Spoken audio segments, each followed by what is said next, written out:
This is Audible.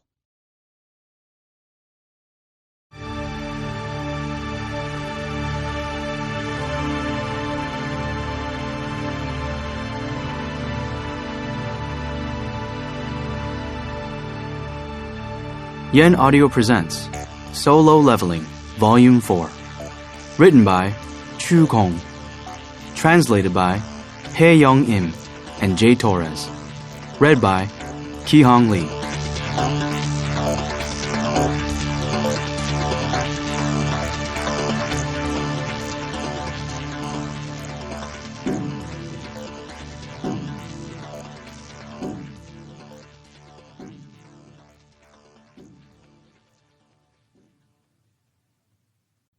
One.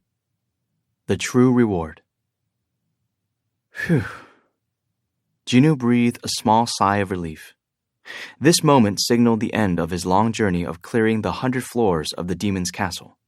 As he closed his eyes to process the powerful wave of emotions that flooded over him, his mother's face popped into his head. When Jinwoo opened his eyes again, he saw the system messages still in front of him. Incredibly, there were 4 level-up notifications. 4 levels at once? His face lit up. It was an unbelievable triumph, considering how his leveling speed had significantly slowed after reaching level 90. He checked the stat window right away. Level 97. He had indeed gone up 4 levels. Nice! Jinwoo pumped his fist. The feeling of relief over having cleared the dungeon was overlaid by a sense of achievement, but he decided to save the celebrating for later. There was something more important. Purified blood of the demon monarch. It was the last ingredient he needed to make the elixir of life. Jinwoo unwrapped the bandages from his hand and reached toward the light sparkling from the corpse of Balan, the demon monarch. You have discovered item. Demon Monarch's ring. Would you like to acquire it? You have discovered item. Demon Monarch's sword. Would you like to acquire it? You have discovered 2 items. Demon Monarch's daggers. Would you like to acquire them? You have discovered 2 items. Balan's horns. Would you like to acquire them? You have discovered material item. Purified blood of the demon monarch. Would you like to acquire it? Jinwoo was more anxious than elated as the notifications for items other than the one he wanted popped up one after another. He shouted for joy when the notification for the purified blood of the demon monarch finally appeared. There it is! Jinwoo acquired all the items and then called the purified blood of the demon monarch to his hand. Material item. Purified blood of the demon monarch. Acquisition difficulty. Unknown. Category. Material. This liquid was made by purifying the blood of demon monarch Balan. It possesses powerful magic but still contains traces of poison even after purification, so the materials World Tree Fragment and spring water from Echo Forest are required in order to neutralize the poison and use it as medicine. The red liquid sloshed around as Jinwoo held the clear glass bottle containing it at an angle. This is the blood of the demon monarch. He already had the World Tree Fragment and spring water from Echo Forest, so why wait? Jinwoo called up the craft window. Craft. Consumable. Elixir of life. 3 out of 3. Unlike the last time he'd checked, Elixir of Life was now flashing on the screen. As Jinwoo skimmed the contents, the word craftable caught his eye. Elixir of Life. Craftable. Materials. Purified blood of the demon monarch. 1 out of 1. World Tree Fragment. 1 out of 1. Spring water from Echo Forest. 1 out of 1. Would you like to craft item Elixir of Life? In his impatience to see the result, Jinwoo didn't hesitate. Craft. Crafting item Elixir of Life. 10, 9, 8. He held his breath. 7, 6, 5. The rate of success and item quantity will vary based on the crafter's intelligence level. Jinwoo stared, incredulous. Does that really say the rate of success and item quantity depends on my intelligence level? Did that mean he wouldn't be able to craft this at all if he was stupid? Jinoo found himself nodding as the logic behind it strangely made sense. The countdown continued. 4, 3, 2... Why did the words rate of success bother Jinoo so much? His only comfort was that he'd invested every single ability point in the intelligence stat after belatedly realizing its importance. 1, 0. Crafting is complete. Crafting was successful. You have acquired 6 items. Elixirs of life. Yes! Jinoo threw both arms in the air as soon as he saw that it had worked. Huh? But then he noticed something strange. The bottle with the demon monarch's blood was still in his right hand. The amount of blood did decrease a little bit, but he tried pulling the World Tree fragment and spring water from Echo Forest out of his inventory. However, all that appeared on the ground before him was the World Tree fragment, which seemed to have a chunk missing. He opened and thoroughly scoured his inventory, but no spring water was to be found. Maybe... Examining the craft window confirmed his suspicions. Materials. Purified blood of the demon monarch, 1 out of 1. World Tree fragment, 1 out of 1. Spring water from Echo Forest, 0 out of 1. Out of the 3 ingredients, only spring water from Echo Forest was down to 0. So it uses only the amount necessary instead of the entire item? It appeared as though crafting had stopped because spring water from Echo Forest had run out. It seemed that not much blood was required for the recipe, and the World Tree fragment had always been quite a large hunk of wood. It made sense that the small jar of spring water from Echo Forest had run out first. Jinoo smiled. This isn't exactly bad news. It meant he could craft more elixirs as long as he acquired more spring water from Echo Forest. Now, the big question remained. Jinoo had to forcibly calm himself when he saw not 1 but 6 wooden bottles of the elixir of life appear on the ground in front of him. Item, Elixir of Life. Acquisition difficulty, S. Category, consumable. A mystical potion that cures all diseases using powerful magic. An entire bottle must be consumed for the full effect of the potion. Would this item actually cure his mother? I guess I'll find out today. Excited, Jinoo carefully stored the 6 jars of elixir of life in his inventory, as well as the leftover ingredients. But there was still plenty of other items left for him to inspect. A ring, a sword, 2 daggers, and even 2 miscellaneous items. An S-rank instance dungeon boss really did drop a ton of loot. But as happy as Jinoo was to see so many items, he didn't have time to inspect them all. His priority was to get out of there and see his mother. Jinoo stowed all the items he'd acquired from the demon monarch, then looked around as he dusted off his hands. He didn't want to miss anything just because he was in a hurry. After all, haste made waste. Jinoo glanced over his shoulder and saw his shadow soldiers, who had just destroyed an army 10 times their number, all standing at attention in neat rows. Behind them, the corpses of demon soldiers were strewn all over. But where's the dragon? Jinoo's eyes sought out the monster the demon monarch had ridden, but he could see only mounds of dead soldiers everywhere he looked. Did it fly away during the battle? His worry didn't last long as Iron approached Jinoo, dragging something huge. It was the dead body of Caselin, the winged dragon. Dang, that's pretty impressive, Iron. Iron bashfully scratched the back of his head, or rather, the back of his helmet. It had been a while since Jinoo had last complimented him. Jinoo patted Iron on the shoulder and stood in front of the body. Just as I thought. It was as he'd suspected based on the dragon's full title and appearance. Black smoke rose up from the dragon's corpse, signaling that Jinoo could extract its shadow. Jinoo held out his arm. Arise. The extraction was quick and easy, since his level had jumped so much. Scream! With a scream reminiscent of the cry of a beast on the brink of death, a shadowy mass surged out of the dragon's shadow. It immediately recognized its master and approached Jinoo with its head bowed. Please choose a name. Oh. Jinoo eyed the message in surprise. He thought the dragon would only be good for riding, as he hadn't seen its abilities in combat, but it was a knight rank, so it must be relatively skilled. This was remarkable considering Igris, the star of the Shadow Army, had also been a knight rank until recently.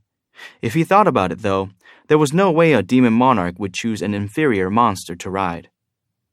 Satisfied with his new soldier's rank, Jinoo responded, Kaysel. No. He decided right then that a 9-letter name was too long. Kaysel.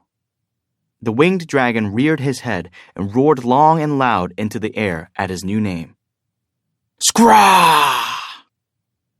Good job, everyone. He recalled the soldiers back into his shadow, including Kaysel.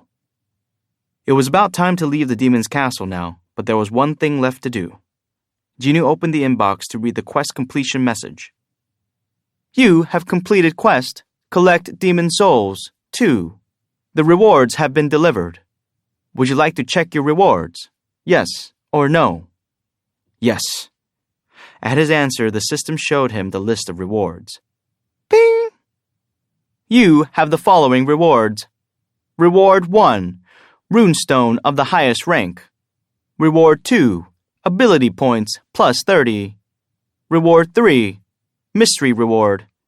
Would you like to accept all? Jinoo selected the first reward, having been curious about the runestone ever since he'd initially received the quest. Let's start with reward 1. Bing! The runestone of the highest rank, Runestone Shadow Exchange, has been delivered. The weight of a small stone in his hand accompanied the message. He opened his hand to find a runestone unlike any other he'd seen before. It seemed to emanate a strange black color that was incomparable to a regular shade of black. Ksh!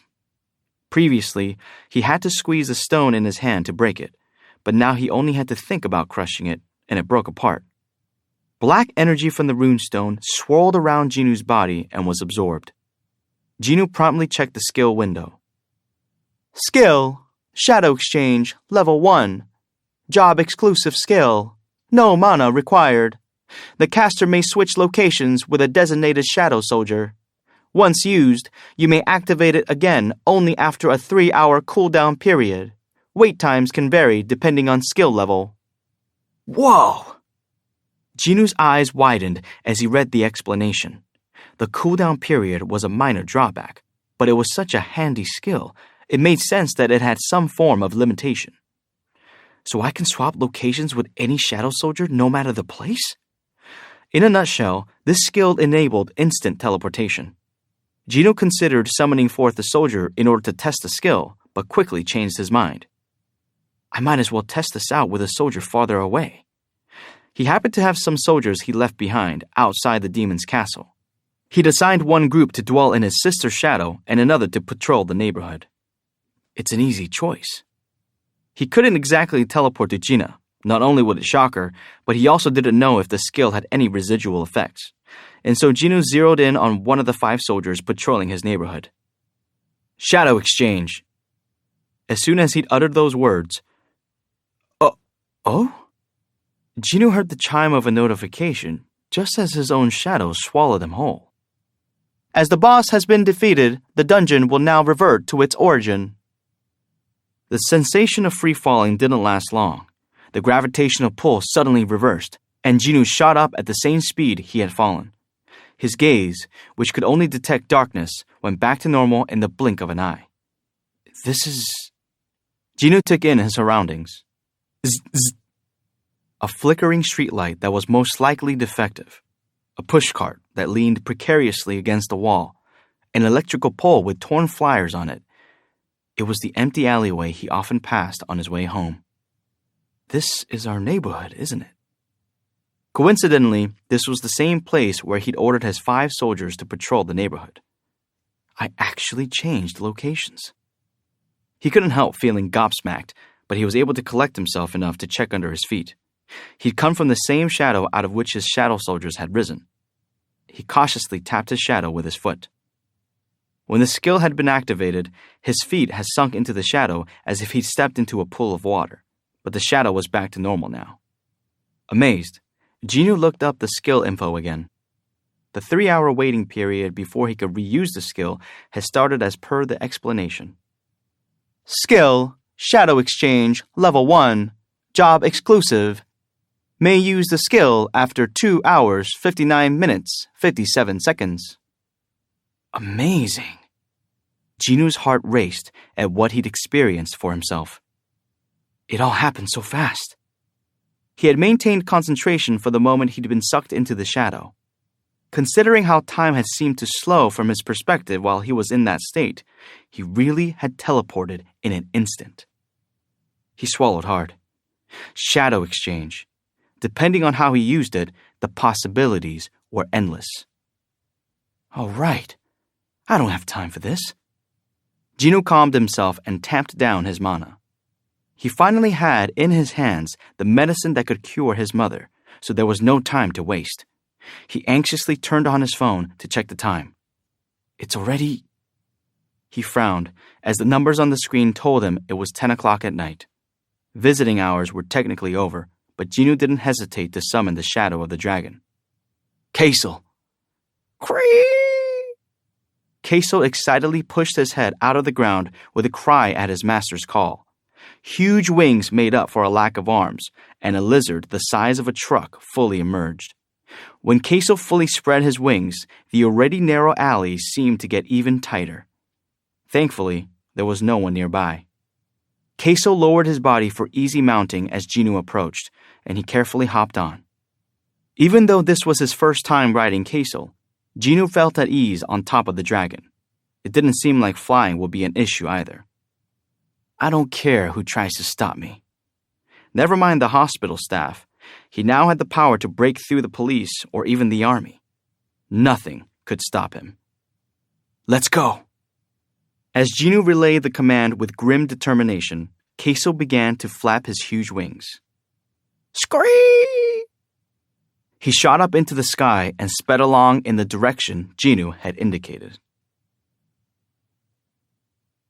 A certain meeting at the Hunters Association continued late into the night.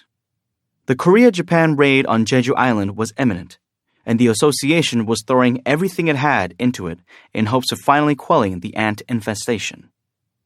Here's the intel from Japan. An employee pressed a button on a remote control, and a video that had been filmed by a Japanese satellite using a mana-detecting camera played on a huge screen. The recordings were from the first, second, and third attacks. President Go's eyes narrowed. All the ants except the queen and her guards are leaving the colony. This was as expected. The ants were on the move as per Japan's explanation. It was quite irritating that several guards remained, but it was also common for bosses of high-rank dungeons to have extra protection. However, even with the majority of ants out of the way, it was impossible to say the plan was foolproof. President Go was in charge of the Korean side of the operation, so he had to consider every possibility. How likely is it that ants will return to the cave earlier than anticipated once they realize the queen is in danger? Japan already had a countermeasure in place. They said they'd use a disruptive electromagnetic pulse. A disruptive electromagnetic pulse? Unlike regular ants, Magic Beast versions communicate with one another on their own unique frequency.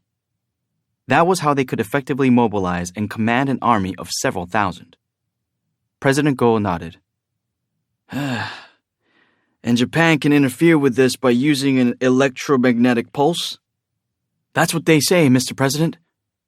And all we'd have to deal with are the queen and her guards. The overall plan was simple, yet it had a higher probable rate of success than any other they'd ever come up with. So what had President Go so on edge? He rested his chin on his hands. Maybe the reason I feel uneasy is...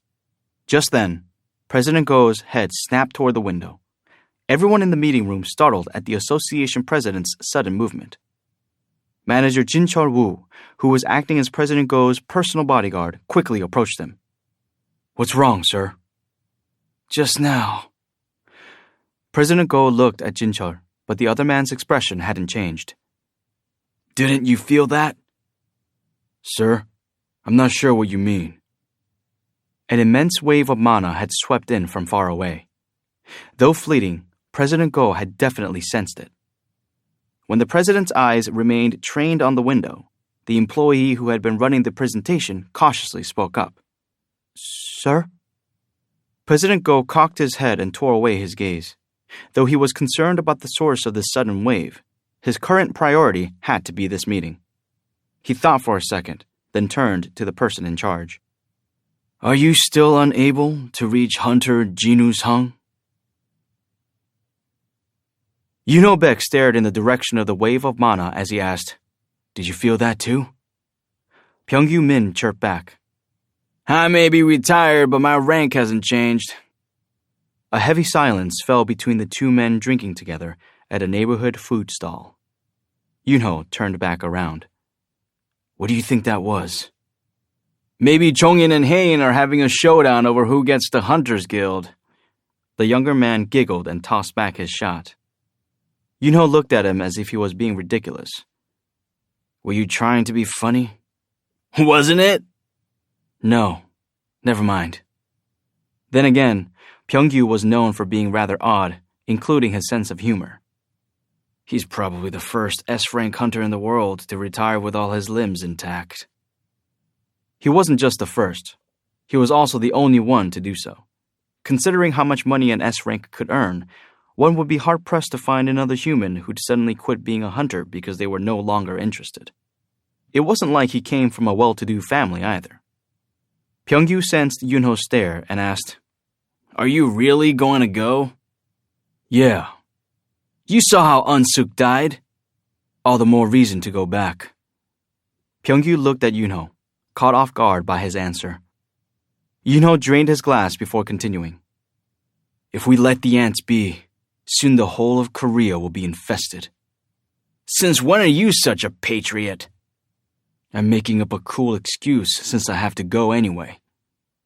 Guilds were in a position to defy the Hunters Association's orders. Because the association was so beneficial to guilds, the guilds were obligated to respond to the association's requests. If Yunho really wanted to avoid going, he could try fleeing the country. However, no developed country would welcome a high-rank hunter who ran away from a high-level raid, since there was no telling whether such a person wouldn't betray their new nation as well. "It's not like I want to run away." Yunho snorted. Byung-gyu spoke bluntly. "I'm not going. I refuse. If you're here to persuade me, you're wasting—" "No, that's not it." Yunho put down money for their drinks and stood. They had just finished the bottle. "I'm here to say goodbye just in case. I don't know whether I'll get to see you again." "Yunho." Byung-gyu gave up dissuading Yunho as he watched the older hunter wave, already some distance away. Yunho must have been aware of how dangerous this operation was. "But he's still going regardless." Yunho's expression wasn't one of a hunter trembling in fear as he was forcibly dragged along.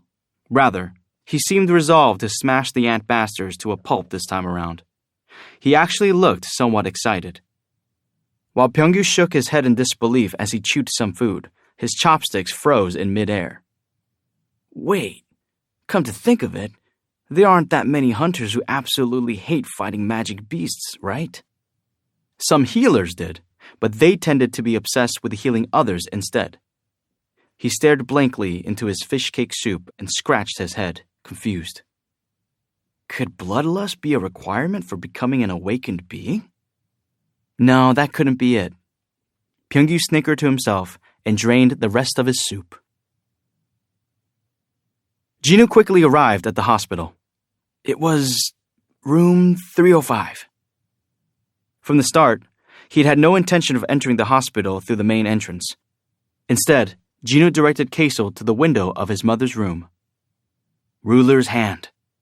The curtain covering the window moved to the side. His mother lay peacefully asleep on the bed, exactly like the last time he'd visited her. Jinwoo used Ruler's hand once again to open the window and quietly enter the room. Kaesol had already merged into his shadow by this time. Jinwoo stood beside the bed. His heart was in his throat as he neared the moment of truth. If anything went wrong, I wouldn't be able to take it back. His mother had been in a coma for quite some time. There was no telling if she would even be able to swallow the elixir of life, nor was there any guarantee she would be fine if she did. But up to now, Jinwoo had seen the system work countless miracles. Had he heard about them from someone else, he wouldn't have believed them. But what better source of information was there than his own eyes? I've come this far, despite having been an E rank. That was all thanks to the power of the system. Jinwoo, who'd been staring wordlessly down at his hands, now raised his head. His mother was right there in front of him, looking like she'd wake up as soon as he called out to her. Jinwoo summoned for the elixir of life. Vroom! A wooden bottle appeared in his hand. He read the item information over and over again several times just in case he'd missed anything. Only after reviewing the data enough to have it almost perfectly memorized was he able to work up the courage to pull out the cork. Pop! He'd had steady hands when he'd risked his life to fight the demon monarch, but now they wouldn't stop shaking. He let out a long, steady breath to calm his nerves. If I make a mistake, it'll hurt my mother. The moment he told himself there could be no mistake, his eyes regained their usual steely resolve, and his hands steadied. Okay. Jinwoo used his left arm to carefully support the head of his mother, Kyung-hae Park. He then placed the bottle against her lips. The elixir of life slowly dripped into her mouth as Jinwoo cautiously poured a little bit at a time, careful not to rush things. The scar. He suddenly noticed the burn marks across both sides of his mother's neck that wrapped around to the back. They weren't fully visible from this angle, but Jinwoo knew all too well that her whole nape and part of the back of her head had suffered burns. Scars inflicted because of me. He had merely wanted to wash her hair just as she had his, but at the time, young Jinwoo had been to a public bathhouse only a handful of times and hadn't known anything about water temperature. Glug, glug, glug. Squeak. The scoop had been filled with scalding hot water. He'd carefully approached his mother from behind, doing his best not to spill. And then, splash! He'd emptied the bucket onto her. Though she'd initially flinched, Kyung-hae didn't move, clutching Gina tightly against her body so as to shield her daughter from the water. Even as her skin turned bright red, she didn't make a sound. The screams afterward came not from her, but from the other ladies nearby. Oh dear! Kyung-hae! That was when Jinwoo had realized something was wrong, even though he'd simply been trying to help. He dropped the scoop and was about to burst into tears when his mother grabbed his shoulders tightly and asked, Jinwoo, are you okay? Are you hurt anywhere? Jinwoo had thought he was in big trouble at the time, but to this day, he'd never forgotten what had happened at that bathhouse and her words. And here I thought I'd never owed anyone anything. After his father went missing, Kyung-hae had taken care of him and Gina as a single mother. As a general rule, Jinwoo disliked both owing and giving favors. However, he owed his mother a debt he could never repay. At that moment, the last drop of the elixir of life passed through his mother's lips. Plip! Jinwoo set down the bottle, laid his mother back on the bed, and quietly waited, praying for something to happen. Ba-dump, ba-dump, ba-dump. His chest ached from the pounding of his heart. He had a lump in his throat. Nothing happened, but just as a bead of blood fell from Jinwoo's tightly clenched fist, ha! With her eyes shut tight, Kyung-hae took in a deep breath like a person who'd narrowly avoided drowning. Jinwoo was astonished. A flush was returning to her pale face like color spreading across a black and white screen. Each second felt like an hour. How much time had passed? His mother slowly opened her eyes. Her gaze roamed around the room before landing on Jinwoo. Who? Is that you, Jinwoo? Jinwoo's heart pounded in his chest, but he managed to nod. It was understandable that his mother took a moment recognizing him. It had been 4 years, and his physique had changed quite dramatically. He didn't rush her and waited patiently. Memories from 4 years back gradually filled Kyung-hae's head like water slowly filling an empty pitcher. It didn't take too long for her to recall why she was lying in a hospital bed. How long have I been here? 4 years. Jinwoo could have told her the exact number of days if she asked. He spoke softly to keep his mother as calm as possible. She was startled to hear how long it had been and asked, What about Gina? Is she okay? Jinwoo suppressed a sob. His mother had just returned from a limbo between life and death after 4 years, and her first concern was her daughter's well-being. He bit his lip to keep from crying. Now's not the time to worry about Gina. That was what he wanted to say, but he kept his emotions in check as much as he could and gave a slight smile. Yeah, she's fine. Kyung-hae exhaled, clearly relieved. Though Jinwoo wished his mother would take care of herself more, he found solace in the fact that she hadn't changed. Everything will go back to normal now. As it started to sink in that his mother was actually cured, his heart skipped a beat. Jinwoo suddenly jerked in surprise. The sensation of his mother grasping his hand brought him out of his thoughts. Mom? Thank you, son. You kept your promise. Promise? Oh, right. It had slipped his mind, since it was such a given. He didn't even consider it a promise. The eternal sleep disease was an illness that plunged a person into deeper and deeper slumber until they couldn't awaken. When it became harder and harder for Kyung-hae to function as the sleeping disease worsened, she had asked Jinwoo for a favor. If I don't wake up one day, you'll take care of your sister, right? She'd smiled lightly like she was asking him to run an errand.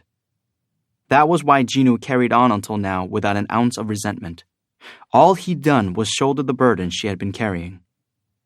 His mother squeezed his hand tightly as if she knew everything. Jinwoo, it must have been hard for you, wasn't it? Jinwoo wanted to reassure her by laughing and waving off her concerns, but he couldn't. The tears he'd been holding back streamed down his cheeks as he answered reflexively, Yeah. 2. The Korea-Japan Alliance. What? Dr. Sung-chul Lee, chief physician of Seoul Il-shin Hospital, was stunned by the incredible news. A patient with eternal sleep disease had awoken. Are you sure? Yes, Dr. Lee. I've confirmed it myself. This news would have piqued the doctor's interest even if it had occurred at another hospital. But to think it had happened to a patient in their own hospital. I can't believe my luck. The highly intelligent Dr. Lee started mentally crunching some numbers. This is completely unprecedented, isn't it? That's right. Kyung-hae's attending physician nodded.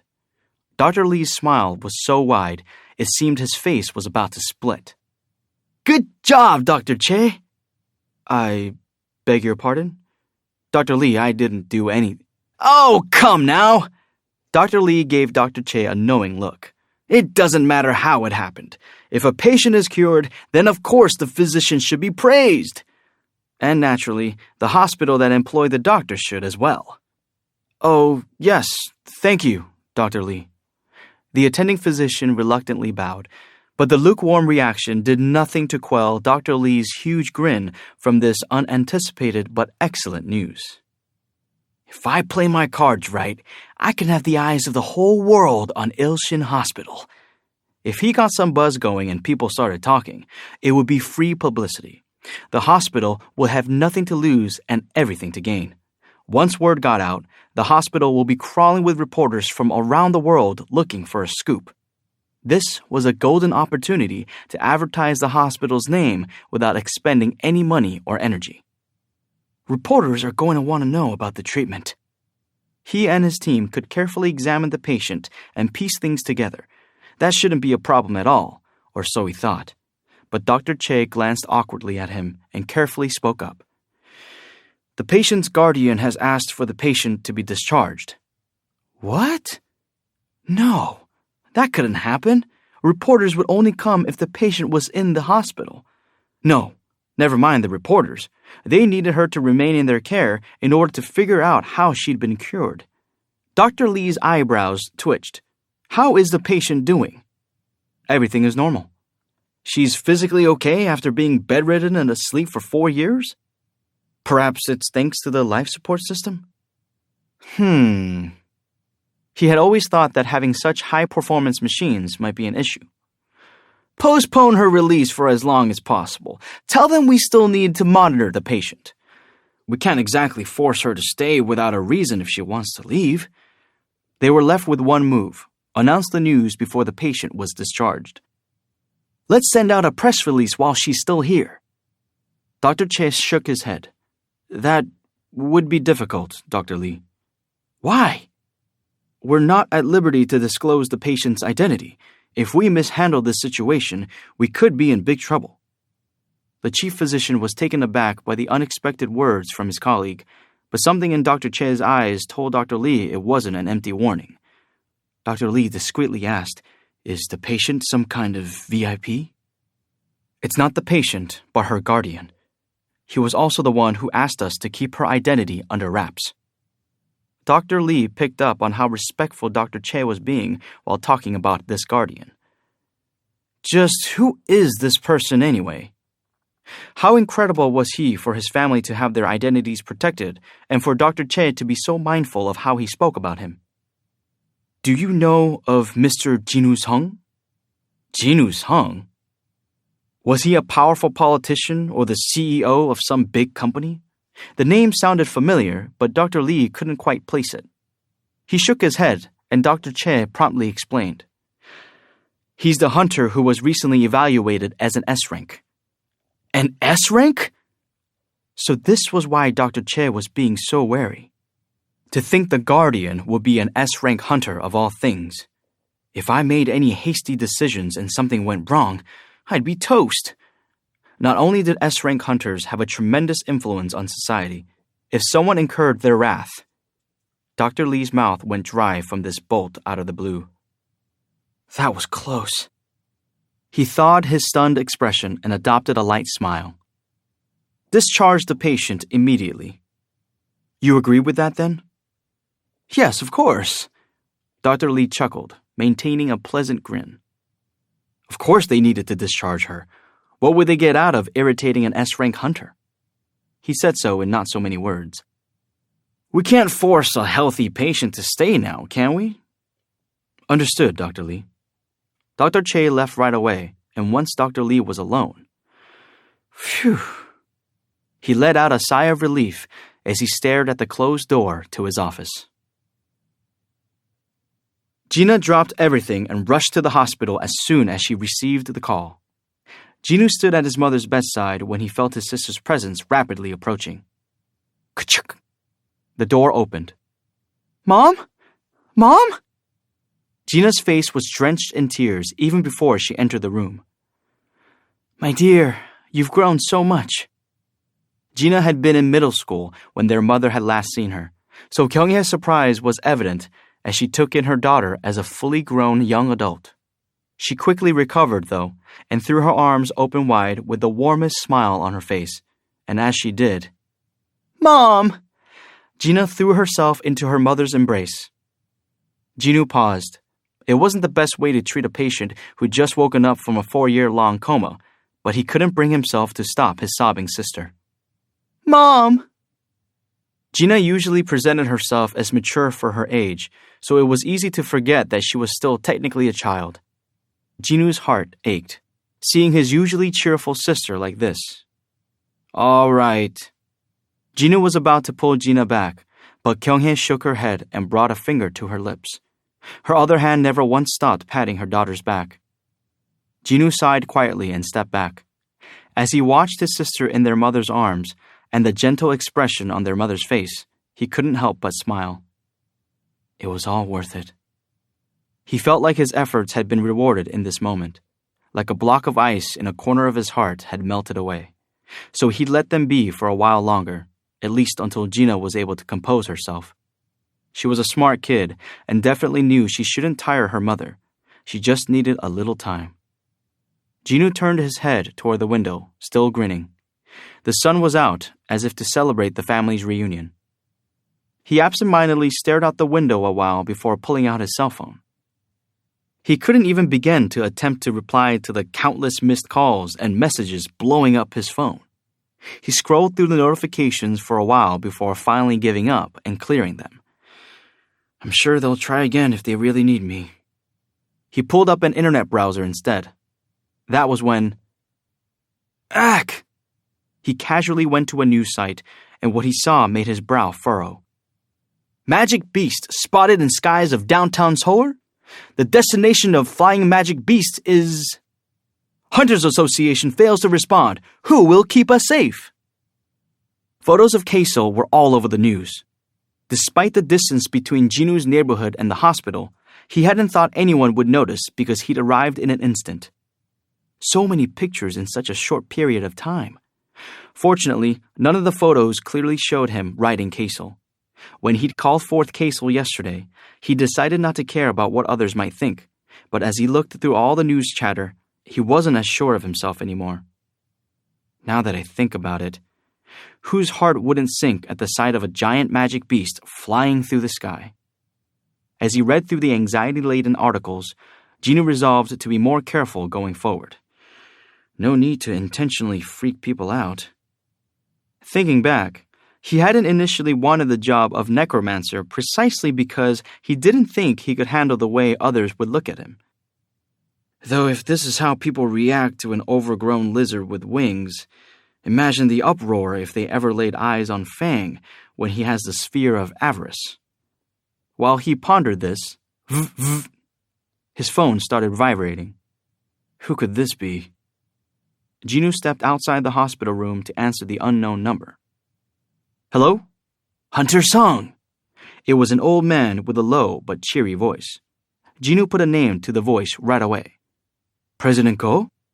Yes, it's Conway Ko of the Hunters Association. A call from the association president? Why would the esteemed President Ko of the Hunters Association be calling Jinwoo? Jinwoo moved away from the busy hallway to a more secluded area. May I ask why you're calling me? You've probably heard already. Heard what? Jinwoo cocked his head, unsure of what President Ko meant. I don't believe I know what you're talking about. Haven't you watched the news? Wow, word really did travel fast. Jinwoo easily admitted. No, I'm so sorry about that. I'll be careful from now on. Pardon? At the president's confused tone, Jinwoo suddenly realized they weren't talking about the same thing. This isn't about Kaesol? What else would be on the news? The double dungeon, the red gate, clearing an A-rank dungeon, the sphere of avarice? The more he thought about it, the more Jinwoo realized how much of his adventures would be newsworthy. What's going on? I guess you really haven't heard yet. I've been somewhere a little hard to reach and just got back. This wasn't a lie, per se. President Ko's voice went even deeper than usual. Hunter Sung. From Jinwoo's experience, this change in tone usually meant the caller was getting to the point of the conversation. May we speak in person? Jinwoo was even more curious now than when he'd first picked up the phone. Not only is the president of the association personally calling me, but he also wants to see me? How serious could this matter be? Nonetheless, Jinwoo looked back toward his mother's room. I can't meet him here. He'd hate to get his mother mixed up in anything unnecessarily. I can go to you. Would you please? Of course. That would be more convenient for Jinwoo. After wrapping up the phone call, Jinwoo told his mother he had an important errand to run and hurried off. The sunlight irritated his eyes after having spent so much time within the sunless demon's castle. He squinted up. Ugh, should I just ride Kaesol there? He thought about it for a second, snickered to himself, and went to flag down a taxi. The video, recorded by a CCTV camera, was shocking. It showed a quiet road, so quiet that very few cars appeared on it even when fast-forwarded. It looked like a suburban area, possibly rural. The video stopped fast-forwarding and continued in slow motion. Just then, a car entered the scene. Even in slow motion, it was apparent that the car was speeding along. After a split second, a black object materialized before the oncoming car. It was a living creature that stood on 2 feet like a human. The car didn't have time to decelerate or brake at the speed it was traveling, yet there was no collision. Right before the point of impact, the car was lifted into the air. The dark creature threw the oncoming mid-sized sedan to the ground with one hand, pulled the unconscious driver out of the wreckage, and proceeded to devour him head first. Crunch, crunch! Had the CCTV also been capable of recording audio, that would have been the sound coming through the speakers. The video ended there. Jinwoo turned away from the huge monitor that took up an entire wall of the president's office and looked at President Go, who was seated across from him. President Go quietly placed the remote control down on the table.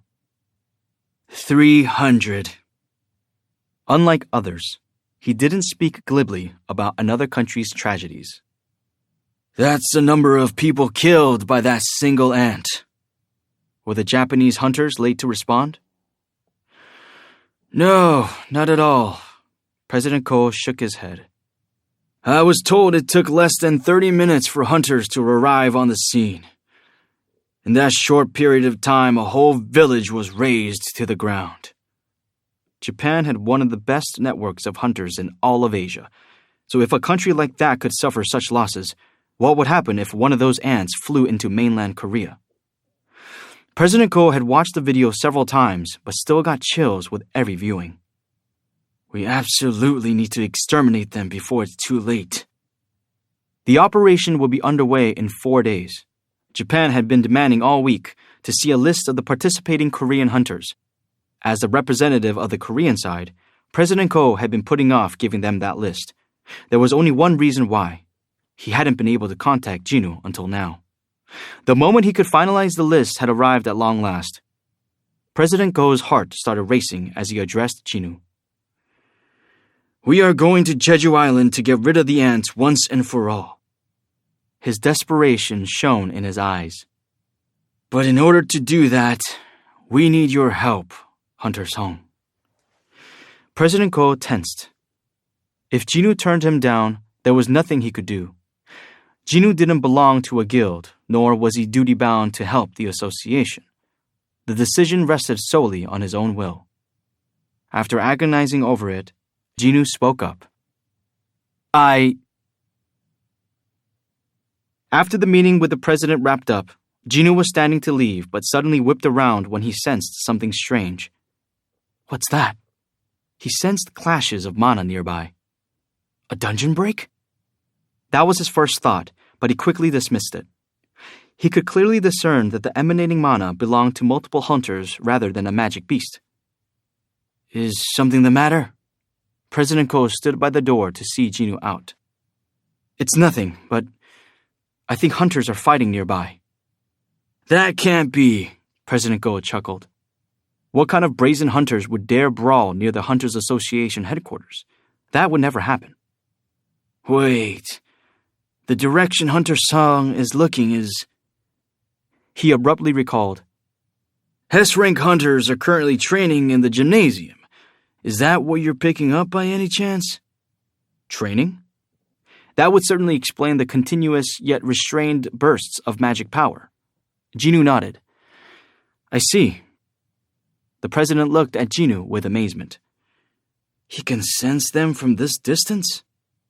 The association's gym was built to contain magic power and keep it from leaking outside. President Ko himself couldn't feel a thing. However, not only could Jinwoo detect magic power coming from the gym, but also that they were fighting. Just how sharp is his perception? The president couldn't begin to hazard a guess. Oh, would you like to go to the gym yourself? The president asked mildly. It wasn't every day that all these S-rank hunters gathered together like this. Plus, as a newly minted S-rank, Jinwoo wouldn't want to miss the opportunity to see what the other S-ranks could do. Mr. Ryuji Koto is there as well.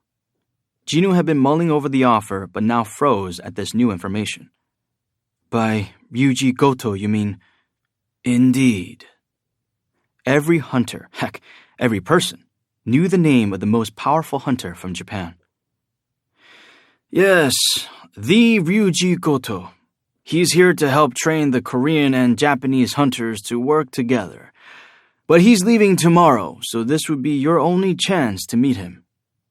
The best Korean hunters and Japan's most powerful hunter all in the same place? I can't miss this. Jinu excitedly accepted President Ko's invitation. Meanwhile, Ryuji was fighting back a yawn.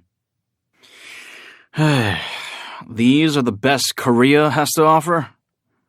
They were terrible. No, they were pathetic. Terrible was an objective evaluation, while pathetic had some sympathy mixed in. If Korea's safety is in their hands, wouldn't it be better to have Japan protect them? Ryuji smirked as he watched the hunters. There was one, though, a single decent candidate among the Korean S ranks. I believe her name is Haein Cha, right? Still, she was only comparable to Japan's high-rank hunters. She couldn't hold a candle to the Japanese elite. Well, I guess that's expected. Korea was a country that was small in both size and population. For their most powerful awakened being to be an old man who could no longer fight and whose days were numbered. Gunwei Ko is on par with our strongest hunters, but this was unfortunate for Korea. He'd finished assessing the abilities of the Korean hunters, which had been his real reason for staying in Korea. If we withdraw during the attack, they won't even last 5 minutes. Ryuji concluded that he'd seen enough and turned to leave when he noticed someone entering the gym. His eyebrows twitched. He hadn't realized someone was approaching until they were this close. In fact, he still couldn't sense the person's presence despite looking straight at him. Is this an assassin-class hunter? He turned to the translator assigned to him by the Hunters Association. Who's that person? The employee adjusted their glasses and stared at the newcomer for a while before finally recognizing the face and smiling. Oh, he's the newly registered S-rank hunter. Ah. The reawakened being with a mysterious background. Ryuji had intended to dig up information on this person while he was in Korea, so this was an excellent turn of events. He offered a wide grin to the translator. I assume he's quite an excellent assassin. Pardon? He wondered why the translator was looking at him funny. Did I say something wrong? No, I mean... The translator gestured at the man standing in the entryway. He's a mage-class hunter. How's that possible? Ryuji pulled up the Hunters Association website and looked through the list of S-rank hunters in disbelief. The browser automatically translated the text for him. Jinu Sung, S-rank, mage class. It was true. The picture on the profile matched the man's face. He's really a mage? Shocked, Ryuji looked up from the screen. The hunter had approached the group. That's Ryuji Goto? Jinu recognized the strongest hunter from Japan at once.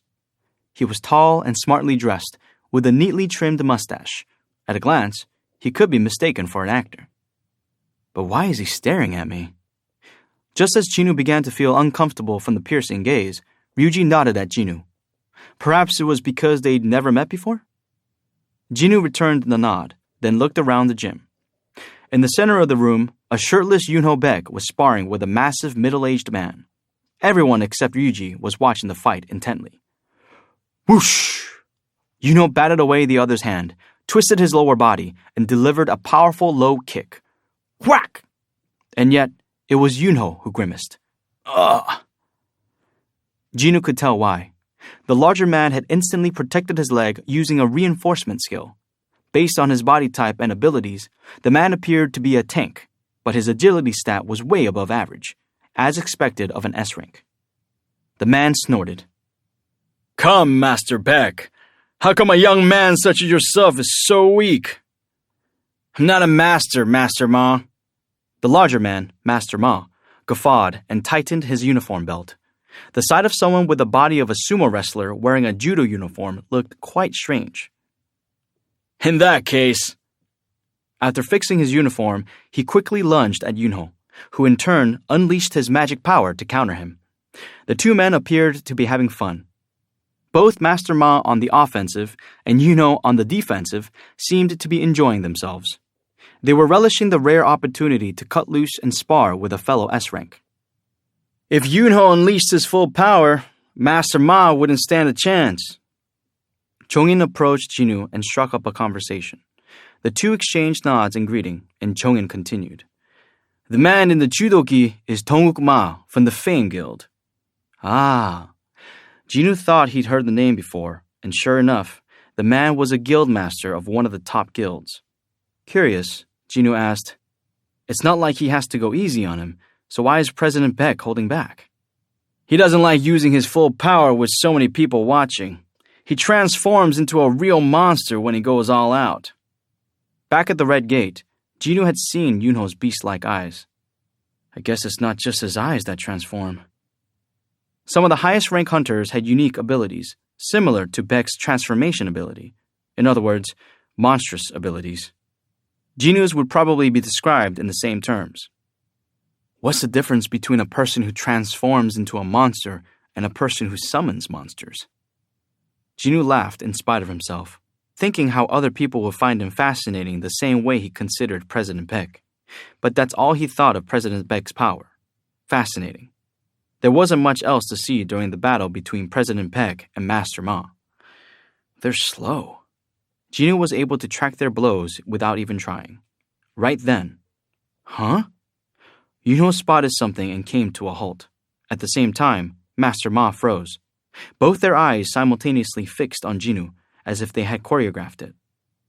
Was it that obvious he was bored? But too many people were looking at him for that to be the case. Jinwoo soon realized why. It's not me. It's something behind me. He turned his head to see Ryuji Goto there, staring at him intensely. The translator spoke to Jinwoo in his stead. Sir, Mr. Goto has a request. Jinwoo had known that Ryuji was approaching him slowly, but he hadn't expected the man to want to address him directly. He raised an eyebrow.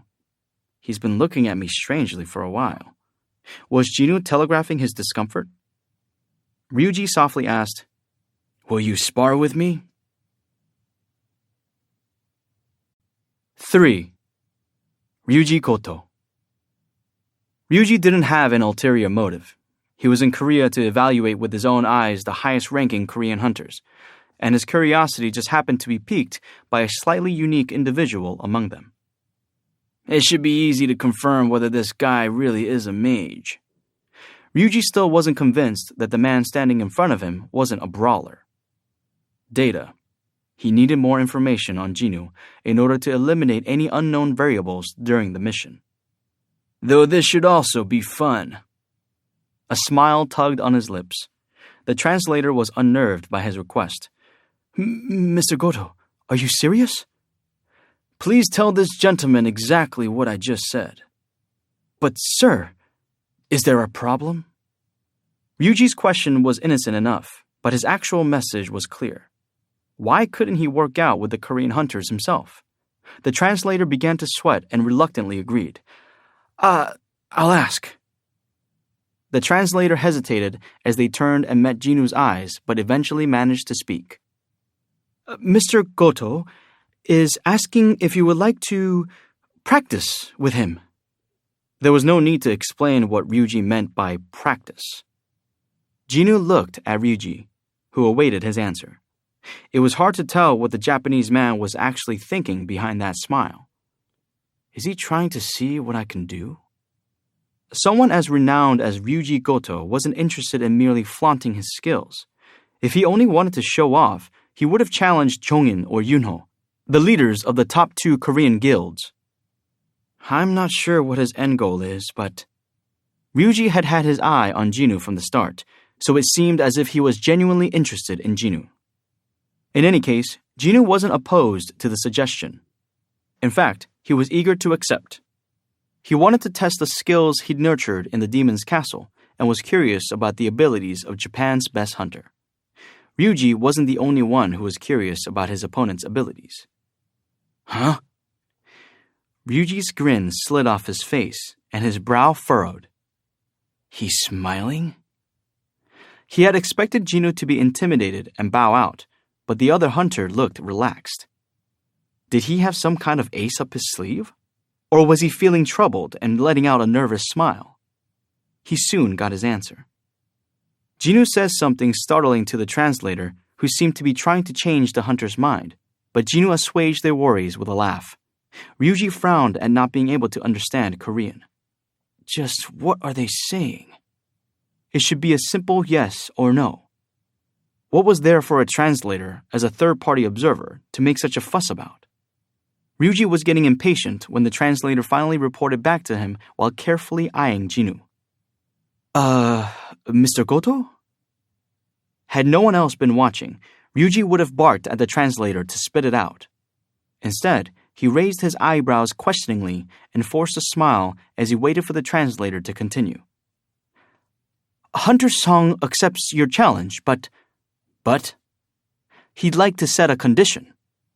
A condition? Ryuji was expecting Jinwoo to raise a white flag, but here he was making demands. This time, Ryuji couldn't hide his bewilderment. What condition? Hunter Song said... The translator glanced at Jinwoo, who encouraged them to continue. He says he'll accept if you intend to give it your all, Mr. Goto. Ryuji's head whipped around. Is he serious? Jinwoo didn't look like he was joking. Ryuji cocked his head. Is it possible he doesn't know who I am? That wasn't likely, and even if he didn't, the translator had definitely filled him in just now. So the question was Jinwoo being arrogant or ignorant? Interesting. The smile had long disappeared from Ryuji's face. Initially, he was merely going to keep pace with his opponent and wrap things up quickly once he'd gotten a sense of his abilities. But he'd changed his mind. Fortunately, there was an S-rank healer on the premises in case of any accidents. Fine. The translator's face paled. Jinwoo had just become an S-rank, so he was perhaps unable to control his passionate enthusiasm. But why would Mr. Goto, a man who had experienced plenty of adversity, agree to this? They were at the point of no return now, though. Who's the man in front of the Japanese hunter? That's Hunter Jinwoo Sung, isn't it? Huh? Are they going to spar? The other S-rank hunters and association employees gathered around the two men who were about to face off. They looked on, equal parts excited and concerned. Heian was among them. Is Jinwoo going to be okay? His opponent was the best hunter in all of Japan, a country that boasted more than 20 S-rank hunters. Jinwoo, who'd been re-evaluated as S-rank just a few days ago, was a mere rookie, if one disregarded his experience as an E-rank hunter. Under normal circumstances, it would only be right to stop Jinwoo. Jinwoo was the savior of the elite strike squad of Heian's Hunters Guild. She wasn't the type of person who would stand idly by and let her hero get into a dangerous situation with an obvious outcome, except when she stepped forward to defuse the situation, she recalled something from that day, the warning look Jinwoo had given her not to interfere despite facing an A-rank dungeon boss and over 100 high orcs. Anytime she remembered that look, her heart fluttered and her anticipation flared up. That was why she couldn't bring herself to interfere, and she lightly bit her lower lip instead. At that moment, You okay with being so close to other hunters today? Beck stood next to her. He'd done several raids with Heian long ago and knew about her condition. It's not like I'll be able to block my nose on Jeju Island, so... nodded his understanding. Heian asked in turn, You've met Hunter Sung before, right? Yes. She recalled that Jinwoo similarly had lent a hand to the White Tiger Guild as well. Shouldn't you stop him? Normally I would. No wonder, considering his opponent. Heian blinked. So then... turned to look Heian directly in the eyes. I won't for the same reason you aren't, Hunter Cha. Heian shivered, startled that Yunho seemed to have read her mind. Her usually calm demeanor shifted. What do you mean? Are you not feeling strangely excited? She couldn't deny it. Her heart was racing as a thought popped into her head. Maybe Hunter Sung can... I feel the same way. Yuno smiled at her and turned toward the two stars of the show. His eyes were sparkling. If I'm right, and Hunter Sung is an awakened being whose abilities can grow. Finally, it was the moment of truth. Ryuji was the first to raise his fists. The translator standing next to him scrambled out of the way. Not only were two S-rank hunters about to spar, but one of them was lauded as the strongest hunter in all of Japan. Ordinary people could lose their lives if they were caught in the middle. Jinu waited for the translator to reach a safe distance before also raising his fists up, or at least trying to, when whoosh! Without delay, Ryuji swung at the space where Jinu's head used to be. Ryuji was taken aback. I missed? His attempt to restore his battered dignity by knocking Jinu out with one punch had failed. Jinu had avoided the punch by dodging his head to the side and putting some distance between them. His reaction time was impressive. He's a mage hunter despite moving like this? Impossible. He had no idea why the Hunters Association of Korea was concealing this man's abilities, but Ryuji was sure his eyes weren't betraying him. Jinu had to be an assassin-class brawler. He was lightning quick, and his footsteps made no sound. He may be able to deceive others, but he can't fool me. Ryuji smirked. He wanted to expose Jinu until the Korean man was laid completely bare. He hadn't been this excited in quite some time. Jinu, who was now far enough from Ryuji, stood listening to his own heartbeat. Ba-dump, ba-dump, ba-dump. His heart was pounding. He could sense that Ryuji's strength was on a completely different level from the other S-rank hunters. But what rose within Jinu whenever he felt Ryuji's incredible mana wash over him was confidence. This man is the best in Japan. Jinu was finally realizing just how much of an improvement leveling up to 97 truly was. His assuredness was clearly etched on his face. On the other hand, Ryuji's expression hardened. He's smiling again? How dare he? Ryuji huffed in annoyance. He emitted an incredible amount of mana that bore down on everyone. The hunters on the sidelines shuddered. Shouldn't we stop them? Ryuji Goto is actually going to take this sparring seriously, isn't he? On the other hand, Jinu pressed his lips in a thin smile. This was exactly what he wanted. Conversely, Jinu's calm in the face of his display of magic power angered Ryuji. The fire in his eyes flared, and he pounced like an angry beast before any of the other hunters could stop him. The distance between them shrank as Ryuji thrust out his fist. Jinu leaned backward, avoiding the attack. Ryuji's eyes shook. How had Jinu dodged his attack? Was this also luck, or... With a myriad of thoughts racing through his head, Ryuji relentlessly attacked Jinu. However, none of his strikes landed. He either missed by a hair or was blocked by Jinu. How is this happening? Cold sweat began running down Ryuji's forehead. Ryuji's spectacular barrage and Jinu's close calls had everyone else enraptured. What a frightening offense! I can hardly follow their moves. Hunter Sung is hanging in there, though. It's quite impressive he's dodging that well. Heian knew better. Hunter Sung isn't hanging in there. It was easy to assume Jinu was merely holding his own against Ryuji's non-stop assault, but it was actually the opposite. Heian swallowed hard, astonished. He's egging on Ryuji to keep attacking him. If she was seeing this right, Jinu was both assessing his opponent's abilities while matching his level to Ryuji's, something feasible only if he was actually several times more powerful than his opponent. How is that possible? Something unheard of was happening right before her eyes. It dawned on her that she needed to stop these men, not for Jinu's sake, but for... Just as her thoughts reached that conclusion, she spotted Yunho shaking next to her. President Beck? She called out to him quietly, but he didn't answer. His eyes were fixed on Jinu. Heian inspected his complexion, then suddenly flinched. His eyes are... President Beck's eyes were beast-like and glowing yellow. His pupils had narrowed vertically and were vibrating in shock. He was oblivious to Heian's concern. Yunho could see everything clearly with eyes of a beast. I was right. Jinu's power was unfathomably greater than the last time Yuno had seen him back at the association headquarters. A hunter who can get stronger. Yuno's whole body trembled with delight, but right then... Ah! Yuno, who had been watching Jino closely, gave an involuntary gasp.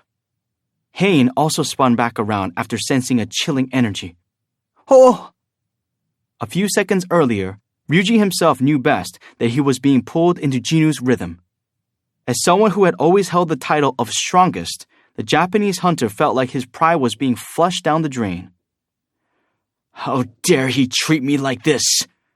Ryuji's eyes filled with rage as Jinu dodged his perfectly aimed blow to the other man's weak spot.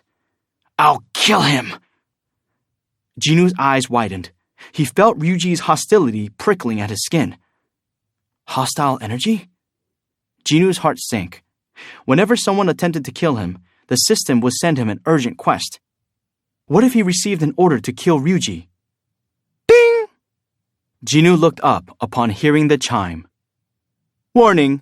An individual with murderous intent is close by. Luckily, it was only a warning and not the urgent quest he'd received when facing Dong-suk Hwang or Tae-sik Kang. However, whoosh! Ryuji's sharp nails scratched his cheek. Had Jinu not reflexively turned his head when he did, he would have lost an eye. Ryuji was clearly going for the kill by aiming for a vital area, even though this was a simple training session. Crackle! There was an instant shift in mood. Ah! Yunho let out another involuntary gasp. Ryuji was the first to sense the change. His body registered it before his mind. The chill in the air gave him goosebumps, and the hair on the back of his neck stood up. He had never experienced such a sensation before. What is this? Before he could make sense of the situation, Jinu had already grabbed his wrist. Ryuji tried in vain to break free. How can he be so strong? Ryuji's eyes moved from his waist up to Jinu's face. The other man's gaze was like ice, but what really caught Ryuji's attention was Jinu's bulging forearm and right shoulder. Jinu's arm was pulled as far back as it could go and aimed straight at Ryuji's face. The heavy tension weighed down on Ryuji's shoulders, and he suddenly felt suffocated. For some reason, the word death popped into his head at that very moment. But then... Enough! President Peck and Hein appeared at Jinu's side, restraining his right arm. Yuno grappled with Jinu's shoulder while Hein clutched his wrist with all her might. When Jinu looked over his shoulder, Yunho shook his head, and Hein peered at him nervously.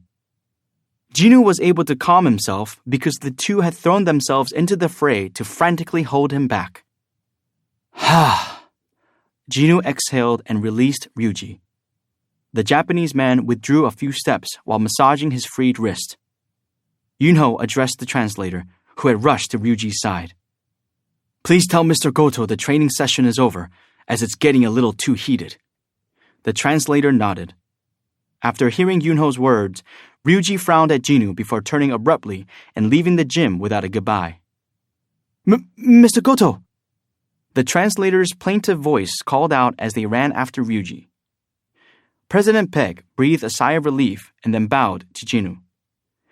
My apologies for interrupting you. He has to lead the Japanese team in a few days, so I had to put a stop to things before it got out of hand. Yuno eyed Jinu tentatively. Did I do something I shouldn't have? No, it's fine, Jinu readily admitted. President Peck was right. If anything happened to Ryuji, it would jeopardize the mission, and both countries would pay the price. Jinu had no intention of faulting President Peck or Hein for stepping in when they did. Wow! The enraptured onlookers approached now that the coast was clear. The way they regarded Jinu was different. The first to reach him was Dong-uk Ma, the hulking guildmaster of the Fame Guild. Oh ho! Dong-uk chortled. You sparred with the great Ryuji Goto and came out of it with just a single scratch on your cheek. You're not so bad yourself. Regrettably, no one except Hein and Yuno fully comprehended what had just happened. Oh, how firm! Look at those muscles! Dong-uk said admiringly as he gripped Jinu's shoulder and arm.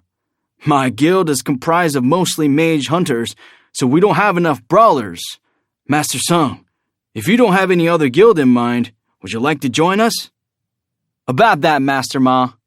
Chongin, who had been quietly watching the situation unfold from a distance, stepped in. Chongin explained. Hunter Sung is a mage class. Dongwook blinked in surprise. What? Elsewhere, Ryuji quickly put some distance between himself and the translator before performing a quick self-evaluation. His wrist was black and blue. Although it wasn't that warm out, sweat beaded on his forehead. Ryuji took out his phone and called a familiar number. The person on the other end answered after a few rings. Beep. Shigeyo Matsumoto speaking. Mr. President. Goto! What's wrong? Ryuji tried to calm the shakiness in his voice. There's an incredible hunter here in Korea. Better than you? Possibly. We may have to alter our plans a bit. There was a silent beat as President Matsumoto rooted around for something. What's the hunter's name? Jinu Sung. He's the recently reawakened S rank. That's strange. There's nobody by that name. Pardon? There was nobody by that name? Had Ryuji encountered a ghost or something? He certainly felt like he'd been possessed by one.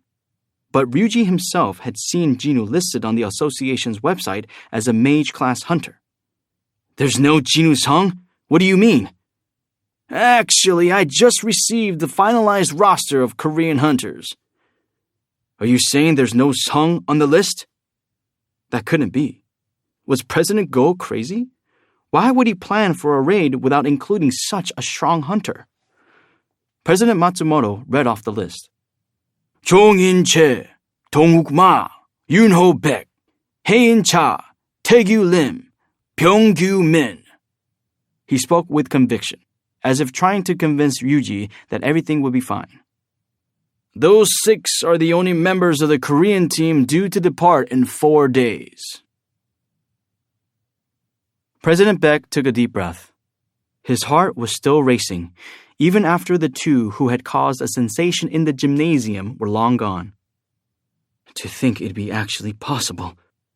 He was amazed he'd witnessed something that had been a mere theory in his mind. An actual reawakened being who can increase his abilities. What would Jinu's net worth be? Yoonho couldn't even begin to guess. That was why he had only watched Jongin, Dongwook, and Taegyu from a distance as they tried to recruit Jinu for their respective guilds.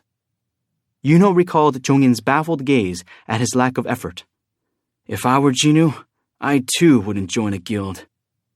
Yup, trying to recruit Jinu was a lost cause, but there were many ways to maintain a working relationship without recruiting him. It was time to execute Plan B. Just then, his cell phone vibrated once, indicating the arrival of a text message. President Baek distractedly fished his phone out from his pocket. It was a notice from the association announcing the final list of hunters going on the ant extermination mission in 4 days. He scrolled past the Japanese names to check the list of Korean hunters. His eyes bulged, and he sprang up from the bench he was sitting on. There's no Jinu Sung! The story went viral. South Korea and Japan joined hands to exterminate magic beasts that turned Jeju Island into a wasteland. What breaking story could capture the interest of Koreans more?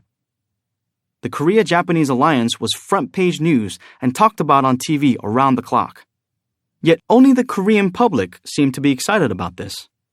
Despite having triple the number of Japanese hunters assigned to go, the Japanese media was strangely quiet on the subject. The Korea didn't pick up on the lack of coverage. Online reactions to the handful of articles written about it were negative as well. What do you want us to do about Korea's failure to close the gate? Why do we have to clean up Korea's mess? They've already compensated us for any potential damage, right? The Hunters Association of Japan is incompetent, and the Korean hunters are being fucking irresponsible. Hope they all die on Jeju, LMAO. The same mission, but 2 very different objectives. The time to leave steadily drew closer as the two countries continued to regard the mission with different motives. At the same time, those few days were the happiest of Jinwoo's life since before his mother's hospitalization. So many things had changed. Firstly, Jinwoo had brought Kyung-hae home after her discharge from the hospital. Kachuk! When they opened the apartment door, they were greeted by the huge mess Gina had made in the living room while Jinwoo was inside the demon's castle. Jinwoo pinched Gina's cheek as Kyung-hae laughed and scolded him. To think the first thing she would do after 4 years was clean the apartment. Jinwoo had tried to stop her, but when she insisted, the children rolled up their sleeves as well. Their faces glowed as the apartment itself began to shine. It had seemed empty without their mother, but now the place felt cozy. Jinwoo slept comfortably without any worries for the first time in a long while. When he woke up the next morning and saw breakfast on the dining room table, it finally sank in that his mother was home. Kyung-hae, who was chopping green onions in the kitchen, turned to look at him. "Did you sleep well, son?" He smiled at her, not quite fully awake yet. "Yes, I did." An expert on TV was shedding light on the situation. "The Magic Beast ants are evolving at an incredible rate." An overly animated guest seated next to the expert asked the question. "Magic beasts can evolve? Wasn't the ant that was discovered in Japan just a mutation?" "You're right. When the mutants multiply and dominate the whole group, we call that evolution." A video clip flashed on screen, showing a look at the ants recorded during the first and the second extermination missions.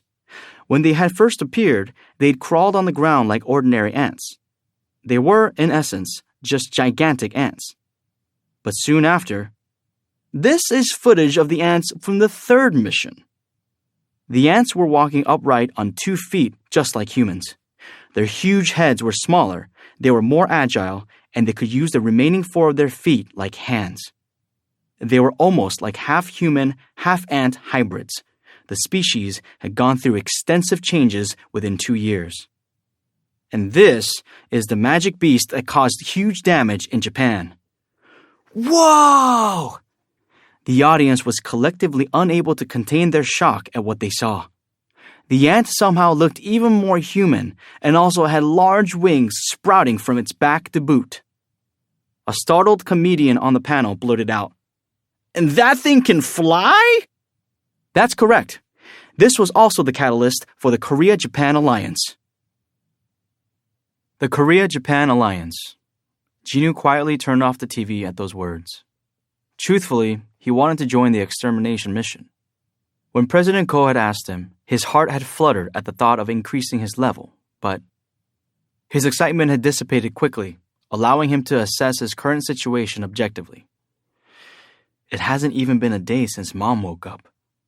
Nor had he told her that her only son had become a hunter, and Jinwoo still remembered the sleepless months she'd endured when his father had gone missing inside a gate.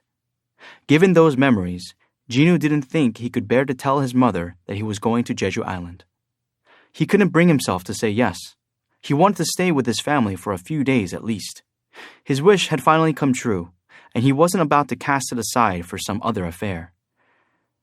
Jinwoo had reached a decision with much difficulty and forced out the words, "Can't go." This was more important than experience points. This was the sole reason he'd worked so hard to get stronger. He had no regrets regarding his choice. The thing was, but why isn't Jinwoo Sung's name on the Korean list? He might be an S rank now, but people don't change that fast. Once an E rank, always an E rank. I bet he peed himself and ran off scared, LOL. All 21 Japanese S rank hunters, plus even a retired Korean hunter. But no Jinwoo Sung? He's really gonna be like that after becoming an S rank? So humiliating. It annoyed Jinwoo that a segment of the general public was criticizing him without knowing the full situation. Or rather, he was mindful of it stressing out his sister. I personally don't care what other people say, and Mom is fine, since she doesn't use the internet. But Gina seemed to keep an eye on this kind of thing. Jinwoo bit his lip and put down his phone. There was nothing he could do for now. Kyung-hae had gone to bed early, and Gina wouldn't be home for a while. Gino was mulling over whether to go for a walk to take his mind off the whole thing when his phone rang. The caller ID brought a smile to his face. Beep! Boss! It's me, Jinho! Hey. Speaking of, was Jinho still staying in a motel? Have you found a place, or are you still at that motel? Oh, no. I got my own place recently. Thankfully, my mother contacted me, so... Listening to Gino's laugh for the first time in a while felt strangely comforting. Gino rambled on about how he was doing before abruptly remembering the reason for his call. By the way, boss, I found an office space. Can you come check it out? What was he talking about? Office? At Gino's quizzical response, Gino confidently replied, For our guild headquarters, of course. We need an office space in order to form a guild, boss. This kid. As future vice president, Jinho seemed to have huge ambitions of creating a guild to rival the Hunters or White Tiger guilds. Jinho scratched his chin. He'll be shocked when I tell him I'll continue to be the lone raid member in the guild. Jinho had casually asked Jinho to join him, but now that the time had come to explain his vision for the guild, he was at a loss for words. So what do you think, boss? Jinho understood why Jinho had sounded so self-assured when talking about this space. He nodded as he looked around the office. It was in a good location. I picked the best space I could find in the vicinity of your apartment. It was clean. I purposely got us a new place, too. New wine should be poured into new wineskins after all, right? Finally, it was absurdly spacious. I'm going to cultivate a guild that trumps the top 5, boss! Jinho was on fire with determination. I get that he's excited, but I wish he'd leave me out of it. Jinho silently debated whether it was too late to tell Jinho to go back to Yujin Guild, though he supposed it was unlikely that Chairman Yu would take his son back after cutting him off. Jinho looked shocked that Jinho seemingly had to think about it. Boss, do you not like this place? That's not it. Then may I sign the lease, boss? Sure. Judging from the size of the space, rent would be expensive, but it would still be only a fraction of the guild's income. I guess it's okay to let Jinho dream for a bit. Jinho couldn't bring himself to tell Jinho that they'd be the only 2 people using this huge office. Oh! Jinho clapped his hands. Who are you going to pick as the last person, boss? Last person? Had Jinho promised him they'd hire someone else? Jinho was puzzled since he normally didn't forget his promises, so Jinho enthusiastically explained. When you form a guild, you need a minimum of 3 hunters, boss. A president, a vice president, and at least 1 employee. Were those 3 members the minimum number required to start a guild? Considering how a minimum of 3 squad members was required to tackle an E-rank gate, that made sense. Although, no guild would bother raiding E-rank gates. Founding members. Jinho mentally went through his various acquaintances for a potential 3rd. The only condition was that they had to be a hunter, preferably someone who had no intention of working as a hunter and was just there to help fill the quota. How come I can only think of women? The faces of the high school girl who'd given up on becoming a hunter and the healer who had moved back to Busan flashed through his mind. At that moment, "Oh, right!" exclaimed Jinho. You have someone in mind? Asked Jinho. No, that's not it, boss. Someone was asking for you. Me? Yes, boss. Jinho's interest was piqued. Someone had investigated deep enough into his affairs to know that he could be indirectly contacted through Jinho. We're not affiliated as far as the public knows. If anything, the only known association they had was as a strike squad leader and member. Yet someone had expressly gone through Jinho to reach Jinho? Jinho narrowed his eyes. Who's looking for me? I don't actually know, boss. Some foreigner who spoke English. Hold on a sec. Jinho patted his pockets and took out his wallet, from which he produced a note. He said he'd be in Korea until the 17th, so he really wanted you to call on him, boss. The note contained only a cell phone number and a hotel room number. Jinwoo turned over the piece of paper, but there was nothing on the back. The 17th is in 3 days. A foreigner who spoke English. Who could that be? Nobody came to mind. Suddenly, I need to head back. Jinwoo's face was grim. What? Going home so soon, boss? Jinwoo, who'd been looking forward to having a team dinner with Jinwoo for the first time in a while, looked like a kicked puppy. Unfortunately for him, Jinwoo wouldn't budge. I'll be off. Jinwoo quickly hid his disappointment and gave his usual sharp bow. See you, boss? By the time he raised his head, Jinwoo was already gone. It was that time of day when every alleyway was blanketed in darkness. Jimin-eun, a university student, was on her way home as her heart beat wildly. No way! A man was following her. She hoped they just happened to be headed in the same direction. I saw something about this online. This kind of situation seemed to trouble both women and men. Men tended to have a similar or faster gait than women, but trying to overtake a woman could frighten her as his footsteps approached. Meanwhile, trailing behind a woman would inevitably garner suspicions. Plus, walking down a creepy, dark alley with a blinking streetlight situated around the corner was enough to make both parties uncomfortable. Jimin glanced over her shoulder. A man wearing a hat was walking quietly behind her with his head hung low. He looked suspicious, but owning a hat wasn't a crime. Instead of continuing in disconcertedly with an unwanted escort, Jimin decided to take the initiative. She stopped walking and pretended to tie her shoelaces. The man promptly passed her and walked ahead. Phew! She breathed a sigh of relief as she watched the man round the corner and disappear from her sight. She closed her eyes and clapped her hands together as if in prayer. I'm sorry I ever suspected you, guy whose name I'll never know. She glanced around as she straightened out her clothes. She then smiled and resumed her course with a spring in her step. She has so many assignments due. Even if she ran home, she wouldn't have time to get everything done. And she had to study for a final exam on top of everything. What chapters were on the test again? Jimin's shoulders drooped at the prospect of having to study all night, but as she turned the corner, her eyes went wide. If you scream, you're dead. The man who had passed her by was waiting for her, now holding a kitchen knife, madness clearly reflected in his eyes. Several women have died here, but you already knew that, didn't you?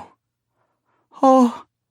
She was frozen to the spot, blood draining from her face. She couldn't scream, even if she wanted to. The man took off his white mask and smirked at her. Follow me. Zzz, zzz. They were completely alone, with only a flickering street lamp as a witness. Oh, help! Jimin forced out the words as she backed away, or tried to, but her ankles felt like they had weights tied to them. All she could do was sob. The serial killer inspected his surroundings. The girl was clearly too shaken to run, so he figured he'd kill her where she stood. Luckily, no one else was around, and he highly doubted this alley had surveillance cameras. That's why I like this neighborhood so much. He gave a sinister grin as he thrust the knife at Jimin's stomach. But at that moment, a hand shot out of the darkness and grabbed the weapon. Huh? He turned his head to see a well-built man standing there. The hood of the man's sweater was up, shrouding everything but his chin in shadows. Is he wearing gloves or something? The hooded man was gripping the knife by the blade, but there was no blood. Who the hell are you? The killer tried to tug the knife back a few times, but it wouldn't budge. He decided to let it go and hurriedly sprinted off. What a freak! The killer looked over his shoulder several times. The strange man was still following him while surveying his surroundings. What the hell? The serial killer changed directions and lured his pursuer to the empty lot where he'd been planning to drag his victim. If the freak was wearing some kind of protective gear for his hands, the killer just had to aim elsewhere. When they were close, the serial killer slowed to allow his hooded pursuer to catch up, and right as he was a single step behind, You're getting on my nerves, you bastard! The serial killer spun around, producing a hidden ice pick and stabbing the other man in the chest. Were you looking down on me? Shink! The killer's hand, gripping the pick, trembled. Why is his chest so solid? Was it some kind of protective vest? Or did he have something else under his clothes? The serial killer spat out. The fuck? Do you have something under your shirt? Had he possessed the ability to detect mana, he wouldn't have asked such a redundant question. But even after a couple of failed attacks, the possibility that he was dealing with a hunter still hadn't crossed his mind. A low voice came from under the hood. I'm curious about something. It was Jinu's voice. He threw aside the knife he had confiscated earlier. Why are you doing this? Why? Are you gonna give me a sermon?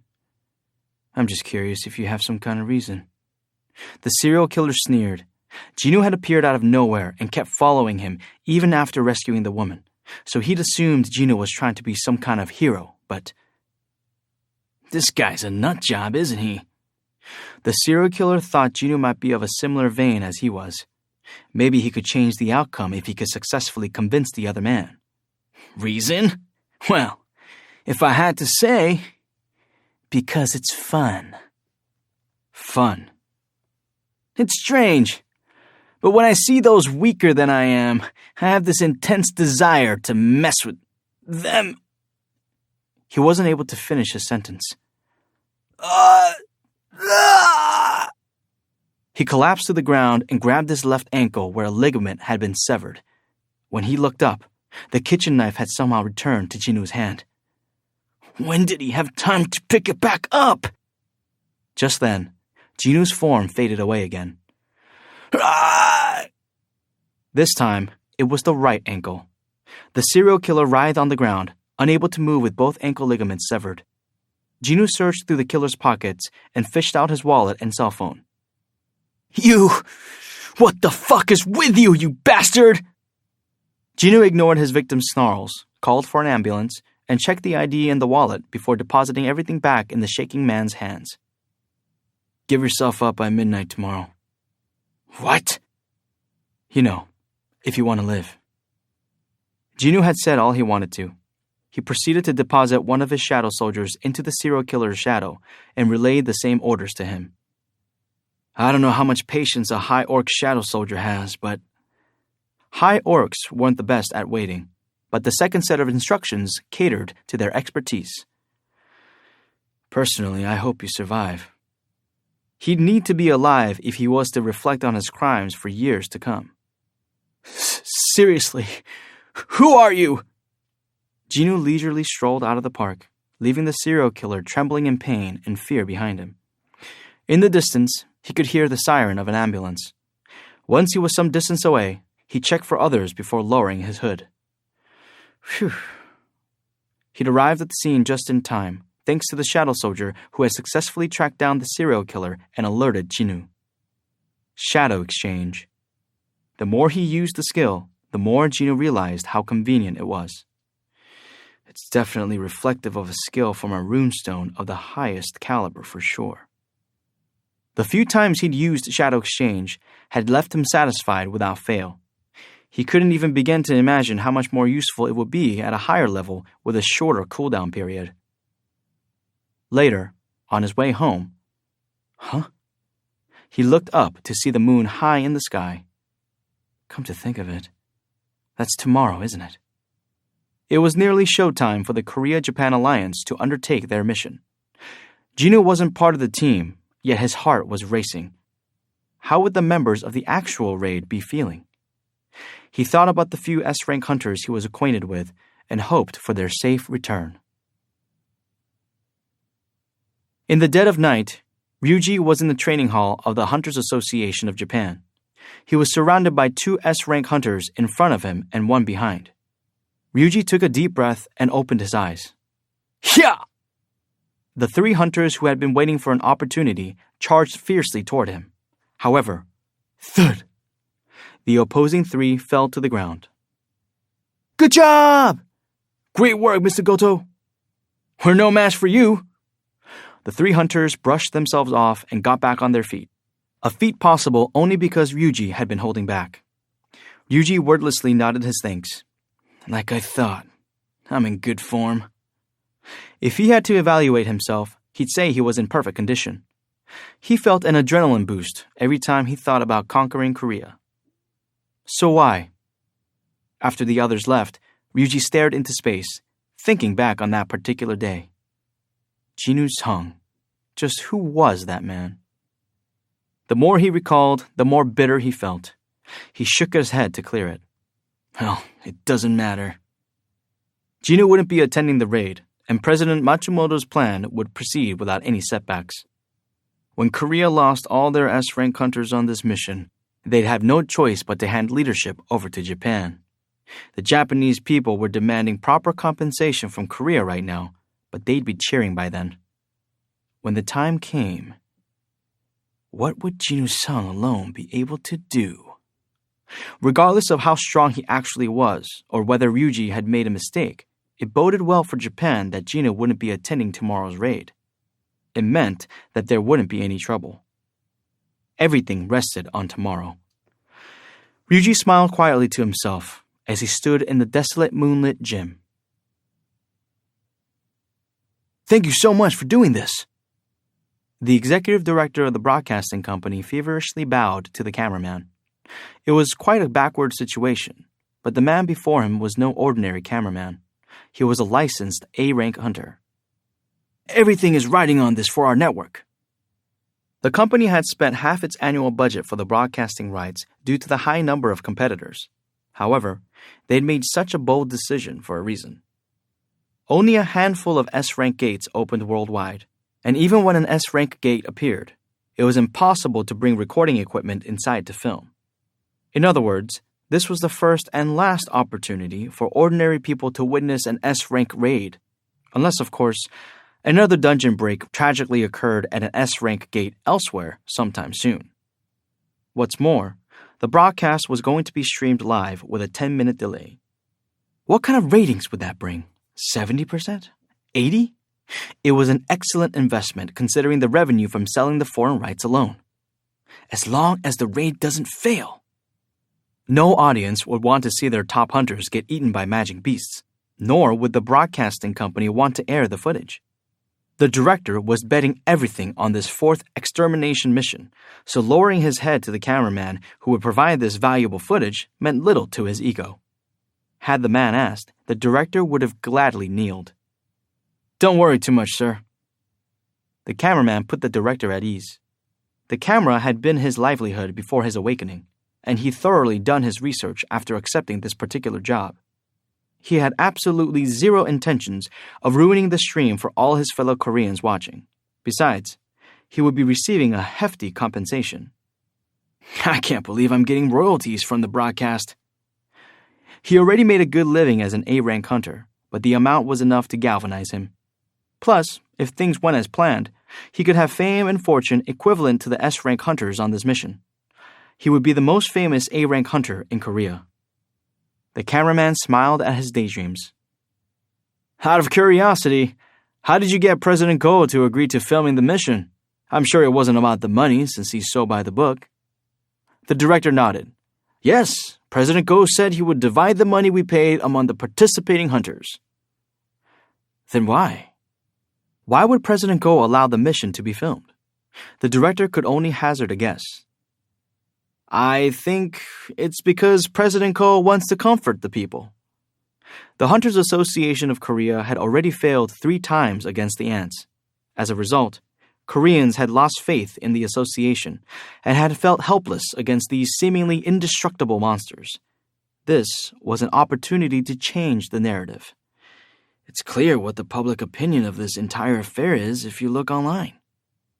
And President Ko wanted to take it a step further and memorialize the precise moment of victory on film.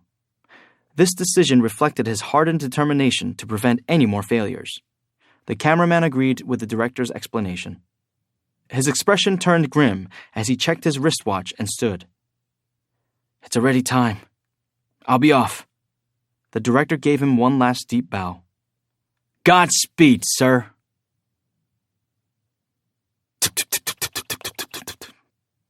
The helicopter transporting the hunters lifted off. Even the cheerful Dong-wook, the ever-confident Jong-in, and the optimistic Yoon-ho sat with solemn expressions.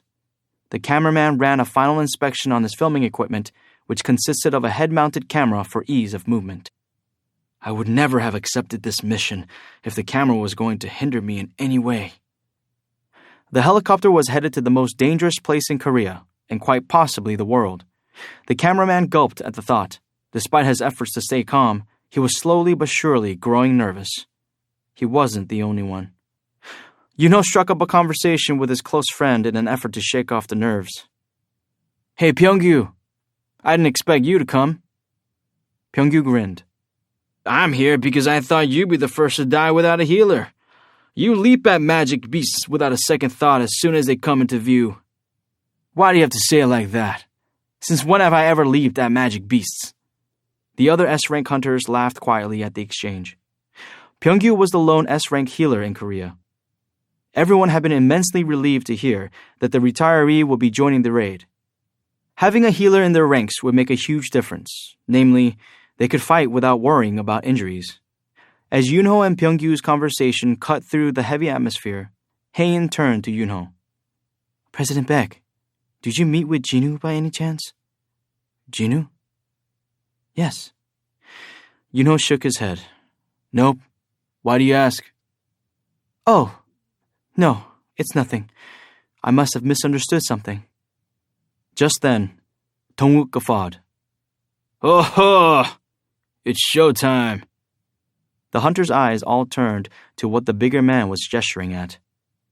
The blackened ground that had been claimed by magic beasts slowly came into view through the helicopter's windows. 4. An ominous presence. The mutant ants spotted the approaching helicopter and shot up into the sky. Vroom, vroom. It appeared as though the ability to fly was a relatively new trait, so the hunters counted only around 7 in total. I'll take care of them. Jong-in, the lone mage hunter on the team, cast his special ability, Flame Spear. 7 blasts of fire shot off like javelins that left a fiery trail. They struck the ants dead on. Kaboom! It would be difficult to kill a magic beast ant with a fire-powered strike that dispersed, but torching their wings was another matter. Scree! Scrah! Jong-in pumped his fist victoriously as he watched the ants plummet to the ground. But there was no room to celebrate. Jong-in turned to Dong-wook. What's the status of the Japanese teams? The ants had discovered them and were starting to mobilize. There was no time to waste. Dong-wook focused on the chatter coming through his earpiece. The tank had taken up the role of leading the Korean strike squad. They're going in now. Bang! As if on cue, there was a frightening explosion. Kaboom! Boom! The signal given, continuous explosions erupted across the island, generating huge plumes of smoke. This marked the start of the 4th extermination mission. Taegyu Lim, the guildmaster of the Reapers Guild, frowned as he looked out the window. Several thousand ants were emerging from the cave. They separated into 4 groups, heading to the east, west, north, and south sides of the island. Seriously, they're really creepy. It looks like that's all of them, right? Seems so. The long trail of ants soon ended, leaving a large hole in the ground, the entrance to the ants' cave. Based on just the size of the entrance, which was as large as a highway tunnel, the interior cavern had to be huge. The queen could most likely be found in the deepest part of the cave. The strike squad had only one goal: kill the queen. Everyone! Dong-wook gestured for the team to gather around, waving the hesitating cameraman over as well. They formed a huddle.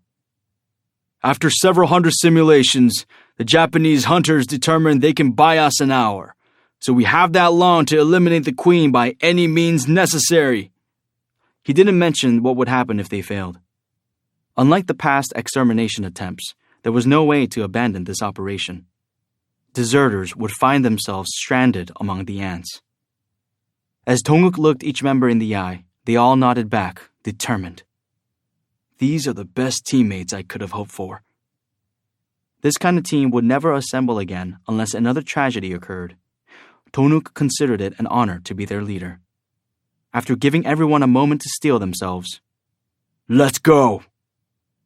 7 hunters, the 6 strike squad members plus the cameraman, jumped out of the helicopter. "How long has it been since the Koreans went in?" asked Ryuji. "Hold on, please." As team leader, Ryuji was supposed to be in charge of communications with the command center, but since he hated having his movement hampered, he'd assigned that duty to someone else. "It's been a little less than 10 minutes. 10 minutes? Ryuji decided it was about time to start their retreat. He briefly looked around to check whether they were okay to do so. There were mounds of slaughtered ants. On the surface, the Japanese team's purpose was to distract the enemy. Their objective was to buy time for the Koreans, so instead of outright killing the magic beasts, they'd employed a hit-and-run strategy. Despite all this, the body count was still quite high. "These ants may be a challenge for the Koreans, but not for us." A confident grin spread across his face. Ryuji kicked an ant carcass out of his way before he commanded his team to prepare to withdraw. It was time for the next step in Japan's master plan. But before he could, Mr. Goto?" "Yes?" The hunter in charge of communications had a grave look on his face. "Command says they haven't heard from Team 3 in a while." "Is their equipment malfunctioning?" It wasn't unheard of for equipment to work perfectly during field exercises, only to fail right before or during an actual mission. Team 3 had been deployed on the south side. Ryuji's Team 1 had touched down on the west side and moved south, so they should be relatively close. "How far are we from Team 3's last known location?" "Command says we should get there in 10 minutes at our current speed." As per Ryuji's calculations, they weren't that far. There would be dire consequences if they fell back without Team 3 and left them on the island. Japan couldn't afford to leave 5 S-rank hunters behind if they were considering an all-Japanese extermination mission down the line, especially not Team 3, which consisted of some of their best. There was a reason they'd been assigned the location closest to the entrance of the ant cave. It would be a huge blow to Japan if they lost any hunters from that group. "I'm sure they're fine." Ryuji assumed there had simply been a small miscalculation. He considered it for a second before giving the order. "Let's go find them." Tuck! As soon as Jinu came to a stop, a familiar chime rang. Bing! "Total distance run, 10 kilometers. You have completed running 10 kilometers. Unlike that first time he'd done the daily quest, Jinu wasn't winded at all. He'd been doing this every day for so long that it had become a part of his routine. Soon, the quest completion awards were delivered, along with the usual notification. Stats. He invested 2 of the 3 ability points in agility and the last one in strength. Stats. Strength, 219. Stamina, 200. Agility, 230.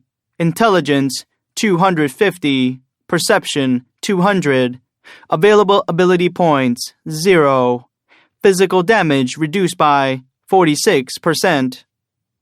Jinu smiled in satisfaction as he watched most of his stats go up to a number ending in 0. If only I had 1 more point. It was unfortunate, but it wasn't like he could make points appear out of thin air. Still, he couldn't stop smiling as he looked at his relatively even stats. Nice. Jinu had been increasing his stats across the board once the intelligence stat had reached 250. Each one of these is invaluable. He'd come to this conclusion a while ago. A stat raised to a high enough value would always be of some use to him, no matter the situation. So, unless he had a reason to do otherwise, Jinu would continue spreading out his ability points evenly and maintain balanced stats. He closed the window contentedly, then looked around. The neighborhood was relatively quiet anyway, but today, one could hear a pin drop. He could easily guess why. Jinu took out his phone and checked the time. I knew it. The Korea-Japan Allied raid was in progress. Everyone in Korea was probably glued to their screens. Jinu headed off.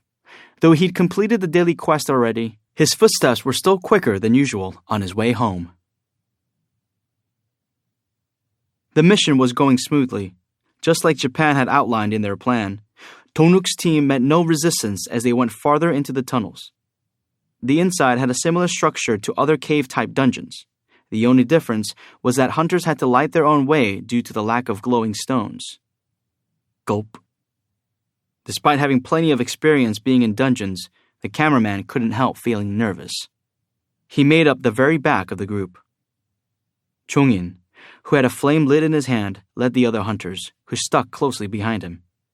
The cameraman also had a flashlight attached to his head for filming purposes, but because it was nowhere near as powerful as an S-rank hunter's magic, it was barely able to cut through the mana-laden darkness to illuminate the space right in front of him. "It's quiet," Chong-in blurted out, and Dong-uk nodded beside him. As a tank and as the leader, Dong-uk had a duty to protect the mage at the forefront of the group. Perhaps that was why Dong-uk continuously scanned their surroundings with keen eyes, his usual cheerfulness nowhere to be seen. Yunho was also acting differently than usual. He'd entered the ant cave with eyes of a beast activated and on the lookout for even the faintest trace of mana. Pyeonggu and the cameraman were quite tense as well. Only Haein seemed unaffected as she walked in silence with her hand on her sword, wearing her face set in her default blank expression. That was when, "Over there!" Chong-in had discovered something. "Oh. The hunters gasped in shock. Countless ant eggs covered the walls and ceiling for as far as the eye could see. Black larvae could be seen writhing within through translucent shells. The hunters felt only one emotion as they stood in the midst of this dreary, moldy-smelling spawning ground: disgust. "Should I burn them all?" Chong-in wrinkled his nose. Dong-uk laughed for the first time since they'd entered the ant cave. "I'm dying to do that, but there's no time." Even if every one of these eggs hatched, they would last only a year. They didn't need to worry about these eggs as long as they eliminated their mother. "They're coming!" cried Yunho, pointing into the darkness as a warning. Haein had already drawn her sword. Dong-uk lifted his shield, which was almost as tall as he was, and stared ahead. Tak, tak, tak, tak, tak. About 10 worker ants appeared. Their vestigial eyes matched those of the others born on Jeju Island. "Are they the Queen's guards?" Chong-in shook his head. "No, they seem to be guarding these eggs. This shouldn't be too hard, then." If these ants were regular magic beasts and not the Queen's guards, they wouldn't last long against a squad of S-rank hunters. Dong-uk knew very well that they didn't have much time to spare, so he attacked the ants first. "Go!" The hunters charged at the ants. Fire flashed from Chong-in's fingertips, and the arrows shot by Taegyu sliced through the air. As Dong-uk had predicted, the battle ended quickly. Squawk! The last ant's head hit the ground, and Haein flicked some bodily fluids off her sword. "All these eggs," mused Dong-uk. "Means the Queen is nearby." Chong-in finished the tank's thought. The cameraman was walking around while everyone else readied themselves for a big battle when he suddenly cried out, "Ew!" All the hunters stared at him. "Sorry." The flustered cameraman bowed in apology, momentarily forgetting that the whole country was watching through the camera on his head. Curious, Yunho approached him. "Is something wrong?" "Oh, it's just that. Over there." Giving an embarrassed laugh, the cameraman pointed to a corner. "The hatched eggs are piled up over there, but one of them is especially huge." Yunho wasn't sure what to make of the sight. Most of the eggs were around the size of a bicycle wheel, but the egg the cameraman had pointed out was as big as a human. No. The egg was long and oval, and it was big enough that a fully grown ant could have come out of it. This can't also be an ant egg, can it? What the hell came out of this? Pyeonggu had come to stand next to Yunho, and his surprise was also clear on his face. Yunho's expression had been dark, but he promptly smiled and patted Pyeonggu on the back. "We just have to get rid of the Queen, so don't worry about anything else." "Right." Pyeonggu turned to rejoin the others with an uneasy look on his face. Yunho glanced back at the egg one last time. This doesn't make any sense. This doesn't make any sense. Ryuji could not believe his eyes. Ack! Gah! The other hunters of Team 1 swallowed hard and flinched at the sight. Ryuji grimaced as he looked around. The hunters of Team 3 were exactly where they had lost communication, except they were all missing their heads. It was a shocking discovery, to say the least. 5 colleagues were lying dead on the ground. Ryuji massaged his temples as he thoroughly inspected the bodies.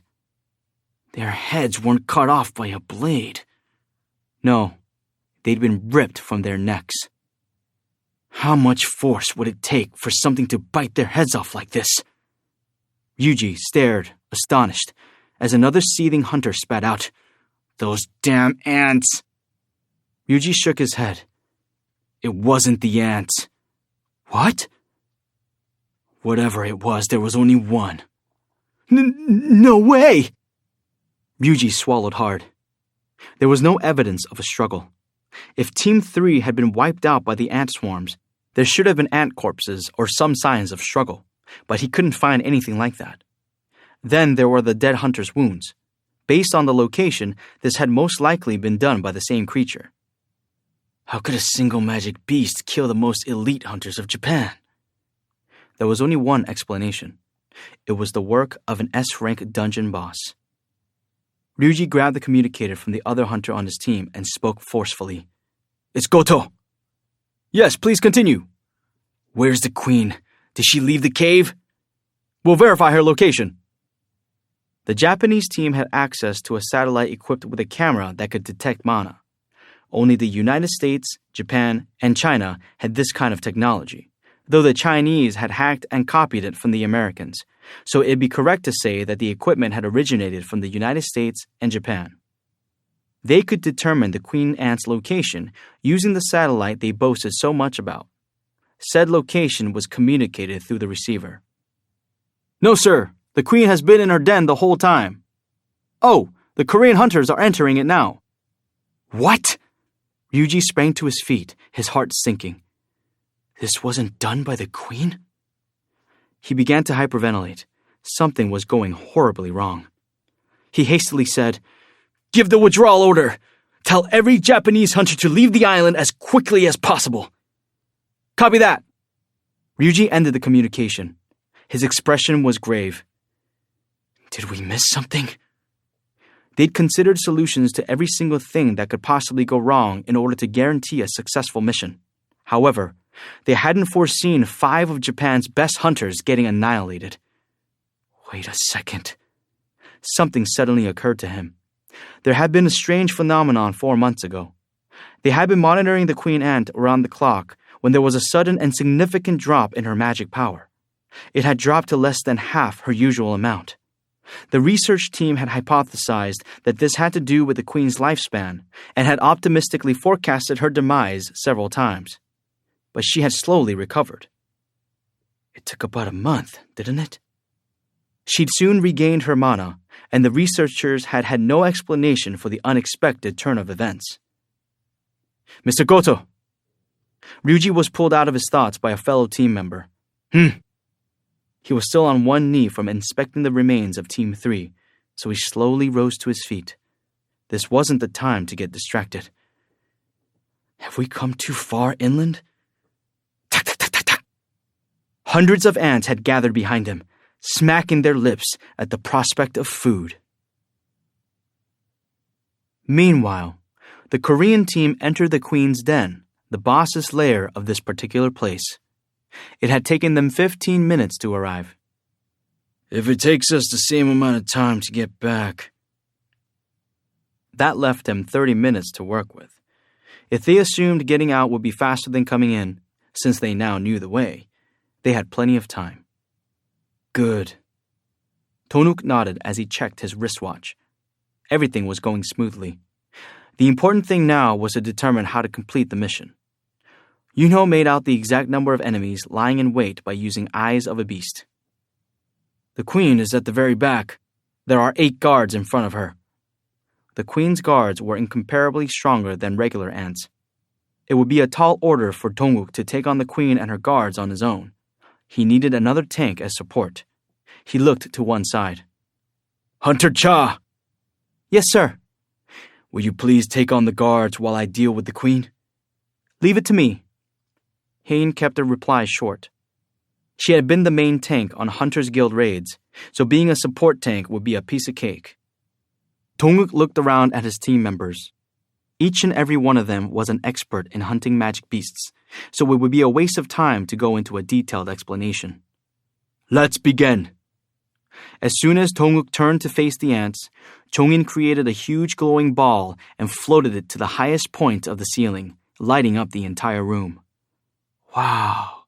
The cameraman quietly marveled at the enormous size of the ball. He whispered quickly into the small microphone next to his lips. "I've been on quite a few raids as an A-rank hunter, but this is the first time I've seen light magic this impressive. As expected of the best mage hunter in Korea." His voice was broadcast to viewers around the country.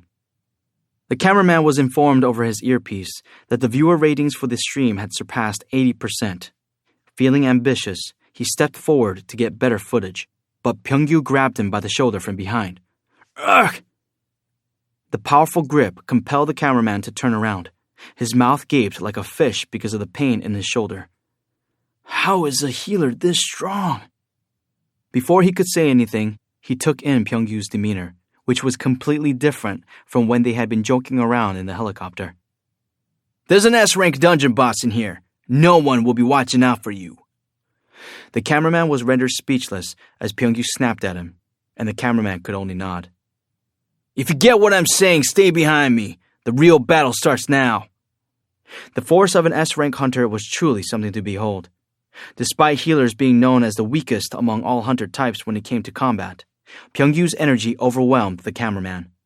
It illustrated the difference between an S-rank and an A-rank. This was a clash of titans, so what place did he have on this battleground? Feeling helpless for the first time since becoming a hunter, he scurried behind Pyeong-gyu. "Here she comes!" A gigantic ant slowly crawled on her 6 legs toward the party. "That's the queen." Yunho swallowed hard. It was plain to see that the other hunters were also apprehensive. She truly had a majestic presence. After sneaking past an army of thousands, they were the first ever hunters to lay eyes on the queen. It's the end of the line for these godforsaken ants. Yunho's heart raced at the thought of bringing down something so massive. But in order to do so, his eyes finally drifted down. Gotta take care of them first. 8 ants marched in front of the queen, her guards. The hunters would have to start with them. Hyah! As if he read Yunho's mind, Dong-wook, the main tank of the team, sprinted to the front line. A thick vein bulged on his neck as he roared out, "Come at me, ants!" Although their eyesight was weak, the guards were sensitive to sound. Baring their mandibles and claws, they rushed at Dong-wook. Dong-wook looked over his shoulder. "Hunter Cha! Now!" Hain had been following behind Dong-wook at a distance, and she now pulled her sword out of its sheath. Gripping it with both hands, she plunged it into the ground and activated her special skill, Provocation Vibration. Vroom! Waves of magic power radiated from the sword, and the guards lunging at Dong-wook were suddenly compelled to turn on Hain as if possessed. "Perfect!" Dong-wook exclaimed to himself as he watched the guards pass him and charged at Hain instead. Hain had successfully put them in a state of aggro. It was now Dong-wook's turn. He blocked the path of the queen as she, too, lumbered toward Hain. "You're mine!" The queen roared loudly, displeased with the enemy blocking her way. Scream! The average tank wouldn't have been able to stand the pressure of the terrifying roar and would have blocked their ears to protect themselves, but it was a useless trick against Dong-wook, the best tank in Korea. Ha! He activated his own skill, Spirited Provocation. While Hain's skill affected a wide area, Dong-wook's skill targeted a single enemy. The screeching queen glared at him. His skill had done its job. Yes! His aim was to endure the boss's attacks until his colleagues killed the guards and joined him. He was now in his element. Dong-wook's eyes were steely as he raised his heavy shield right up to his chin. and as he did before all his battles, he offered up a silent prayer. Please give me the strength to protect myself and my colleagues. Kaboom! With many lives hanging in the balance, the assassination attempt of the Queen began with a literal bang. The hunters are on TV, dear. Aren't you going to watch? Don't care. Don't be like that. The people on TV said that the hunters have a really great chance of defeating the ants this time, so let's watch it together. Those idiots always say the same thing. I said I don't care. The elderly man turned his back on his wife and continued reading his newspaper. Soon, a thudding sound came from the hunched back. Even this damn newspaper is all about hunters, so there's nothing to read. At her husband's grousing, the elderly woman cautiously closed the door to their bedroom. Until 2 years ago, her husband had religiously followed news stories about Jeju Island and had even cheered on the hunters. They lost their one and only child to the ants. The deep despair they'd felt when their world collapsed had turned into a great rage against magic beasts. Her husband had supported the hunters by donating money to the Hunters Association every time there was another extermination mission. The night before each operation, he was a sleepless bundle of nerves. However, the greater his expectations, the deeper his disappointment. When the third mission involving the full force of the association also failed, the light in his eyes faded, and he wasn't himself for a time. Ever since then, he stopped talking about hunters. The elderly man had let go of all expectations and hope. The elderly woman sighed once again and picked up the remote for the living room TV. She turned it on, and the emotional voice of the show host blasted out. The hunters, the pride of Korea, have taken the first steps to confront the Queen Ant. She tuned in right when the battle was about to begin. The elderly woman clasped her hands to her heart and watched nervously. She looked away whenever hunters got hurt and clapped excitedly when their attacks landed. Oh my! Oh my! Oh! Finally! They defeated the first magic beast! That was just the beginning. Thanks to the hunters' joint efforts, the ants fell one after another. Each time one collapsed, the entire apartment building seemed to quake from the tenants cheering and applauding. Oh dear! Oh dear! 4! There are only 4 left! They've already taken down half! Her eyes stung with sudden tears. She felt an overwhelming gratitude for the hunters, risking their lives to protect their people, as well as grief at the memory of her son, who had been over the moon about landing a job at a huge company on Jeju Island. There are only 2 guards left. Once the hunters defeat just 2 more guards, they can attack the Queen. Victory is within reach. Just then, slam! The door to the bedroom flung open, and the elderly man rushed out. Dear!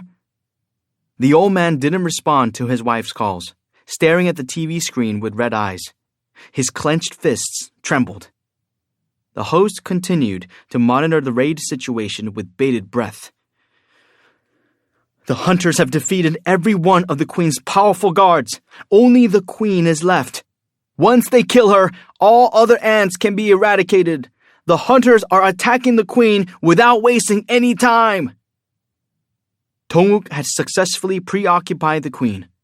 The other 5 hunters sprinted out from behind him, and as they did, tears were already streaming down the old man's face as he thrust both fists in the air and shouted, "Rah!" At the TV station, the executive director cried out joyously as phones rang off the hook. Words of encouragement were pouring in from all over the country. Sir, our ratings just went over 85%. We did it! He clenched both his fists tightly.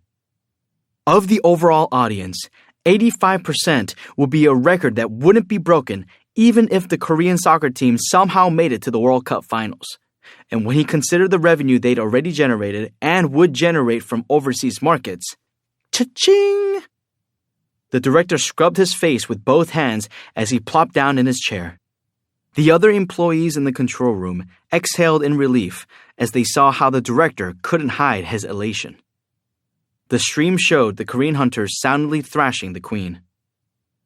The United States, China, Russia, and France. South Korea is about to be added to the list of countries that have cleared an S-rank dungeon. The director wiped the sweat beading on his forehead with his handkerchief.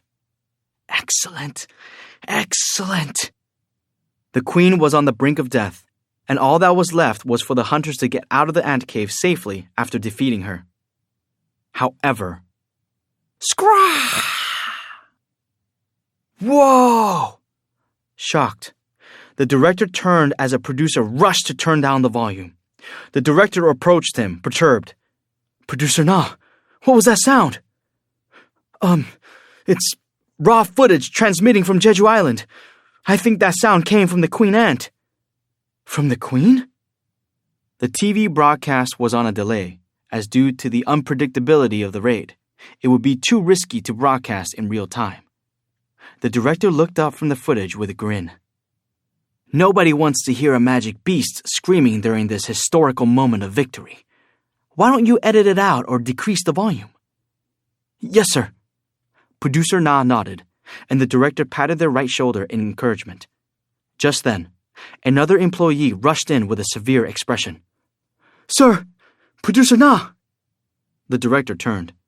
From his experience, someone who looked like that during an operation such as this wasn't there to report good news. He was struck by an ominous feeling even before he heard the report. He desperately hoped his gut was wrong for once. What's going on? The thing was, his gut was rarely wrong.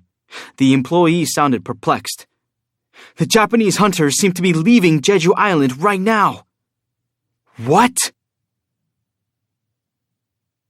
Tonguk yelled out encouragements. We got this!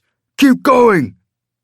The Queen was about to collapse, so they just had to push forward a little harder. Taegyu's arrows sprouted from the Queen's head, making her look like a porcupine. Another arrow flew and hit the Queen square in the forehead. She screamed and shook her head in pain. Scream! The Queen soon snapped back to her senses and spewed poisonous acid all over the den. The attack has such a wide range that the hunters couldn't avoid getting sprayed, but fortunately, Pyeonggu was there to heal their blackened skin. Scream! The Queen was enraged that her poison was ineffective. She proceeded to bite down on Dongyu's torso with her gigantic saw-like mandibles. Crunch! However, he had also protected himself with an advanced reinforcement skill, so he was able to endure the Queen's bite. He used his shield to block one mandible while his left hand pushed the other side back. As he bought time, a huge ball of flame struck the Queen on the side. Kaboom! It was Chongyin's magic. As the Queen attempted to regain her footing, Yunho, who had transformed into an animal-type magic beast, leaped onto her back and ripped out one mandible with his bare hands. He gently landed on the ground and panted. Yunho was certain of one thing. The Queen is done.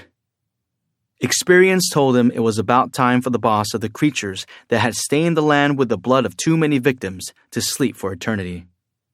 They were so close. As that thought entered his mind, powerful emotions surfaced from deep inside him. But just then, before they could stop her, the Queen reared her head up toward the sky and... Scrah! An ear-piercing screech echoed throughout the whole cave. Yunho's eyes twitched. What was that? A roar? A final cry? No, this sound was different. The high-pitched noise was more like a desperate call for help to something far away. She's calling for someone? The thought brought chills to his spine. Shut her up! As Yunho was about to make his move, Heian gracefully jumped through the air and swung her sword as hard as she could. Shk! The Queen's head landed on the ground before Heian herself. Thud! The cameraman had been holding his breath throughout the entire battle. Now, he raised both hands up high with tears in his eyes. The 4-year ordeal had finally come to an end. Donguk panted as he gave his teammates a big thumbs up. Haein exhaled a sigh of relief. Chongin gave a big smile while adjusting his glasses. Taegyu pumped both his fists in victory. They each expressed their joy in their own way.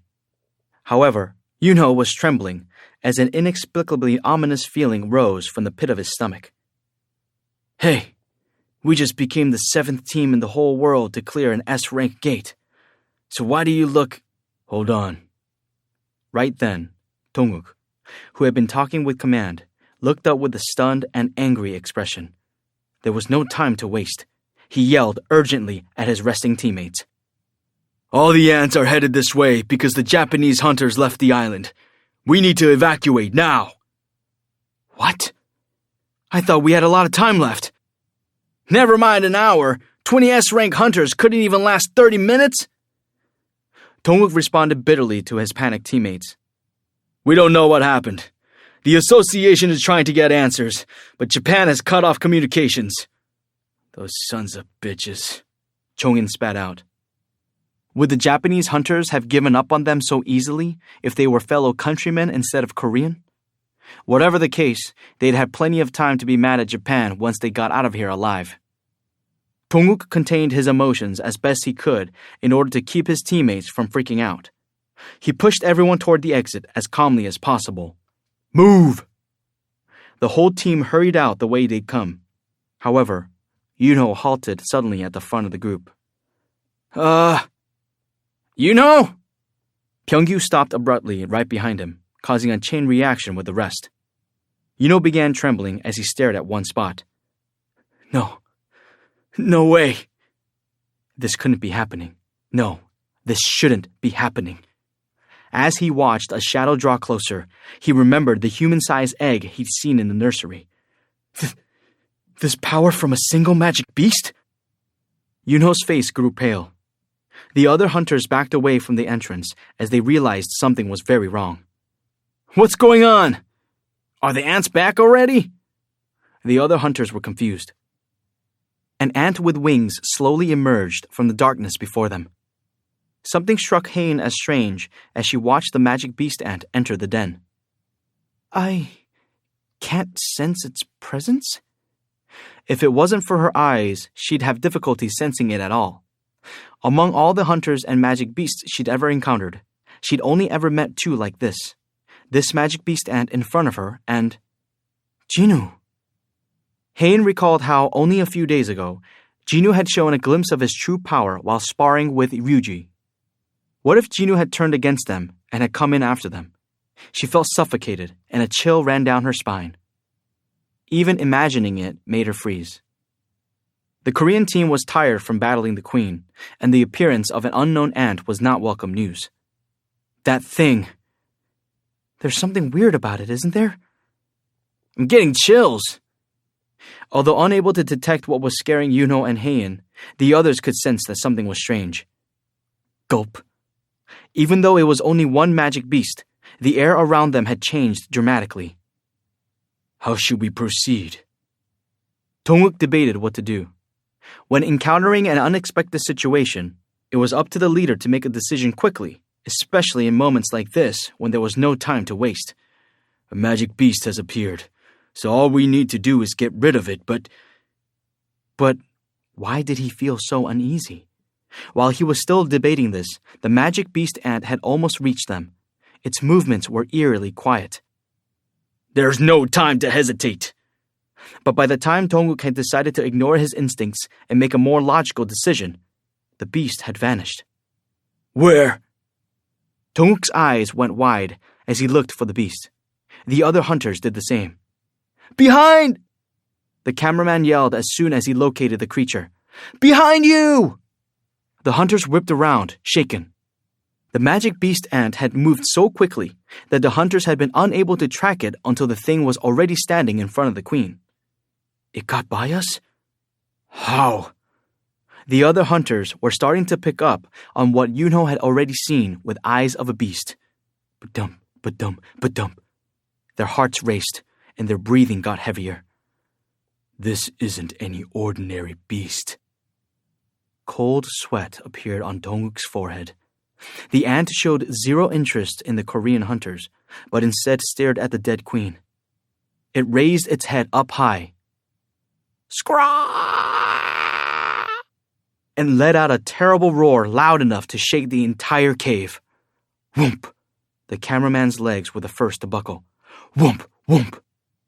Hunters dropped to their knees one after another, unable to stand the pressure. Dong-wook gripped the ground in disbelief. I can't believe a scream brought me to my knees. Scraw! When the ant's relentless cry finally ended, the only person still standing was Haein, but even her legs were shaking and about to give out. A counterattack was but a pipe dream. The magic beast ant finally turned its attention to the hunters. Extreme hostility emanated from it. Haein's eyes widened. The beast's face looked horrifically distorted, as if enraged by the queen's death. Haein calmly moved her fingers to the hilt of her sword, but the ant made its move faster than Haein could draw. Zoom! The magic beast ant disappeared from sight and reappeared right in front of her nose. Haein flinched. She didn't even have time to think about defending herself. Kapow! Ha! A blow to the side of her head sent Haein flying into a wall, where she fell to the ground. Wood! Seeing Haein get knocked out by a single punch shocked her colleagues. To think their strongest member would be down for the count with one hit. However, there was no time to be surprised. The hunters had just witnessed how strong their enemy was, so they knew very well that their chances for survival would diminish the longer they hesitated. Dong-wook the tank made the first move. Grrrah! He bear-hugged the ant from behind, focusing all his energy into both arms. He squeezed the ant's body with enough power to pull a huge, thick tree out of the ground, roots and all. The veins on his neck and arms bulged, but... Ugh! The magic beast ant flexed its body, and both Dong-wook's arms fell to the ground, severed. The now armless Dong-wook dropped to his knees. No! Yuno sprang forward. Had Yuno not distracted the beast, the defenseless Dong-wook would have lost his life right then and there. Yuno gritted his teeth. White fur emerged all over his body, and his nails lengthened and grew sharp. The transformed man bounded toward the ant like an animal. Whoosh! The magic beast disappeared again. Where? It was impossible to follow the ant's movements, even with his eyes of a beast ability. A scream came from behind him. Ah! It was Chong-in, who'd been casting his spell. The ant slashed at the man's torso with its claws, and the mage fell to the ground with a moan. Taegyu, who was situated about 5 paces from Chong-in, had hidden his presence while waiting for an opportunity to attack. He now shot an arrow imbued with mana at the ant. There's no way I'll miss from this distance. He confidently watched the arrow fly. But, tack! Taegyu was incredulous. How? The ant had snatched the arrow out of the air and broke it in half. Crack! Taegyu tried to fire again, but the beast was already standing right in front of him by the time he knocked another arrow and raised his bow. Shit! Pow! Taegyu was punched in the face and flew back. As soon as the ant turned its back on Yunho, the hunter lunged at him. But the beast reacted instantly, grabbing Yunho's skull and smashing his face into the ground. Crunk! Yunho's body twitched. When the ant tried to pound his face into the rock once more, Dong-wook charged at the beast shoulder first. Bam! The magic beast ant tumbled to the ground, but was soon back on its feet. Dong-wook's missing arms had regenerated, and the tank tackled it, his body back in prime condition. The ant struck Dong-wook down. It defeated the other hunters again and again, but the wounded hunters recovered quickly and leaped back into the fray. The ant came to realize that there was a healer present and started searching the area. Pyeonggu remained calm. He had one self-defense skill, camouflage. Similar to stealth, it concealed his presence, but the one drawback was that he had to keep still. Despite that, it was a valuable skill for a healer. It allowed him to stand in one spot and focus on reviving the others. The magic beast changed its tactic as it sensed healing magic coming from a hidden source. It grabbed Dong-wook the sturdiest of the hunters, by the legs and held him upside down in the air. What the hell is it doing? Pyeonggu was unnerved by the change. The ant slowly began breaking Tonuk's bones. As it did, Pyeonggu poured his healing magic into the tank. He had no other choice. Tonuk would die if Pyeonggu stopped. He sweated profusely as he continued casting. The ant's gaze suddenly zeroed in on Pyeonggu's location. It can't be. Pyeonggu's heart sank. When he blinked, the ant had vanished. Huh? Where had it gone? Pyeonggu! Yunho cried out. At that moment, shunk! Gah! Blood spurted out of Pyeonggu's mouth. Feeling like he'd been set on fire, Pyeonggu looked down and saw a huge hole in his stomach. Protruding through said hole was the black arm of the ant. Pyeonggu raised his head and met Yunho's eyes. He called out, Yunho! Run! Pyeonggu! Yunho tried to stand, but his left leg was wounded and wouldn't support his weight. Crunch! The ant bit off Pyeonggu's head. Crunch, crunch! No! Yunho hobbled toward them. The ant abandoned Pyeonggu's headless body and grabbed Yunho by the neck. The hunter struggled to escape the beast's powerful grip, but it was no good. The magic beast ant opened its mouth. Yunho, run! Yunho, run! Yunho was taken aback. The beast was emanating a perfect replica of Pyeonggu's voice. It sounded just like him, save for some strange cracks. Run! Yunho! The ant repeated the words over and over until it finally looked Yunho straight in the eyes. You are weak. What came out of the magic beast's mouth was a familiar language. Though a little stilted, it was clearly Korean. How? Yunho's eyes widened. Our queen was killed. I killed your soldiers. But it's not enough. Who is your king? King? The ant tightened its grip on Yunho's neck. Gah! Where is your king? Yunho's mind raced. Heian was the strongest among the Korean hunters, but she was out cold. He tried to think of someone who could buy them some time. The Japanese team that had abandoned them sprang to mind. Among them, Yunho thought of Yuji, the strongest of that bunch. Outside. Outside. The ant lifted its head as if searching for something. After a while, it spoke in a satisfied voice. There is a strong one. The beast dropped Yunho like a sack of rocks, as if he were a waste of time and effort. It then disappeared in a flash. Cough, cough! Yunho tried to catch his breath, then took stock of the situation. There was no time. They had to escape from this place before the beast returned. However, tuck, tuck, tuck, tuck! While the hunters had battled the formidable beast, the army of ants had made their way back to the nest and were now pouring into the queen's den.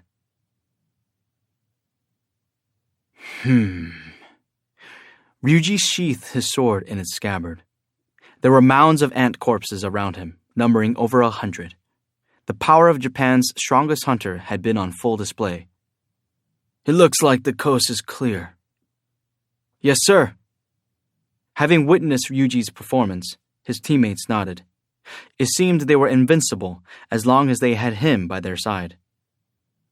Everyone else has left, so it's just us now. A hunter relayed the messages coming from the command center. Ryuji nodded and turned toward the coast. This way. But Ryuji was unable to finish his sentence. Vroom! A magic beast ant suddenly appeared before his very eyes. Ryuji took in the enemy's capabilities at once. This is no ordinary ant. Mr. Goto! Ryuji stopped his colleagues from trying to help him. I'll take care of this. With an enemy this powerful, his subordinates would only get in his way. It was better to handle this on his own. His teammates stepped back as he commanded, putting their full trust in him. Ryuji carefully drew his sword. Ant, you have quite a presence. The ant didn't budge, as if it sensed Ryuji's power and was now frozen to the spot. Of course, had it moved, Ryuji would have sliced it into 100 pieces. The ant opened its mouth. "You're the king?" "King?" Ryuji was startled. He couldn't believe he had actually heard an ant speak. It was a known fact, though, that intelligent magic beasts had their own language, so it didn't seem too far-fetched for them to be able to mimic human language. Ryuji smirked. "King." When President Matsumoto established an empire of hunters, Ryuji would be the only one with the right to sit on the throne. "Yeah, I'm the king." As soon as the ant got the answer it'd been looking for, it unleashed its full magic power. Fum! Ryuji had severely underestimated the beast. His eyes bulged from his head. What in the world? The sudden drop in temperature gave him goosebumps and made the hair on the back of his neck stand up. He had experienced this kind of sensation once before. Jinusang? Shunk! Ryuji's head fell to the ground as soon as the magic beast ant made its move.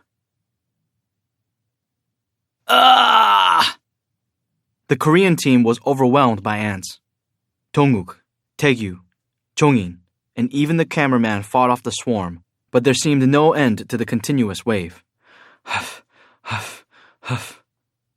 Yunho could hear only his own labored breathing. Is this the end?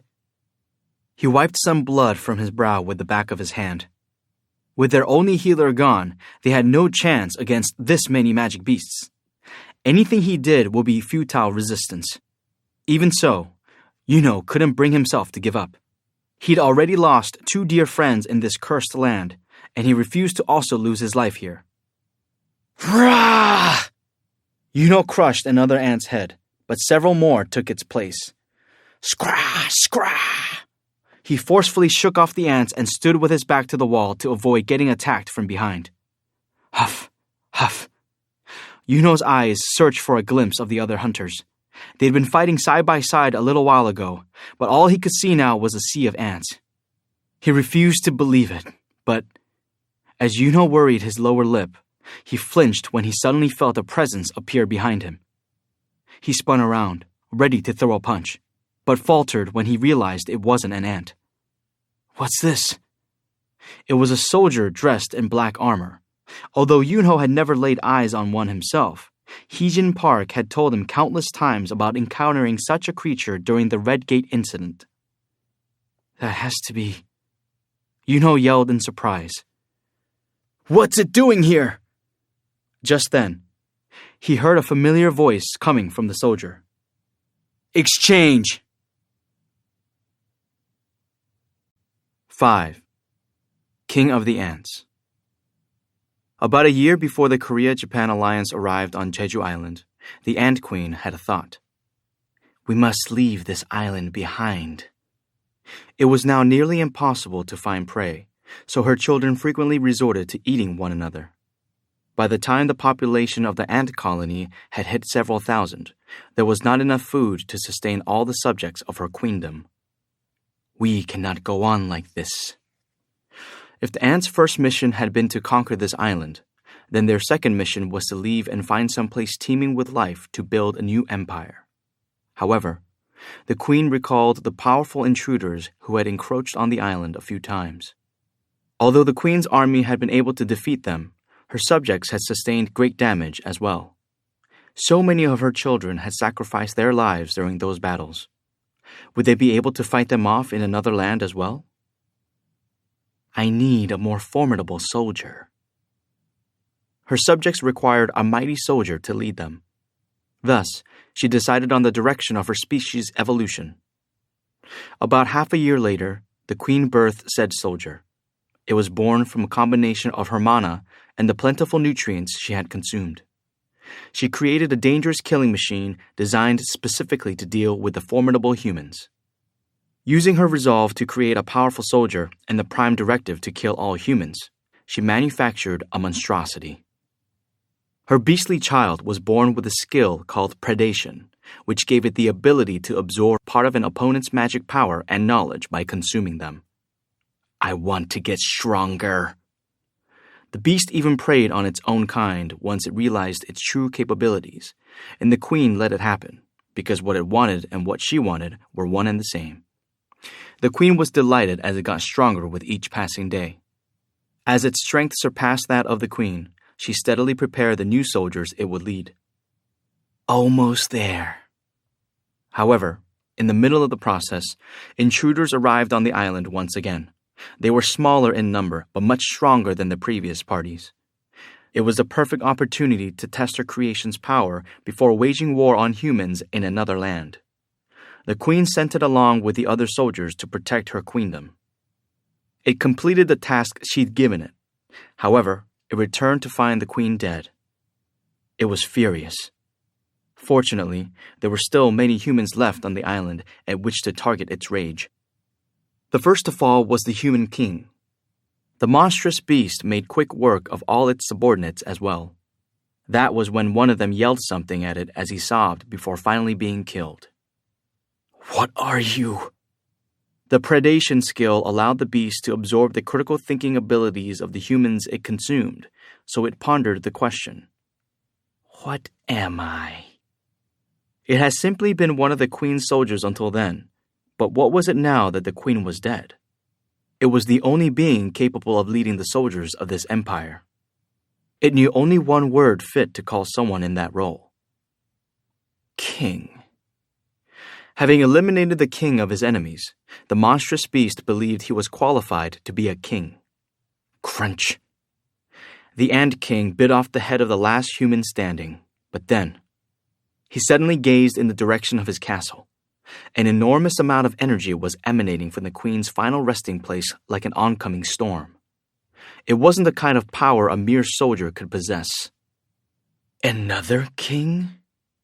The beast slowly rose and moved toward his castle, instinctively realizing that a threat had arrived. It was a bolt out of the blue. The mood in the control room of the TV station switched from that of a party to a funeral. The broadcast of the raid had been going smoothly up until the appearance of the ant with wings. They were flooded with calls voicing complaints and concern as soon as they hastily shut down the stream. Ring, ring. An employee cautiously walked over to the executive director and reported, "Sir, I was told that our phone lines are about to break down from so many viewers calling in." The director looked up. "So what? Do you expect me to show them that damn ant ripping hunters apart?" No, sir." The broadcast had been cut just when the magic beast ant began single-handedly destroying the hunters. Naturally, the audience was desperate to find out what was happening, but the network couldn't exactly broadcast Hunter Ma being tortured or Hunter Min being eaten. The director moaned while burying his face in his hands. "It's over. It's all over."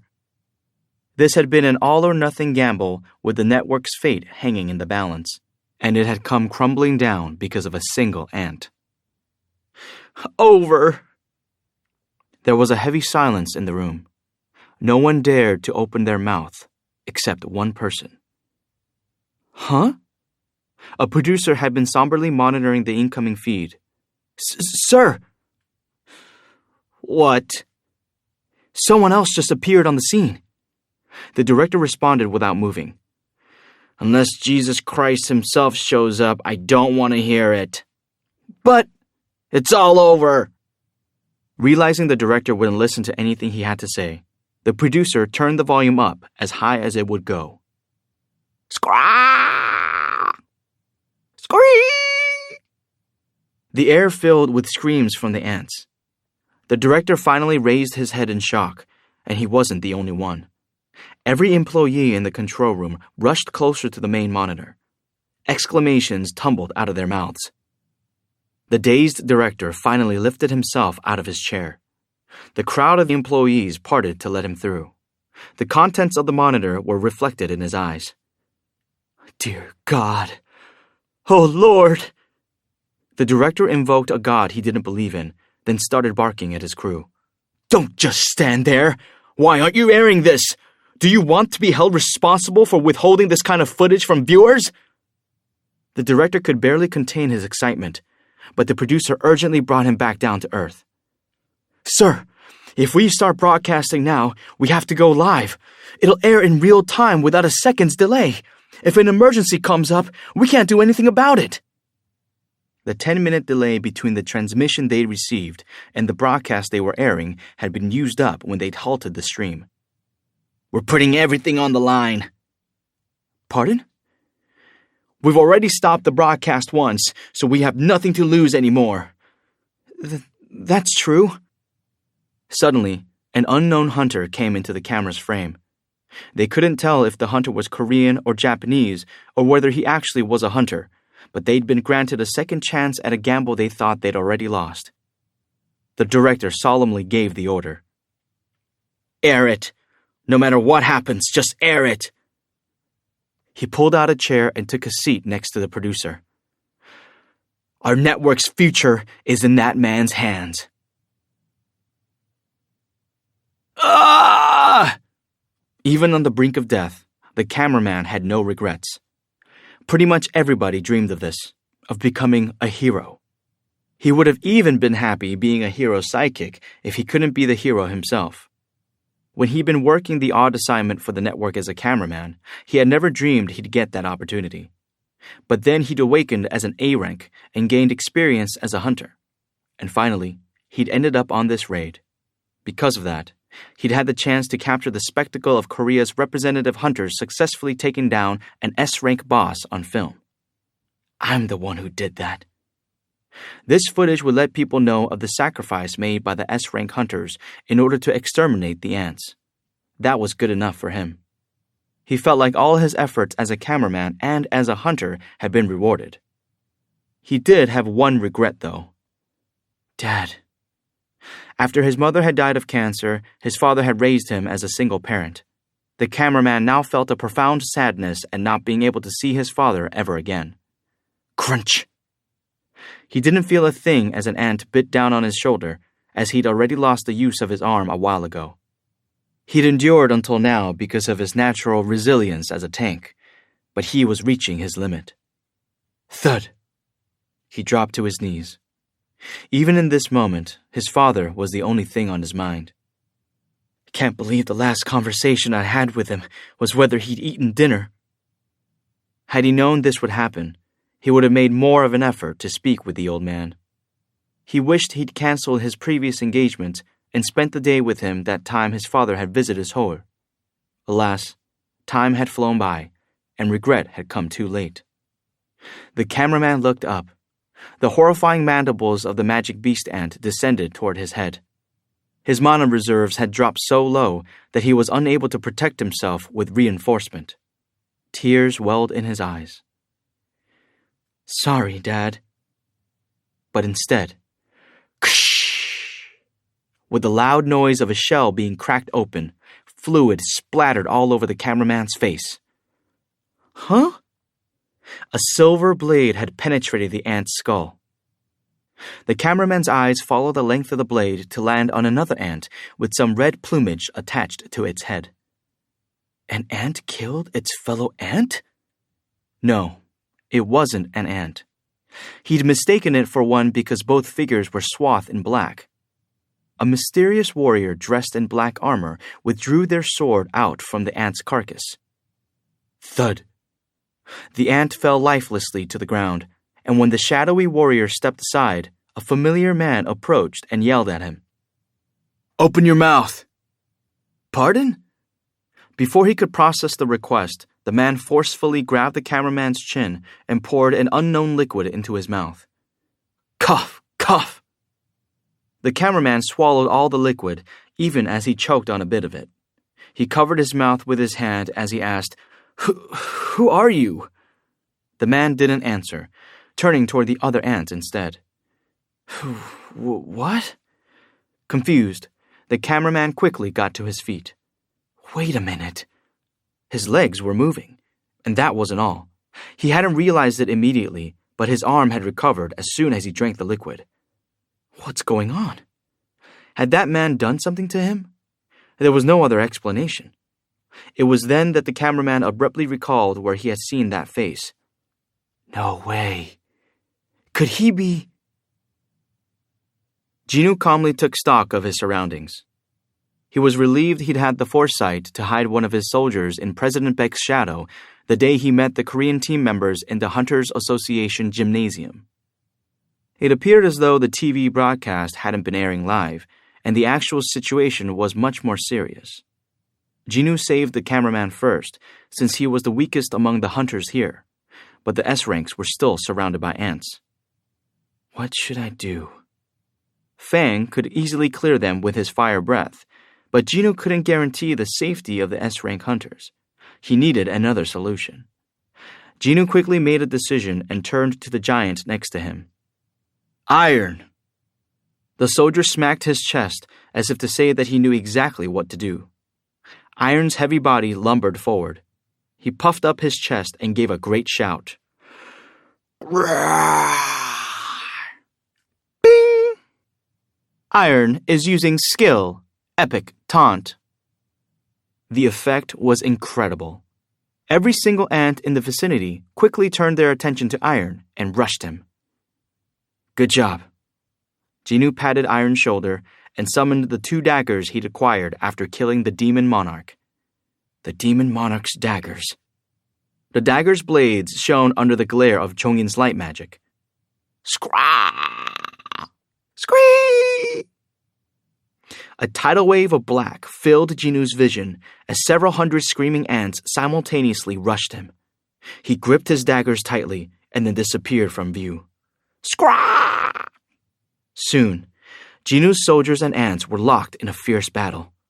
Meanwhile, Yunho, who was in better shape than the others, hurriedly moved his fellow hunters to a safe corner.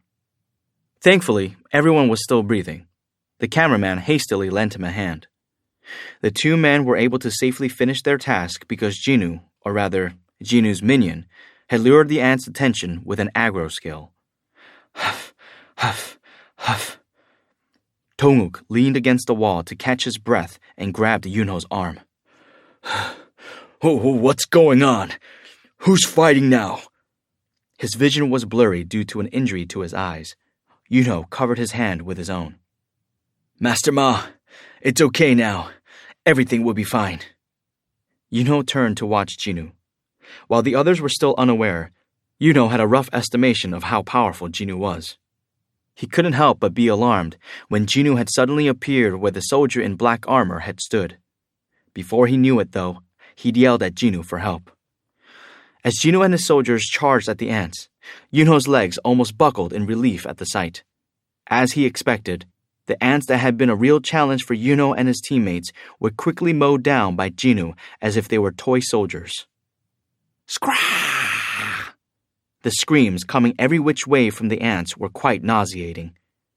Yunho let out a sigh of relief. Everything's fine now. He didn't say this to Donguk, but thought to himself. Renewed hope for surviving this ordeal blossomed in his chest. He trusted in Jinwoo's power more than he'd ever trusted the 20-plus Japanese S-rank hunters. I guess there's no place for me in this battle. Yunho settled down beside Donguk with a smile. The only thing he could do currently was silently observe Jinwoo at work. He turned to the cameraman and gestured to Jinwoo. Please follow that man closely. You'll witness something incredible. He had only heard about the Red Gate and the Hunters Guild incidents from others. This was his opportunity to see things unfold with his own eyes. Yes! The cameraman kept his distance so as not to interrupt the battle and trained his camera on Jinwoo. The strike squad's job was done, but he still had work to do. Gulp. He swallowed hard. Scrah! Jinwoo cleanly sliced an ant's body in 2 and looked around the area. He'd already dealt with about half the ants. He'd cut down a countless number of them without breaking a sweat. Truth be told, this was less of a challenge for him than the top floor of the demon's castle. Should I speed things up a bit? He inspected the black smoke coming off the ant corpses and gave an order. Arise! The cameraman's blood ran cold. What's going on? Something strange was happening. Wind was blowing through the underground cavern, which should have been impossible, and it sent a chill up his spine. And also, right as he noticed the eerie silence that had settled over the area. Cree! Black hands shot out from the ground as deep moans echoed through the space. Tuck! Tuck!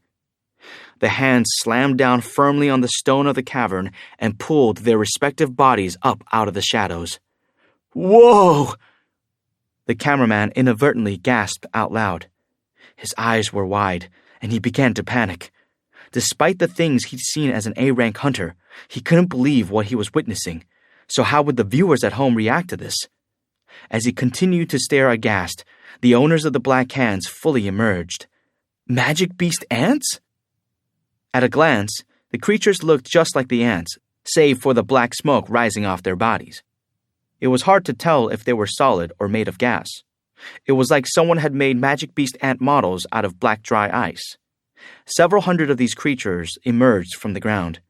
The cameraman's heart pounded, and he had trouble breathing. Yuno also couldn't help but gasp at what he was witnessing. Though he was calmer than the cameraman, his mouth hung open too. Those are all his minions? Unlike the two men who were at a loss for words, Jinwoo regarded his additional soldiers with satisfaction. Excellent. Jinwoo's shadow soldiers now outnumbered the magic beast ants. I don't have to raise a finger anymore. He returned the demon monarch's daggers to his inventory and relayed his first order to his new recruits. Don't leave a single enemy alive. Go. Scrah! Just as the ants had rushed into the den earlier, Jinwoo's shadow beasts swarmed toward them. The endless horde of ants was swept away by a sea of black. Yay! The control room of the TV station burst out in loud cheers. The executive director leaped to his feet and clapped. That's it! Yes! A weight lifted off his shoulders as he watched the refreshing sight of the ants getting wiped out. It was like 10 years of indigestion had been instantly cured. Had there been no one else around, he would have asked the producer to send him this video clip. He could have used this footage to de-stress for months and years to come. It had been devastating to see Hunter Byung-gyu Min's tragic death. It had felt like the sky was about to come crashing down when the only healer on the team died at the hands of the magic beast. Still, if the remaining members could safely escape from the ants' cave with the help of the mysterious hunter, that would be the best-case scenario. The Korean team had already accomplished their main mission of assassinating the queen. Without a way to breed, the ants would soon vanish from the island. And what about the Japanese team? Since they'd abandoned their mission, not only did Korea not have to fulfill their promise to Japan, but they had the right to hold them accountable later. The cherry on top was that this footage could be sold for a mint. The director's face was aglow. Where did this lucky charm come from?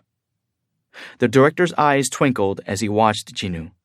That was when one of the crew members approached him. Sir! The startled director shot out of his chair. What now? The director's face hardened. Things had been going swimmingly, so what could have gone wrong this time? His heart was already racing. He was starting to intensely dislike the employees who reported things to him. If he could prevent bad news by simply forbidding them to speak, he would. This is driving me crazy. Unaware of his boss's thoughts, the employee's face glowed as he exclaimed, That man! I found out who he is! The director's eyes grew wide. What? Inside the president's office at the Hunters Association. Crack! President Keun-hwae Ko quickly let go of the couch armrest. The doctor seated next to him looked at him. President Ko. I got a bit too excited. He had unintentionally clenched his hand and crushed the armrest. But how could he not get worked up after seeing that footage? His emotions had welled up as he watched Jinwoo's performance on the sizable TV. If his body had allowed it, he would have participated in the raid as well. Getting overexcited isn't good for your health. Keun-hwae nodded. There was only one reason why he, the president of the association, wasn't in the mission command room. Whether the operation was a success or a failure, the stress would have been too much for his heart. For that same reason, His doctor had elected to stay and monitor his condition, as even watching it unfold on TV was risky. Should I have stopped President Ko from watching the raid? The worried doctor questioned his own judgment, but he shook his head as he took in his patient's expression. Ever since Hunter Sung had initially appeared, the president's smile hadn't left his face. "Hey, it's Jinwoo!" Kunhui's shout, when the situation had switched from desperate to hopeful, still rang in the doctor's ears. Kunhui laughed. "I can't believe this." He delicately gripped the armrest of the couch again. He needed something to ground himself, as his body was itching to join the fight. How did Hunter Sung even get there? Kunhui was rather curious about that. How was Jinwoo able to arrive on the island teeming with ants without anyone knowing? But that kind of thing wasn't important. What was important was that Hunter Sung was there at all. Because he was, there was hope for the other hunters yet. Those two facts were all that mattered. That was when Kunhui stared in shock as he watched Jinwoo extract shadows from the corpses of the ants to create more soldiers. That young man lied to me.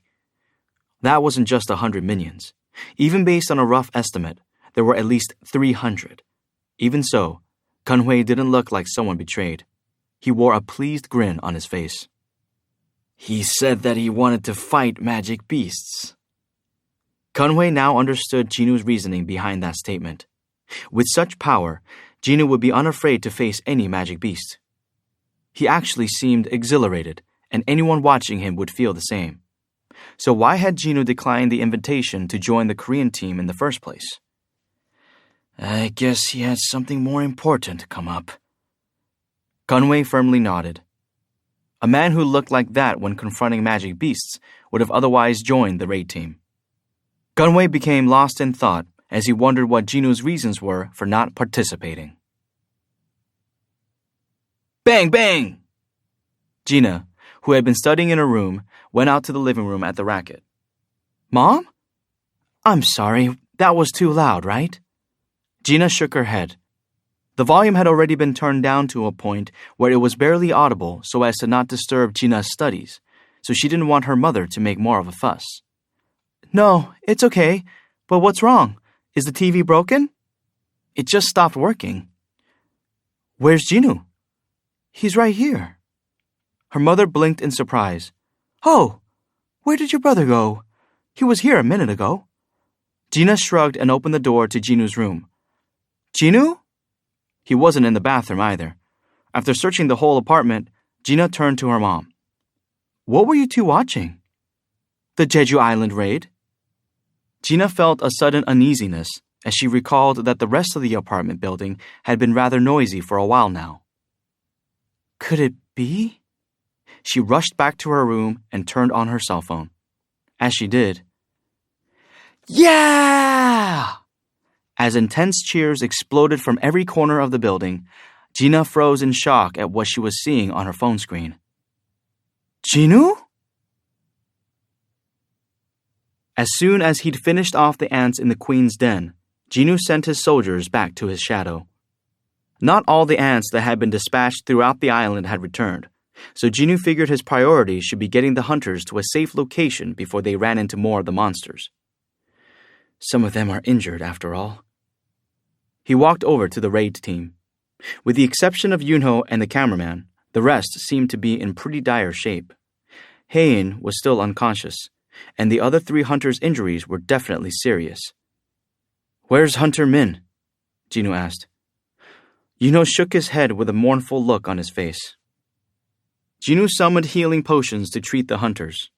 He had to feed them the elixirs, since they lost any effect if he wasn't holding on to them. With each draft, another hunter recovered. Huh? Taegyu blurted out as he sat and patted himself up and down. But Chongin's and Dongwook's wounds were also healed. Cough! Chongin hadn't the faintest idea what was going on and blinked at Jinwoo in confusion. Hunter Sung? Why are you here? Let's talk outside. Oh. Chongin took in their location and nodded. They were in the deepest part of the ant cave. not the best place to have a conversation. Master Sung! Tonguk, whose eyesight had been restored, clasped Jinu's hand firmly. You were the one who fought those ants, weren't you? Thank you. Thank you so much. Jinu responded to Tonguk in the same manner. Let's talk outside. Understood. Hain was the last one. Jinu's forehead wrinkled as he bent down in front of her. That's odd. Her life force is too weak. He was filled with a sense of foreboding as he carefully poured the potion into Hain's mouth. Sure enough, a message immediately popped up. Bing! Healing potions cannot recover HP when it dips below 10% of your total HP. Jinu frowned. When he lowered her head back to the ground and pulled his hand away, he saw that it was covered in blood. That damn ant. The beast had given one of the most distinguished Korean hunters a life-threatening injury with a single blow. The other hunters had survived not through their own power, but because the ant had been toying with them. Jinu's expression hardened. But first, treating Hain's wound was the most urgent priority. She needed to get off the island as soon as possible and see a healer, since potions weren't having any effect. Let's hurry. Jinu gathered Hain's prone form in his arms and stood. The other hunters got to their feet as well. As he tried to hurriedly lead everyone out of the queen's den, Jinu let out a long exhale. Yunho understood why he did. Jinu passed Hain to the guildmaster, who took her with a flustered expression. I'll help you. Jinu glanced at them all and firmly stated, Please do not intervene. It'll go faster that way. Jinu, you mean... Chongin tried to say something despite not fully understanding the whole situation, but Tonguk shook his head and cut him off. Though the tank hadn't seen it with his own eyes, he'd been able to sense what Jinu had done to the ants from start to finish. Jinu was correct in this instance, but Yunho was still worried. Hunter Sung. Jinu turned to him. I know how strong you are. There probably isn't anyone who understands that better than me. However, Yunho's expression was serious. You've already summoned too many minions, haven't you? Why would that be a problem? Jinu stared at Yunho, uncomprehending. Flustered at the lack of reaction, Yunho hurriedly explained. You've probably consumed a ton of mana already. What are you going to do if you run out? Jinu understood now. Guessing from what Yunho was saying, other hunters who used summoning magic required a lot of magic power to cast their spells. They don't need to know that summoning my shadow soldiers doesn't use up mana, do they? His shadow soldiers clearly didn't look like the run-of-the-mill minions anyway. Jinu chose his words carefully. My minions don't consume much magic power, so there's no need to worry about that. Huh? What? Yunho and the cameraman exclaimed at the same time. Jinu didn't need a ton of magic power to summon all those minions? Did this man have any weaknesses? Jinu looked toward the exit of the cave to avoid explaining things further, just in time to see ants rushing inside. So many of them. They had an injured member, so there wasn't any time to waste. Jinu activated Monarch's domain for the sake of efficiency. The ground beneath his feet started to turn an inky black. But before he could summon his soldiers, an ominous wind blew in from the other side of the cave. Jinu sought out the origin of this sinister energy. It was one of the ants. Despite being similar in appearance to the others, this one clearly stood out from the pack. It's him. Jinu instantly identified the Ant King. The Ant King also noticed Jinu and leisurely made his way over. Human, the energy is strong in you. He spoke in Ryuji's voice. Remembering the nightmare they had just endured, the other hunters backed away. But Jinu held his ground and quietly leveled a glare at the beast. The Ant King stood in front of Jinu. Are you the king of the humans? To think a bug could talk. At Jinu's mild response, the ant's face twisted horribly. Using the strength he'd inherited from the queen and the power he'd amassed from predation, the Ant King combined all his magic power to make his body expand. He was originally the same height as Jinu, but quickly grew to 1.5 times his opponent's size. He roared as loudly as he could right in Jinu's face. Scrah! Jinu didn't even blink. Instead, a grin spread across his face. You're finally starting to resemble a bug. He then unleashed his own magic power. We lost communication with Goto? President Matsumoto's face was ashen. His subordinate handed him a headset. Would you like to listen? President Matsumoto snatched the headset and shoved it on. The employee played the recording for him. Ant, you have quite a presence. You're the king? King? Yeah, I'm the king. Mr. Goto! Ah! Ah! Gah! What are you? Beep. We lost contact after that. President Matsumoto was stunned as he removed the headset. From the occasional creepy noises and the bone-chilling sounds from the magic beast, he could draw only one conclusion. The ant can speak like a human, and it killed off Goto? This wasn't part of the plan. Their plotting and preparation had been perfect, so how? His hands began to tremble ever so slightly. Sir? President Matsumoto quietly hid his hands once he realized his subordinate was watching, and he changed the subject. Where is the magic beast that could talk? He couldn't bring himself to call it the magic beast that had killed Ryuji. It disappeared. Disappeared? The beast had been powerful enough to kill Ryuji, so how was it possible to lose track of it with their mana-detecting camera? The employee pointed at the monitor as if anticipating this very query. That light represents the magic beast's mana. The camera registered magic power as light. The bigger and brighter the white spot was on the monitor, the more powerful the source. Once Ryuji's and the Japanese hunter's lights blinked out, the biggest, brightest spot also vanished. Oh no, President Matsumoto groaned. The enemy had excellent control over its own magic power. That's why, because it could. This was why the research team had failed to notice it. It was their complete loss. Japan had paid the price by losing 10 of their highest-ranking hunters, including their strongest. It was an incredibly high cost for a single mistake, especially considering the potential aftermath awaiting them. What if that horrible magic beast crosses the ocean? President Matsumoto couldn't exorcise the dark thoughts from his head. But at that moment, found it! It's revealed itself! President Matsumoto's eyes shot open. Where is it? It's in the Queen's Den! That was where the Korean hunters were fighting off the returning hordes. They were hanging on for now, but the new creature was beyond anyone's imagination. I suppose they're done for. That's what President Matsumoto thought, but he stared as something caught his eye. Another light had suddenly blinked into existence in front of the horrifying beast. What's that? Shocked, President Matsumoto looked at the member of the research team, who vigorously shook their head. I've never seen such a huge signal before. It seemed to be on par with, or possibly bigger and brighter than, the magic beasts. But more shocking were the several hundred tiny sparks surrounding it. The head analyst of the research team, someone who'd inspected surveillance videos as a living for many years, had never seen anything like this. Oh.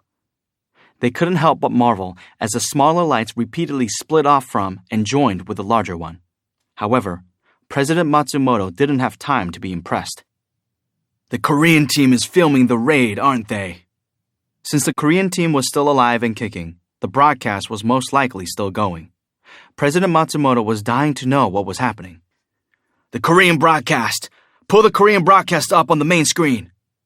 Instantly, the image of a man facing off against an ant appeared on the giant monitor President Matsumoto had indicated. He swallowed hard as he took in the fellow's face. A bead of sweat dripped down from his temple and clung to his chin. That man, is he the one controlling all those lights? In front of this newcomer was a magic beast much larger than the average ant. President Matsumoto's heart raced as he felt the ant's overwhelming presence through the screen. He was stunned. Just then, the ant made the first move. The Ant King struck Jinu in the face. Pow! It was a strong enough blow to nearly bend Jinu backward, but he held out by digging into the ground with his heels. The ant had put his full force behind that punch, but the human had taken it without a problem. You withstood my power? The ant had been aiming to kill, but his attempt had merely pushed Jinu's head to the side. However, there was no time to be surprised as Jinu threw a punch of his own. Whoosh! Kapow! It connected with the ant's face dead on and slammed him into the wall. Bam! The wall caved in like a meteor had struck it. For a brief moment, the whole cavern shook from the impact. What kind of ant talks that much? Stunned viewers stared at the technical difficulties notice that had interrupted the broadcast on their screens. The hunters! What's happened to the hunters? What was that ant just now? Are you serious? How could they cut the broadcast at a time like this? A magic beast ant had appeared out of nowhere, and the hunters had been helpless against it. To the viewers who had been celebrating the death of the queen, that last scene of the winged magic beast striking the hunters down had been sobering. The host of the live stream came on screen. This just in. The host sorrowfully reported the death of Hunter Byung-gyu Min to the audience and added that the status of the other hunters in the ant cave was currently unknown. Damn it! The hunters killed the queen, so why are they dying? Where's Japan? Isn't this an allied raid? What's the Japanese team doing? Some people were angry, others were worried, and still others were grieving. The news of the possibility of the hunters not making it out alive despite risking their lives to fight the magic beasts ran rampant. Despite the stream cutting out, the audience ratings shot up even higher. Oh! The host's somber face brightened as they received an urgent message. An unidentified hunter has appeared on the scene. We will return to the live broadcast shortly. That single announcement was enough to re-energize the weary audience. Soon, the live feed was back up. What? Oh my gosh! People jumped out of their seats as the images of shadow soldiers filled their screens. The soldiers were locked in combat with the swarm of ants that kept pouring into the queen's den. The camera stopped panning to zoom in on a close-up of a single person. It was hard to make out who this was, as the camera was too far away.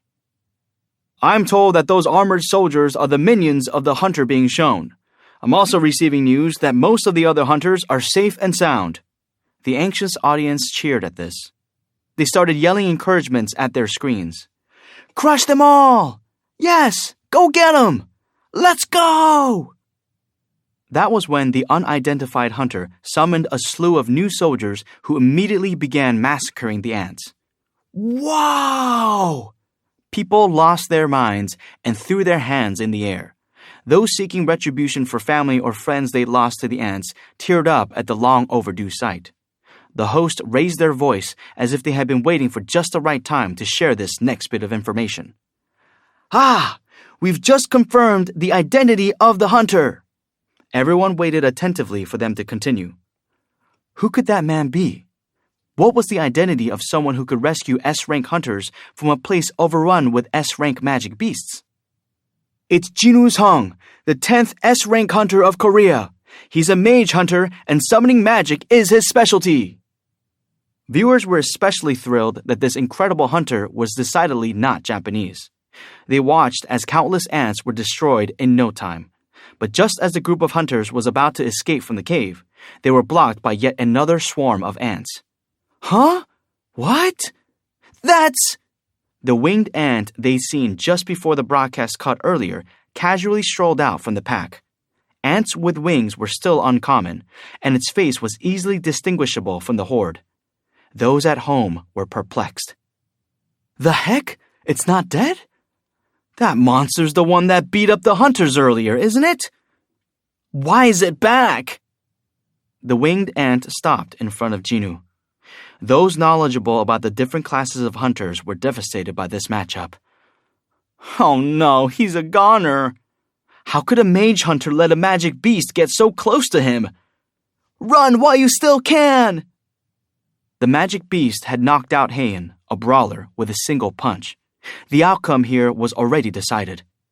When the ant suddenly grew in size, the anxious audience began to panic. People screamed in horror as the scene unfolded. And then, pow!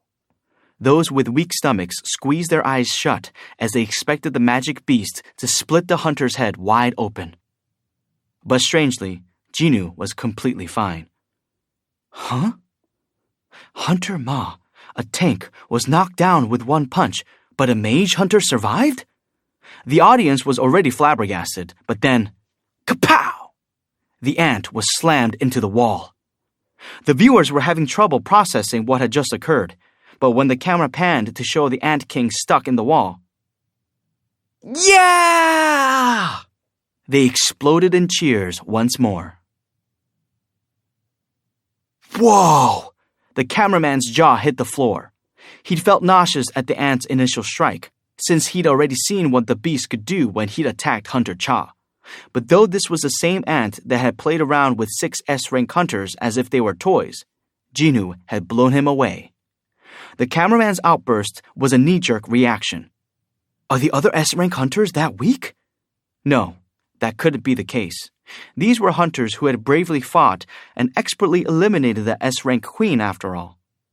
It was genuinely strange that the mutant ant had overwhelmed the hunters, and stranger still that Hunter Sung was able to punch the lights out of that beast. Gulp. The cameraman forced down his excitement and swallowed hard. The reactions of the other hunters weren't much different. While everyone else was busy excitedly watching Jinwoo, Jongin suddenly glanced around. The cavern was littered with ant corpses. At first, he thought the other hunters had worked together to defeat them while he was unconscious. Looking at Jinwoo now, though, he suspected differently. Did Jinwoo do this on his own? His eyes shook as he hurriedly counted the number of bodies. Scream! Jongin turned back at the unexpected roar.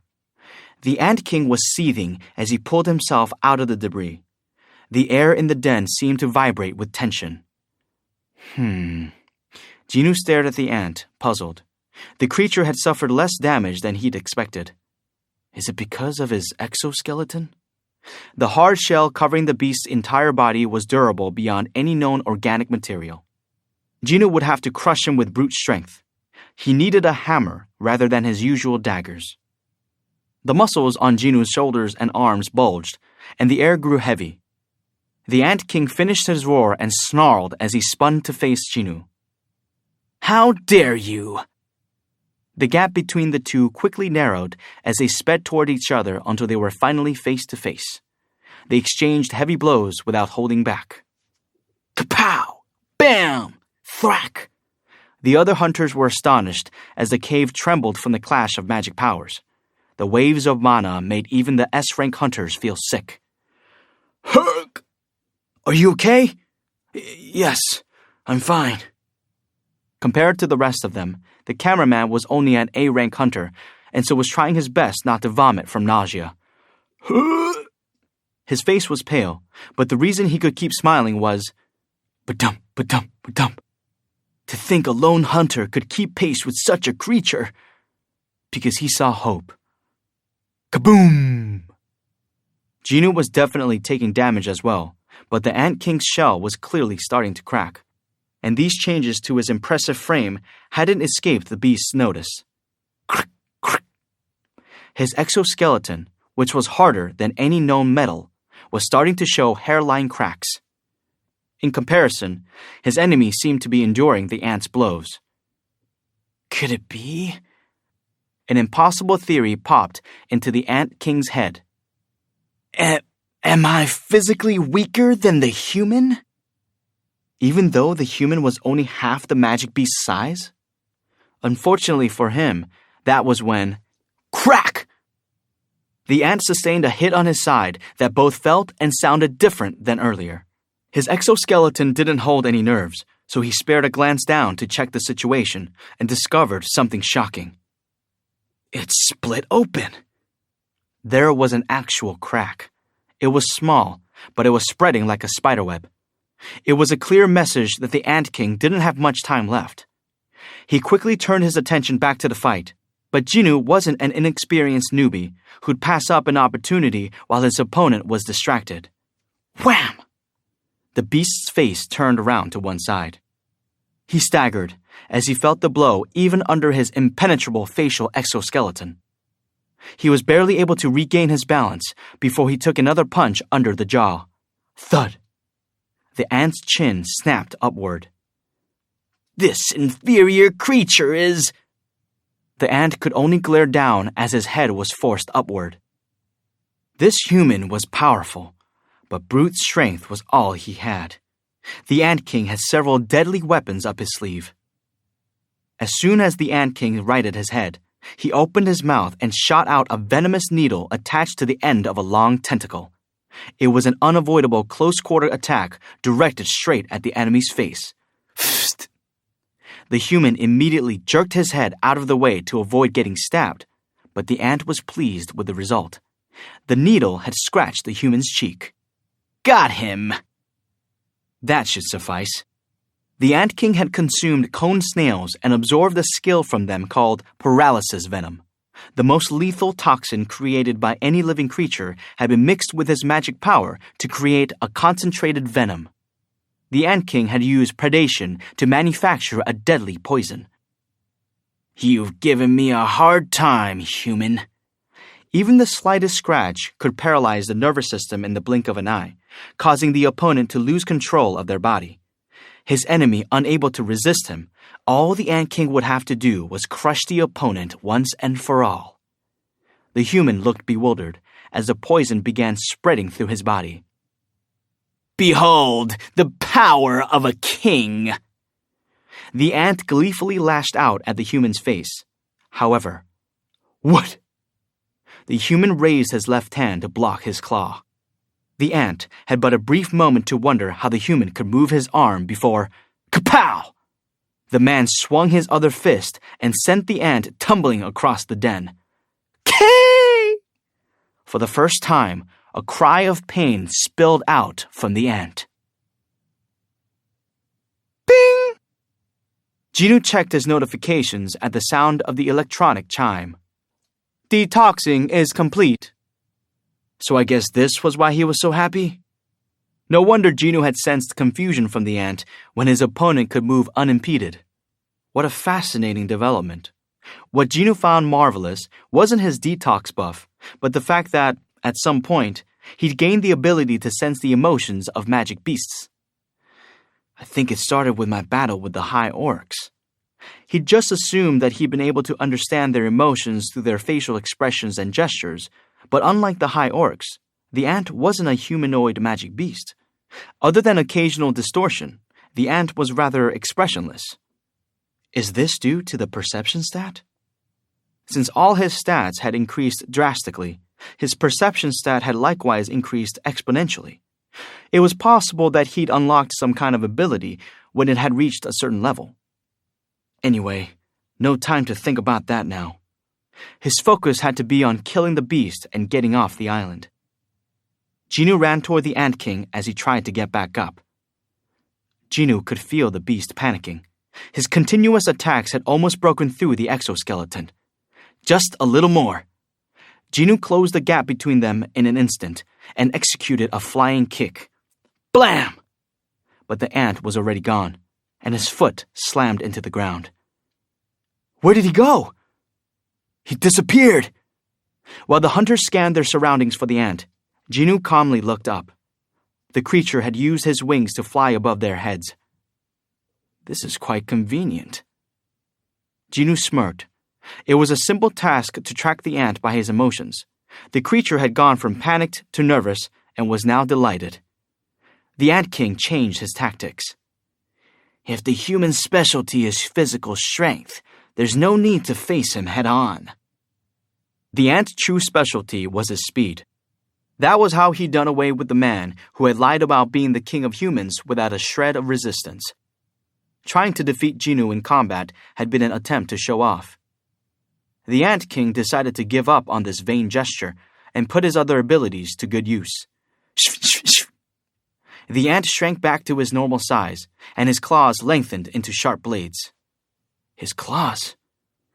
As he watched the ant's physical transformation, Jinu had a hunch the creature would change his method of attack. Vroom.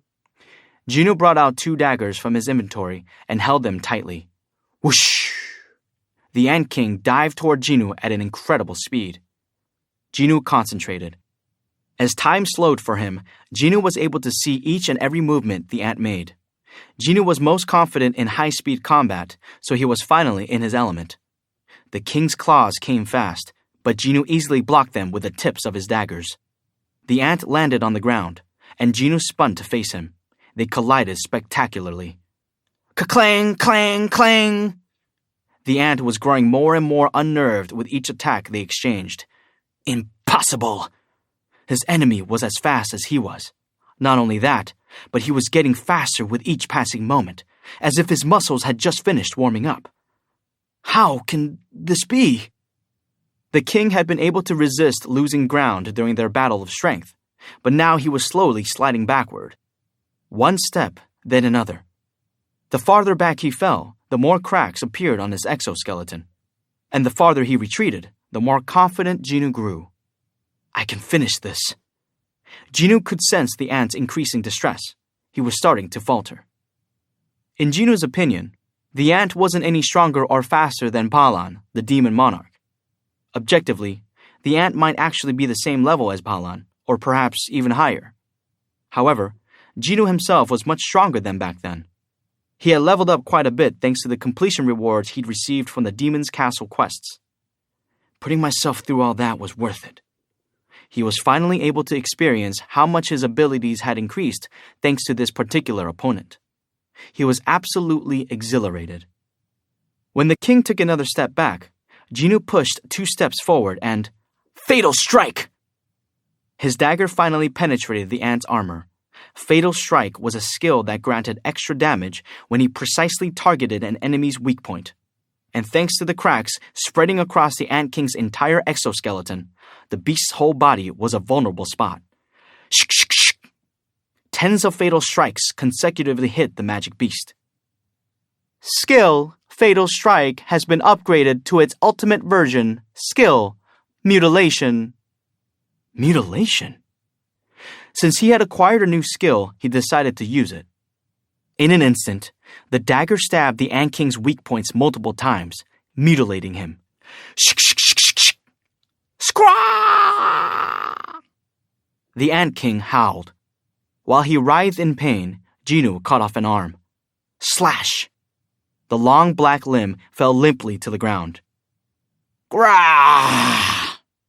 With that, the Ant King hurriedly launched himself into the air, abandoning any pride and desire for revenge. His survival instincts kicked into full gear. However, Jinu wouldn't give him so much as an inch. The Ant King sensed someone chasing after him and looked back. The human is flying? Jinu had flung himself into the air using Ruler's hand, and he proceeded to cut off one of the king's wings. What? The Ant King started to fall to the ground. As he did, in his shock and fear, he desperately tried to think of a way to escape his fate. I have to think of something I'm better at. Strength, speed, and even the ant's secret weapon, venom, hadn't worked on the human. The ant couldn't think of anything else. Did he not have a single advantage? Then, just before he lost hope, the magic beast remembered one last thing he had in his arsenal: numbers. The human was but one enemy, while he commanded an army of several thousand ants. His brave warriors were awaiting his orders at this very moment. The Ant King pointed at Jinu with his remaining hand as he awkwardly pulled himself up. Scrah! At the furious screech, the swarm of ants rushed inside the den. What now, human? Scrah! The ant's scream was never ending. It was his attempt to both regain his pride and boost his soldiers' spirits. The king leveled a confident gaze at the human. Yet the ant was met with a sea of black crashing in from the other side of the den as well. Go! Jinu gave an order to his shadow soldiers. The monarch's domain he'd activated earlier was still going, so his strengthened shadow soldiers charged at the enemy. Thud, thud, thud, thud, thud! Their thunderous footsteps echoed throughout the cavern. And come forth. Last but not least, Jinu summoned Fang. Fang looked around and scratched the back of his head as if he felt awkward at being summoned all by his lonesome. Jinu spoke firmly to Fang as he placed a sphere of avarice in his hand. Only target the ants. If so much as a spark touches any of the humans, I won't be summoning you ever again. Fang gave a confident nod and, after sizing himself up with the Song of Giants, began to spew pillars of fire. Foom! Even though Jinu had seen Fang do this often enough, he was amazed nonetheless. It feels like his flames are getting bigger as time goes by. Perhaps it was because Fang's level had increased? While Jinu was taking in the familiar sight, the other hunters had quite a different response. They had been watching the battle between Jinu and the Ant King intently when the sudden appearance of a monstrous-looking minion made them all gasp out loud. Some had a more extreme reaction than others. That's a minion? You're honestly telling me that's a minion? Taekyu yelped as he pointed at Fang. The other hunters' mouths were hanging wide open, yet no one could answer him. Everyone had the same thought. Was that thing really a minion? From his look and abilities, he seemed more like a demon king incarnate. In any case, ants were being incinerated by the blasts. The Ant King started to tremble. These are the human soldiers? Hundreds of the king's subjects were literally evaporated in less than a minute as they were engulfed by the strange monster's flames. For the first time ever, the Ant King was afraid of another being. He felt an insurmountable wall between their skills and came to the realization that he had no way to overwhelm this enemy. He had been utterly defeated. But how? Even though I was brought to life to battle powerful humans. That was the king's only purpose in life. He'd nurtured his power for the sake of his mission. He'd even absorbed the abilities of humans. And yet the ant couldn't defeat Jinu. The Ant King quivered and turned his back on the fight. He needed to get as far away as possible from this human. In that instant, his concern for his kingdom and soldiers was erased from his mind. Thanks to the healing skill he'd acquired from one of the humans, his severed wing had regenerated quickly. He flew into the air. I must get as far away. But then, thud! The magic beast ant plummeted to the ground as an invisible force pushed down from above. Grah! Fluid sprayed out of his mouth as he smashed into the floor of the cave. Jinu had used Ruler's hand like a fly swatter. He walked over to the ant without delay. I can't let him go. The king was a powerful magic beast, and Jinu wanted to extract his shadow no matter what. And in order to do that, I need to kill him first.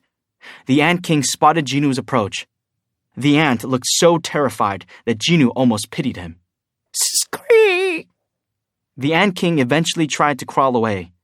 Gone was the majestic attitude he displayed when he toyed with the other hunters. There, you're finally acting like an insect. Jinu quickly caught up to him and unleashed mutilation at his back. As he did, a message appeared. Bing! You have defeated an enemy. You have leveled up. You have leveled up. Yes! Jinu pumped his fist, but his elation didn't last long. Hunter Sung! Jinu turned around at Yunho's call and saw the guildmaster's dark expression. He quickly made his way toward him. The other joyous hunters turned to face Yunho as well. Hunter Cha is... Yunho didn't finish, but Jinho could sense Heian's dwindling life force. It didn't look good. Jinu's face hardened. There wasn't much time. Even if he used Queso to fly Heian out, who knew how long it'd take to get to a hospital and find a healer who could treat her? There has to be another way. After thinking deeply, he sensed a solution pop into his head. Jinu stood from where he'd been crouching by Heian's side. Then he turned to the cameraman. "Could you please turn off the camera for a moment?" 6. A fruitful harvest. "Excuse me? The camera?" "Yes." The cameraman looked at him, surprised. Jinwoo's expression was sincere. "Why the camera?" Jinwoo didn't provide an answer. This was a tough call for the cameraman. Jinwoo had saved his life. Even now, he held multiple lives in his hands, so there was nothing the man wouldn't do for him. But to turn off the camera... It wouldn't be an exaggeration to say that everyone in Korea was tuning in, so for a professional in the broadcasting industry, it was a very difficult request to hear. Jinwoo spoke up as he hesitated. "If you don't turn it off, I'll break it." The cameraman flinched at Jinwoo's icy tone. If he chose to do so, would the combined efforts of the other hunters be enough to stop him? Whatever Jinwoo's reason for this request, the A-rank hunter had no choice but to agree. Yes, sir." He removed his head-mounted camera and turned it off. Once Jinwoo confirmed that it had stopped recording, he took Haein from Yunho's arms. I didn't want to have to threaten him, but... There was no other option if he was going to help Haein. With her limp body cradled in his arms, Jinwoo surveyed his surroundings. He took a deep breath and closed his eyes. What is he trying to do? All the hunters waited for Jinwoo's next move. Soon, Jinwoo opened his eyes. Having located what he needed, he started briskly walking deeper inside the ant's cave, careful not to jostle Haein. The others weren't sure what to make of this, but eventually followed behind him. Before long, Jinwoo stopped and carefully put Haein down. He then cleared the piles of ant corpses around him. "Ah!" The cameraman gasped as he spotted something on the ground. "Oh." Everyone else swallowed hard. There lay Byung-gyu's cold, lifeless body. It was horrendous seeing the headless corpse. Everyone realized why Jinwoo had asked for the camera to be turned off. No one would want to be subjected to that sight. Yunho had been closer to Byung-gyu than anyone here. He turned away and squeezed his eyes shut. But then... Wait a minute. A thought popped into his head. How did Hunter Sung locate Byung-gyu among all these magic beast corpses? The answer was quite obvious. If Jinwoo wasn't using a special skill, there was only one other explanation. The mana signatures of humans were slightly distinguishable from magic beasts. Jinwoo seemed to have successfully located Byung-gyu by the healer's residual mana. If that was truly the case, Jinwoo's perception had to be off the charts. Even Yunho's Eyes of a Beast, a skill specializing in mana detection, couldn't have accomplished this. With that in mind, Yunho turned back to Jinwoo. Although seeing Byung-gyu like this broke his heart, he wanted to observe with his own eyes what happened next.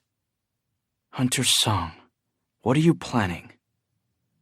Yunho broke into a cold sweat as he watched Jinwoo standing between Byung-gyu's and Haein's bodies. Jinwoo inspected the black smoke emanating from Byung-gyu's corpse. This should be an indication that it was possible to extract the shadow. And as expected, bing! Shadow extraction is possible. The familiar electronic sound and accompanying notification helpfully reminded Jinwoo of this possibility, though Jinwoo had already been certain from the moment he'd heard of the healer's demise. He simply hadn't wanted to. He refused to turn an innocent person into one of the undead to use him as a soldier, even if that individual was an S-rank hunter. No decent person could do such a thing. However, Jinwoo glanced down at Haein's face, which was growing paler by the second. This is the best I can do. In a situation where every moment counted, what if he had the ability to call on the best healer to cure her? There was no debate. If Byung-gyu himself could choose, he would have made the same decision. With an apprehensive look on his face, Jinwoo gave the command. Arise! The result wasn't as he expected. Bing! Shadow extraction has failed. Jinwoo was both puzzled and worried. Had it failed because his shadow extraction skill level wasn't high enough? Or was it because he'd been too hesitant to extract the shadow? He cleansed his mind of any useless thoughts and spoke with conviction. Arise! The transformation began. Gah! A frigid wind swept around them as a deep sound that was a cross between a yell and a scream echoed heavily. The other hunters were wide-eyed as they felt chills crawl up their spines. "Oh my gosh! Look at that!" A black hand shot out from Pyeonggyu's shadow. It grasped the ground tightly, as if it were desperate not to go back, and pulled itself out. No way. Yuno felt like his heart would stop as he watched. It might be difficult for everyone else to tell what was actually happening, but it was as clear as day to him. Pyeonggyu's mana had risen from his shadow and taken on a human form. To be precise, it had taken the form of a soldier wearing black armor. Soon, the minion was fully corporeal. The hunters were speechless and could only stare at the new minion Jinwoo had summoned. They could sense that this minion possessed magic as powerful as an S-rank hunter. No, could that be? Chongin's eyes widened in shock as the quick-witted man caught on to the truth. While everyone else nervously held their breath, Jinwoo calmly gazed at Pyeonggyu's shadow. When their eyes met, the shadow nodded. As soon as shadows were extracted, a bond was instantly created with Jinwoo. They understood exactly what their master desired. Without a word from the hunter, Pyeonggyu's shadow started to cast healing magic on Haein. Vroom. No sooner had warm light begun emanating from the shadow soldier's hands than Haein's complexion started returning to normal. The soldier was using the highest level of healing magic possible. I was right. Chongin trembled as his observations confirmed his theory. The black soldier's identity was none other than Pyeonggyu. One by one, the other hunters also arrived at the same conclusion. Donguk's mouth had been hanging open from the moment the shadowy hand appeared. Master Sung, you're no ordinary summoner, are you? Jinwoo neither denied nor confirmed it, but he didn't have to. Each and every S-rank here was a great hunter in their own right, as well as a leader of a top guild, after all. They understood even without an explanation. Then, can you utilize the power of the dead, Hunter Song? Chongin asked nervously. Jinwoo nodded. He had no reason to hide his abilities anymore, and he didn't want to lie. They wouldn't fall for a lie if I tried anyway. It was a weight off his shoulders to be able to tell them. Others might fear this power, but Jinwoo appreciated how far it had helped him come. He was proud of the power of the Shadow Monarch. Some of the guild masters felt a bit frightened of the source of Jinwoo's power after hearing his confident answer. He can summon minions by using the powers of the deceased? The fiercer the battlefield, the stronger he grows. What a terrifying ability! I don't even know what to say. The hunters who had witnessed Jinwoo's capabilities with their own eyes today had many thoughts, especially Yunho, who was also privy to Jinwoo's other secret. Not only can Hunter Sung himself grow stronger, but he can also transform his defeated enemies into minions. It was already difficult enough to predict the limit of Jinwoo's power. Yunho shivered as he imagined the level of power within Jinwoo's grasp in the future. The cameraman came to a sudden revelation. So the reason you asked me to turn off the camera earlier was... Jinwoo's power could frighten even the strongest hunters in the country. It made sense that Jinwoo hadn't wanted to reveal such an ability to the entire nation. At that moment, Pyeonggyu's shadow stood up. The treatment appeared to be complete, and some pink was starting to creep back into Haein's cheeks. Phew. Jinwoo breathed a sigh of relief. Haein was still unconscious, but her breathing and pulse were back to normal. Her wound was also completely healed. Jinwoo placed his hand on Pyeonggyu's shoulder as a gesture of praise for a job well done. Based on the warmth coming from the shadow's eyes, Jinwoo was able to tell what kind of person Pyeonggyu had been when he was alive. Jinwoo removed his hand from Pyeonggyu's shoulder and then... Release. With a light smile on his face, Jinwoo released Pyeonggyu's shadow. The man had given up his life to fight against magic beasts, so Jinwoo couldn't justify keeping him as one of his soldiers. He decided that wasn't the right way to honor a fallen comrade. Time to leave. He pushed any lingering regrets to the back of his mind and lifted Haein from the ground. After the magic beast ants lost both their queen and king, they retreated to different areas of the island to escape from Jinwoo's shadow soldiers. The cave that had once been crawling with the ants was now completely empty. Jinwoo took a few steps, then looked over his shoulder. Shall we go? The hunters were physically recovered thanks to the system's potions, but the whole ordeal had been mentally draining, so they automatically brightened at Jinu's words. It was finally over. The huge smiles on their faces made it clear how they felt. Thanks to a bit of lucky timing, they safely emerged from the cave just as the retrieval helicopter started circling the sky above. "The hunters are over there!" "Great!" The helicopter carefully landed upon spotting the hunters, and they boarded the aircraft one by one. Only 2 people dawdled outside, Jinu and Yunho. Jinu gently handed Hain over to Yunho instead of getting on the helicopter. "What about you, Hunter Song?" "I still have things to take care of here."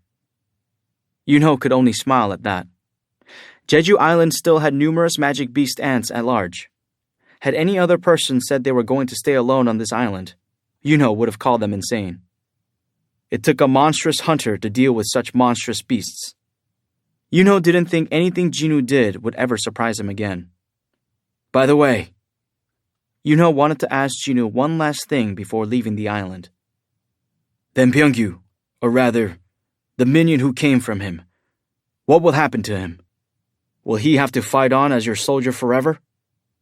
Jinu shook his head. I released the summon, so you won't ever be able to see him again. Yunho nodded with a content smile. I'm glad. Huh? That kid, he absolutely hated fighting.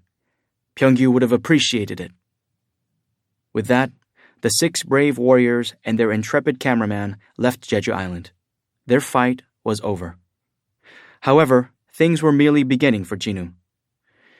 Only one more level until I reach 100. Considering how many magic beasts remained, that shouldn't be a problem. What was more, there were plenty of shadows to extract in the ant cave. It was showtime. Let's take care of those escapees first. Jinu grinned and summoned Kaisel. At the Hunters Association of Japan, President Matsumoto turned off the huge monitor in anguish. A Korean hunter had single-handedly dealt with a magic beast that had killed 10 of Japan's best hunters. How is this possible? He tugged at the few remaining bits of hair he had on the side of his head. Something unimaginable had happened. Due to this incident, Japan's power had been diminished by more than half, and his position as the president of the association was in critical danger. Had Korea failed their mission, he could have overcome this crisis by asking other countries for help, but the Korean hunters had both cleanly defeated the queen and safely escaped the hands of the monstrous king and his army of several thousand ants. Jinu Song, that single hunter, had foiled his plans. Jinu Song. President Matsumoto recalled the phone conversation with Ryuji they'd had while the hunter was stationed in Korea. There's an incredible hunter here in Korea. Better than you? Possibly. We may have to alter our plans a bit. If only he'd listened to Ryuji at the time. Ryuji was better at analyzing the power levels of other hunters than anyone else, and this was the first Korean hunter he'd ever praised. How could I have been so arrogant? Had they thoroughly analyzed Jinu's abilities, they could have cooperated with Korea and avoided all these issues. In fact, had Japan left Korea to its own devices, Korea could have taken care of the problem on their own. President Matsumoto had dug his own grave by trying to trick them. Mr. President? One of his staff members worriedly called to him at his ashen complexion. President Matsumoto waved them away without looking up, wanting to be left alone. The employee bowed and hurriedly excused themselves. President Matsumoto frowned. There's only one way out of this situation for me. He needed to restore the power of the Hunters Association of Japan, and he needed just one person in order to do that. Jinu Song. He had to recruit Jinu to the Hunters Association of Japan by any means necessary. Since Ryuji had lost his life in vain, this was the only viable way to revitalize the organization. Since the entirety of Korea had watched what Jinu could do, it wouldn't be an easy task. But one of Korea's S-rank hunters had been successfully poached by another country before, so it wasn't unheard of. How can I recruit Hunter Jinu Sung? President Matsumoto cast out any despair from his mind as the gears began turning once more. On the eastern coast of the United States, ring, ring, ring. The phone wouldn't stop ringing. David Brannon couldn't stand it any longer and finally picked up. What kind of lunatic calls at this hour? David was the head of the Hunter Command Center, the most powerful organization in America. If this was a prank call, he was going to track down the caller using any means necessary and throw them in jail. Beep. Hello? Sir, it's me. Assistant Director? David pushed himself upright as the familiar voice drove away any vestiges of sleep. What are you doing calling at this hour? There's something you have to see. Something... He checked his cell phone and saw that he'd received 7 missed calls and a video file. He'd missed them because his phone had been muted. Understood. I'll call you back after I take a look. No need, sir. What do you mean? I'm already outside your house. What? David shot up out of bed and checked the clock on his bedside table. It was exactly 4:12 in the morning. He tossed his phone to the side and rushed over to the window to see the assistant director waiting in a car parked in front of his house. The assistant director waved in greeting when they made eye contact. David turned away from the window, speechless. What in the world? He sensed something huge had occurred, and he tightly gripped his phone, ready to give the video a watch. The video finished playing. It was about a raid in a small eastern country. David, the director of the Hunter Command Center, was stunned by the contents. What are your thoughts? The assistant director asked cautiously. Is there anything to say? The director answered instantly. You're here at this hour because you knew how I'd react. David was right. It was, after all, very unusual for the director and assistant director of the Hunter Command Center to hold a meeting at 4 in the morning in the director's kitchen. The 2 men sat in silence at opposite ends of the table. Puff, puff. The director lit a cigarette as he replayed the video. Even the second time around, the footage was spectacular. David was especially thrilled at the part when the hunter summoned the shadow soldiers to deal with the ants. What more was there to say? He continued puffing on his cigarette. The director's wife appeared at the top of the stairs, looking for her husband. She called out to him. Dave, is everything all right? He wordlessly gestured at his wife to go back upstairs. She obliged with a concerned look. After his 3rd cigarette, he spoke quietly. That man is too talented to stay in a small country like South Korea. I agree. Do we know anything about him? The assistant director took out a file containing Jinu's personal information. The director gave a pleased smile as he skimmed the papers. Good. The raid on Jeju Island had ended only about an hour ago, but he already had all this information at his disposal. The file was comprehensive, including details on what kind of hunter Jinu was, as well as his personal relationships. Such was the power of the United States. Meanwhile, the assistant director kept his smile hidden. We got lucky.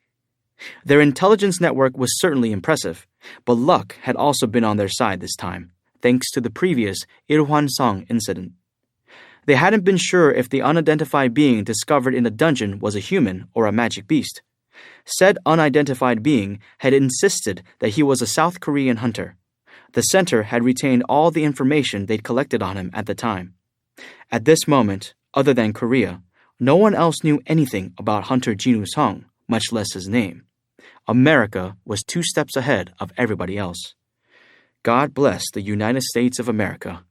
The assistant director couldn't help but think that the heavens were looking out for them. However, it took more than a little luck to succeed. Someone had to turn that luck into opportunity. The assistant director now put on a serious expression. He was never properly compensated despite losing his father to a gate. Additionally, before he was reawakened, he almost died numerous times trying to earn enough money to pay for his mother's hospital bills.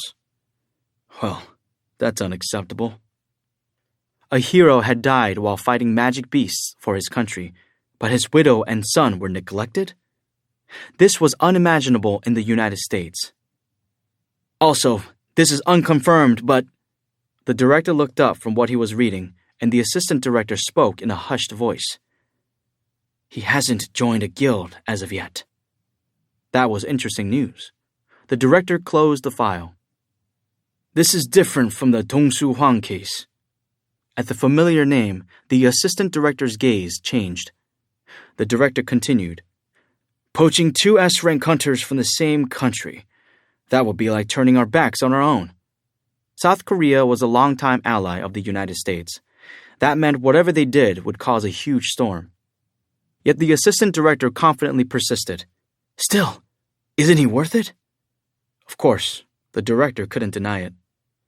And so, instead of replying, he asked, Can you do this?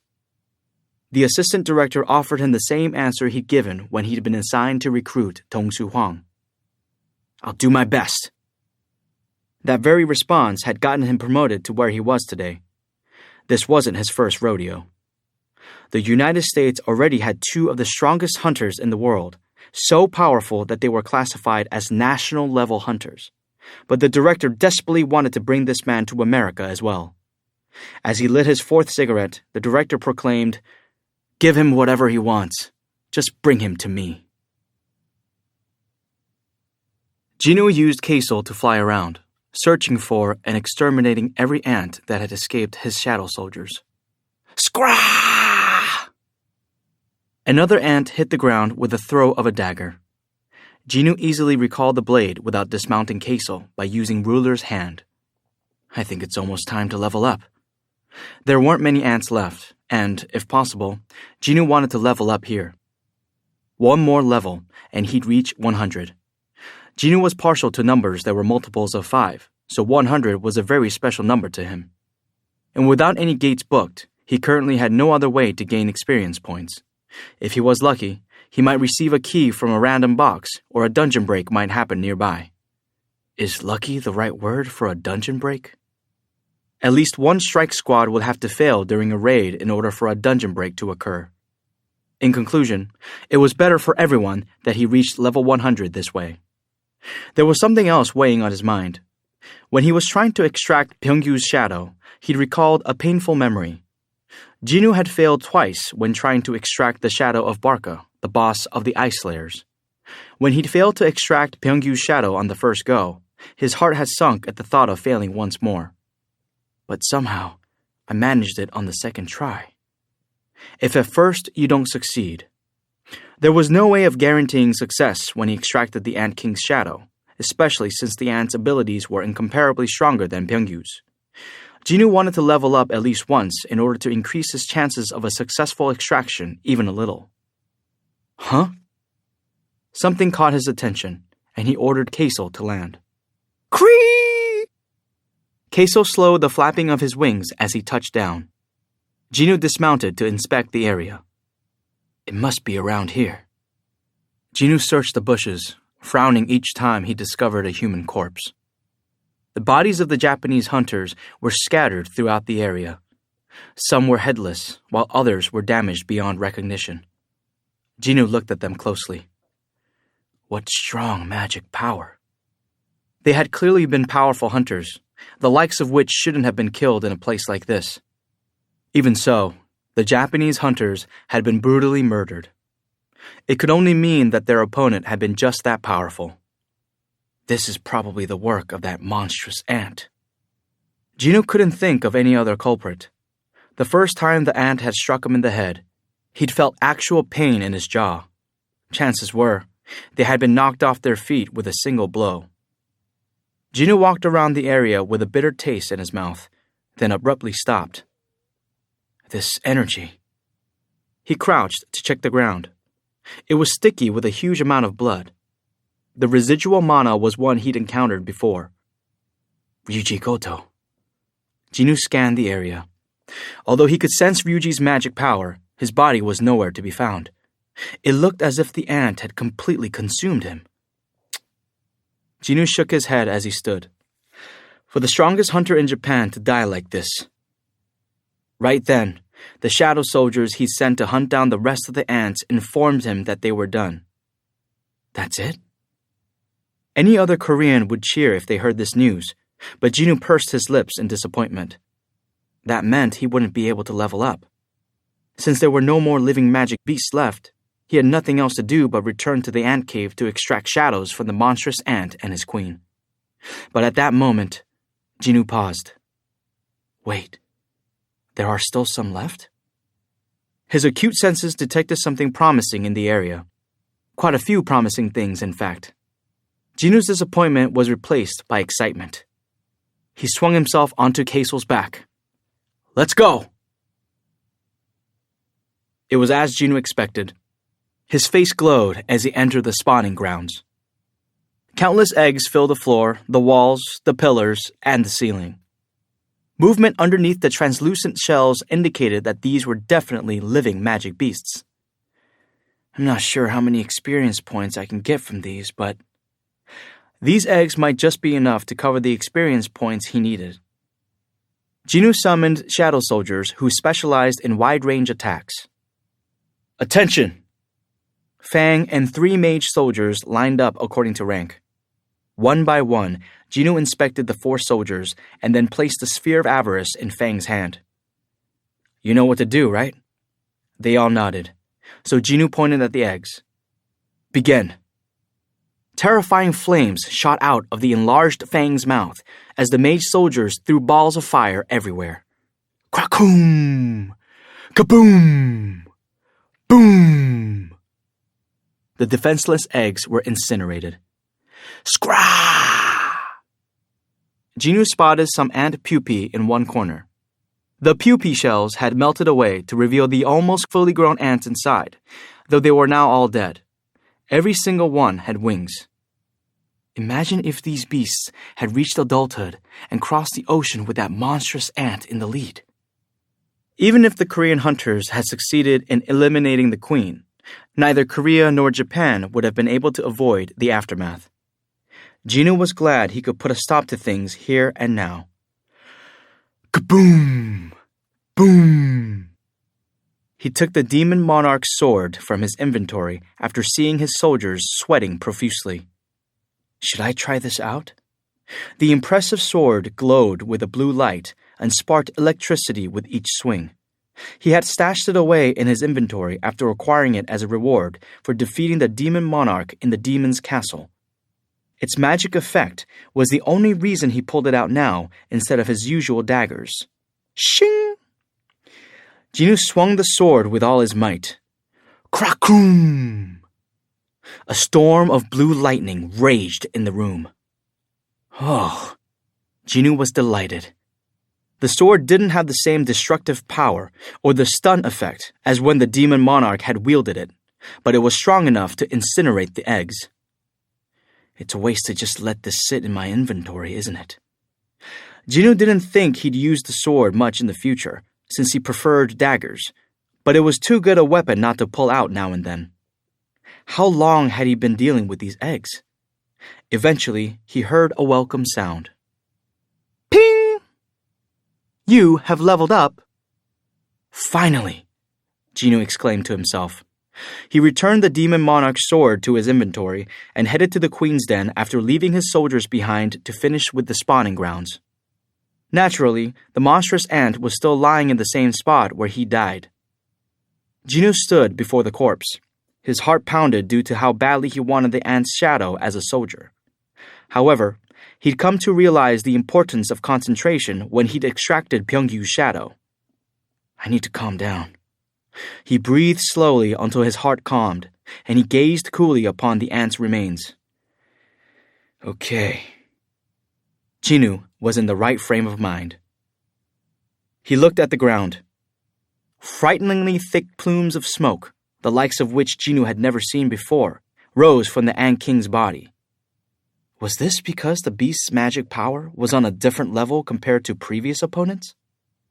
As Jinoo pondered this, he stretched his hand forward. Arise!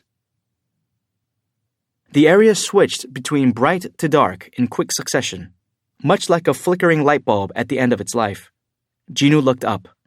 The huge ball of light Jongin had cast during the attack on the queen was blinking. Is the magic fading already? That was his first guess. But it hadn't been an hour since the Korean hunters had first entered the den, so why was the spell wearing off so soon? Plus, it was a magic spell cast by an S-rank mage hunter to make the raid go smoothly for him and his teammates. Therefore, there was no way the magic was wearing off already. Then, could it be? Jinwoo wondered if the flickering was caused by shadow extraction. Tak! The area plunged into darkness. His high stat perception would have allowed him to see in the darkness if there was even the tiniest glint of light, but it was pitch black. It must have been only a second. In that short period of time, though, when the darkness gave way to light again, a monstrous ant had manifested before Jinwoo. Startled, Jinwoo took a few steps back. If it wasn't for the notification of successful extraction he received, he would have attacked, thinking the monstrous ant had somehow respawned. Phew, that scared me. He let out a sigh of relief. When he looked at the ant from a distance after he'd calmed down, he could see that the beast was definitely different from when he was alive. Eddies of black smoke continued to rise from his body. So this is the Ant King's shadow. Jinwoo wasn't sure how the ant's stats had changed, but his threatening presence seemed to be much more menacing than before. Jinwoo faced the shadow ant. As he sensed the mighty magic power within him, it finally sank in that he'd turned the formidable creature into his soldier. Jinwoo wanted to act cool, but he couldn't keep from smiling. Ba-dump, ba-dump, ba-dump. His heart fluttered like he was a child who had just received a present he had been begging for. The shadow's information promptly appeared. Jinwoo squinted as he read the words floating above the shadow's head. Unknown, level 1, general rank. Jinwoo grinned as his eyes landed on the shadow's rank. It was one he'd never seen before, which meant that this soldier was on a whole different level compared to his other soldiers. Considering his abilities when he was alive, that makes sense. By rank alone, Jinwoo could tell this was no ordinary soldier. It made his efforts all the more worthwhile. Then, as he made eye contact with Jinwoo, the shadow dropped down to one knee. Like the other soldiers, this one possessed absolute loyalty to him. Nice. Satisfied, Jinwoo turned to extract the queen ant next when... My king. Jinwoo froze at the voice coming from behind him. He didn't spook easily, but his heart had almost stopped. Had it been an auditory hallucination? He looked back, but even without checking, he knew for a fact that there was only one energy signature, that of the shadow ant. He was still on one knee with his head bowed. Jinwoo slowly faced him. Was that you? The waiting shadow opened his mouth once more. Please permit me a name. The shadow's speech was faltering, but the words were definitely coming out of his mouth. The helicopter carrying the hunters headed straight for Seoul. When it landed on the roof of the Hunters Association, President Ko himself anxiously flung open the door. How is Hunter Cha doing? The hunter's gazes moved to where she lay unconscious on top of a blanket on the helicopter floor. Come quickly! The two waiting A-rank healers rushed in at President Ko's order. The two healers looked at each other in confusion. Is there something wrong? They simultaneously answered the president. She has no injuries. Everything looks normal. Are you saying you don't need to treat Hunter Cha? The healers nodded and explained further. I don't know whose handiwork this was, but powerful healing magic was used on her. There's nothing for us to do. President Ko was perplexed. Her injuries had looked quite serious on the live broadcast. He had also received a report indicating that she was unconscious and in bad shape, which was why he had urgently searched for two A-rank healers and brought them here. But she doesn't need treatment? President Ko scanned Hae-in thoroughly. It was true that her complexion didn't look bad. In fact, it seemed like she was merely sleeping. What had happened while the camera was off? He cocked his head. There was no other healer. Pyeonggu had been the only healer on the team, and he'd met a tragic end. He turned to Donguk, the leader. What happened, Hunter Ma? The thing is... While Dongguk hesitated, unsure of how to explain things, one of the A-rank healers called out, "Hunter Cha is waking up!" Everyone's eyes were on her at once. President Ko, who had carefully sat down beside Hayin, asked, "Hunter Cha, how do you feel?" Hayin slowly opened her eyes. "Where?" "You're inside a helicopter that has landed at the Hunters Association. You'll be transferred to a hospital soon." Hospital? Hayin inhaled deeply and then looked around her. She was surrounded by Jinu's scent. She stared at President Ko with glittery eyes. Was Hunter Sung here? The other hunters were surprised to hear her mention Jinu, since he'd arrived after she'd been knocked unconscious. President Ko elected to slowly nod instead of answering her. Hayin smiled faintly. I knew it. It wasn't a dream. Hayin then fell back into a deep sleep. After confirming that her breathing was stable, President Ko ordered his men to transfer her to the hospital so she could recover properly. That's when he realized that Jinu wasn't there. He eyed Dongguk again. So where is Hunter Sung? Yunho jumped into the conversation. Hunter Sung wanted to stay behind. Stay behind? President Ko couldn't comprehend what Yunho was saying. He knew for a fact that the helicopter, outfitted with a mana-powered engine, had come straight here from Jeju Island.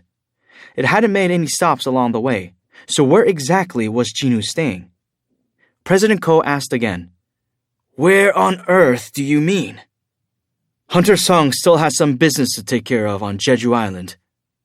Are you saying he didn't board the helicopter at all? President Ko sounded alarmed, but Yunho simply gave an awkward laugh and nodded. Yes. How can you talk? I just can. While the Shadow Ant answered all of Jinu's questions, his responses unfortunately weren't very helpful. Was he able to talk because he was Jinu's shadow soldier, or because he had been able to talk before the fact? No. Jinu shook his head. Iron, his loyal knight, had originally been a hunter named Chul Kim. He had been able to speak when he was a human, but remained mute now. Pyeongyu had been the same. He'd gone back to the void without uttering a single word. Fang used to be a talkative magic beast, but had stopped speaking after becoming a shadow soldier. So how come this one was able to talk? There was only one difference between him and the others. Their rank. The other soldiers were either elite knight or knight rank, but this shadow soldier was a never-before-seen general rank. In other words, his shadow soldiers should gain the ability to speak after achieving a certain rank. That was his running theory, since Jinu didn't have any irrefutable evidence to support this. Maybe my current soldiers would also be able to talk as their ranks go up.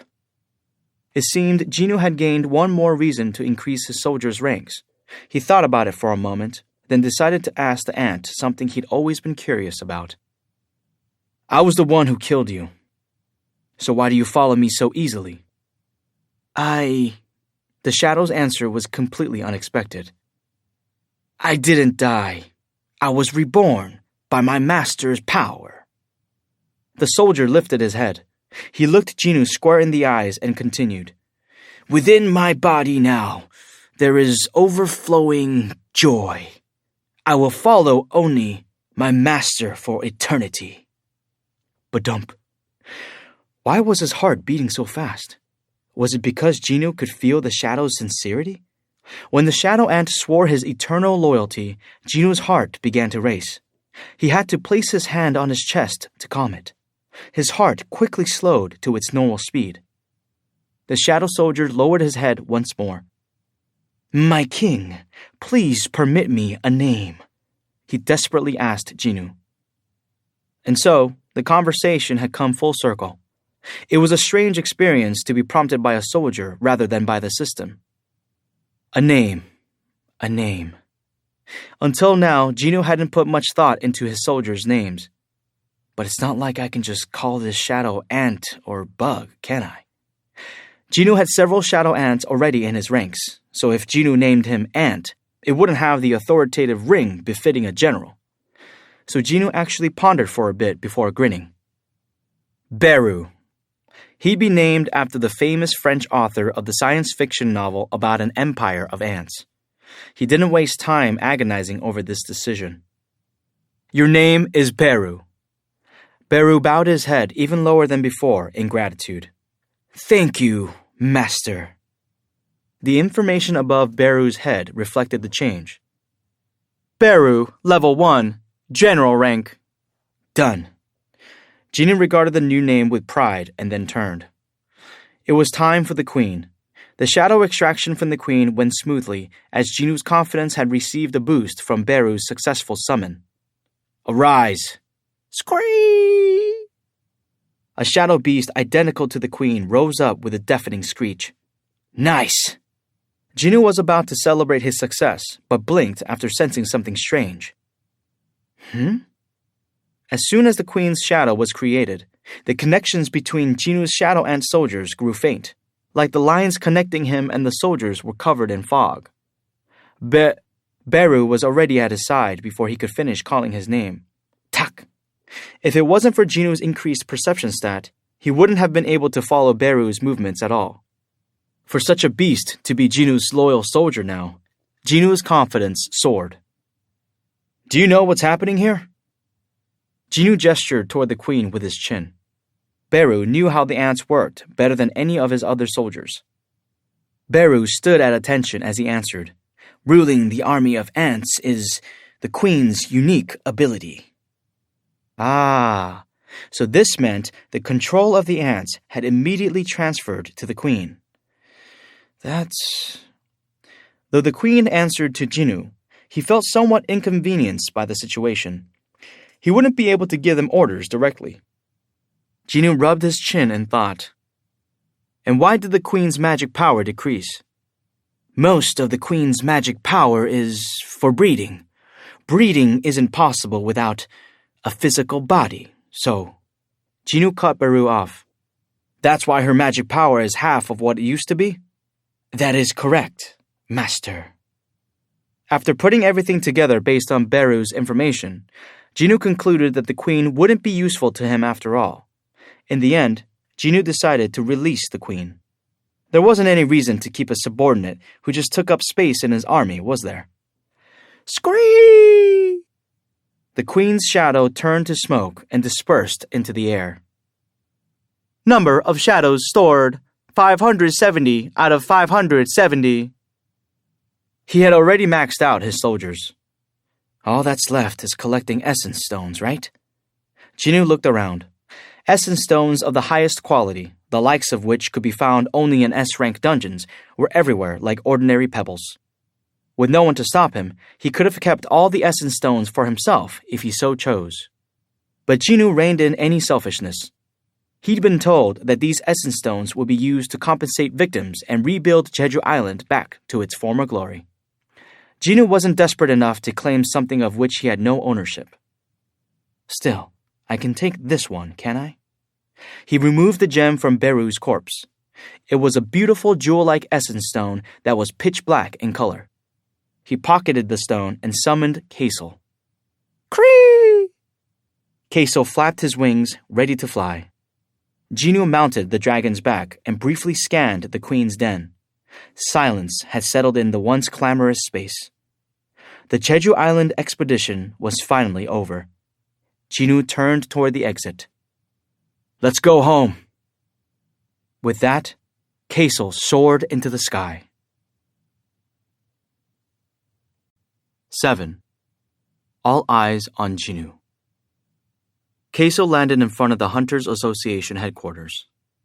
Cree!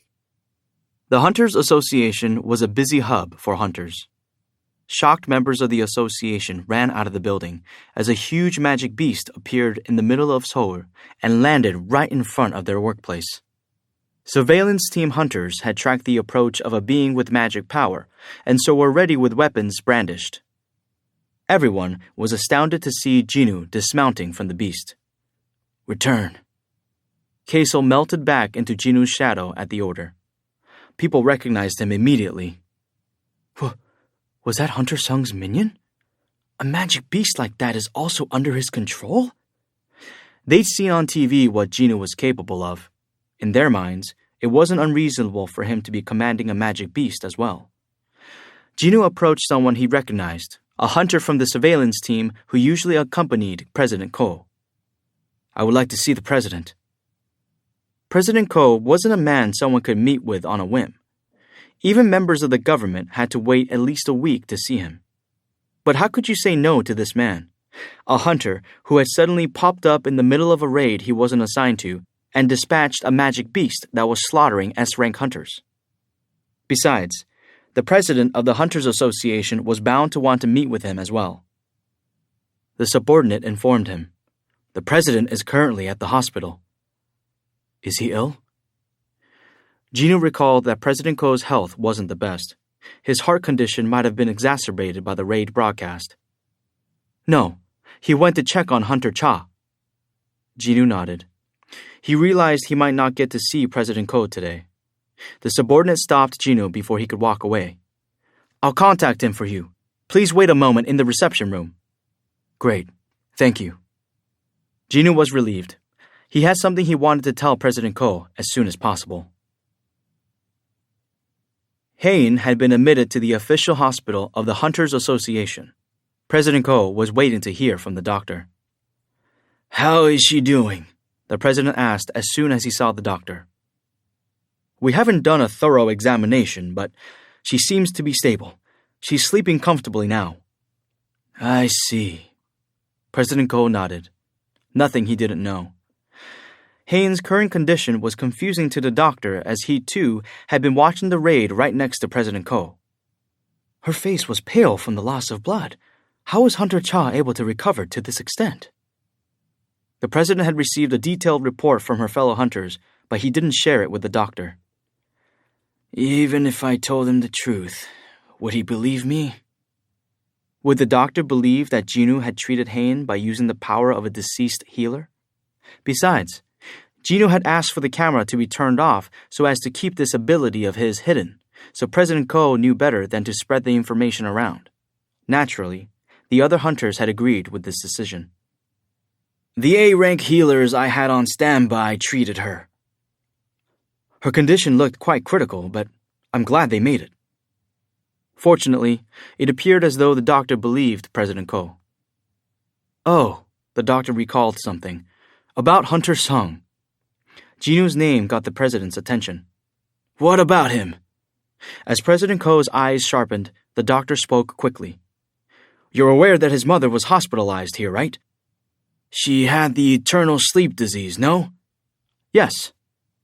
President Ko had read up on Jinoo's family and relationships when the association investigated him. He imagined the worst-case scenario, and his face hardened. Did she pass away?" The doctor shook his head. "Just the opposite." "The opposite?" "She woke up from her coma and was discharged immediately." "Are you serious?" Everyone was in an uproar about that. It wasn't officially announced, but it happened in this very hospital, so... The hospital personnel had also watched the live stream, so naturally, Jinoo's name was on everyone's lips. That was how news of Jinoo's mother had reached the doctor's ears. "She was cured of the eternal sleep disease? Is that even possible?" "As far as I know, this is the first case."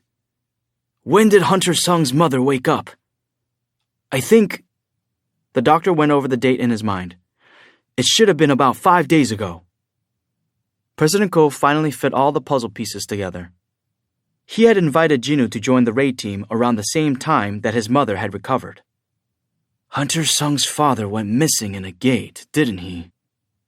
She'd lost her husband during a raid, so it would have been difficult for Jinoo to leave his mother and participate, especially since it was an extermination mission that had previously failed 3 times.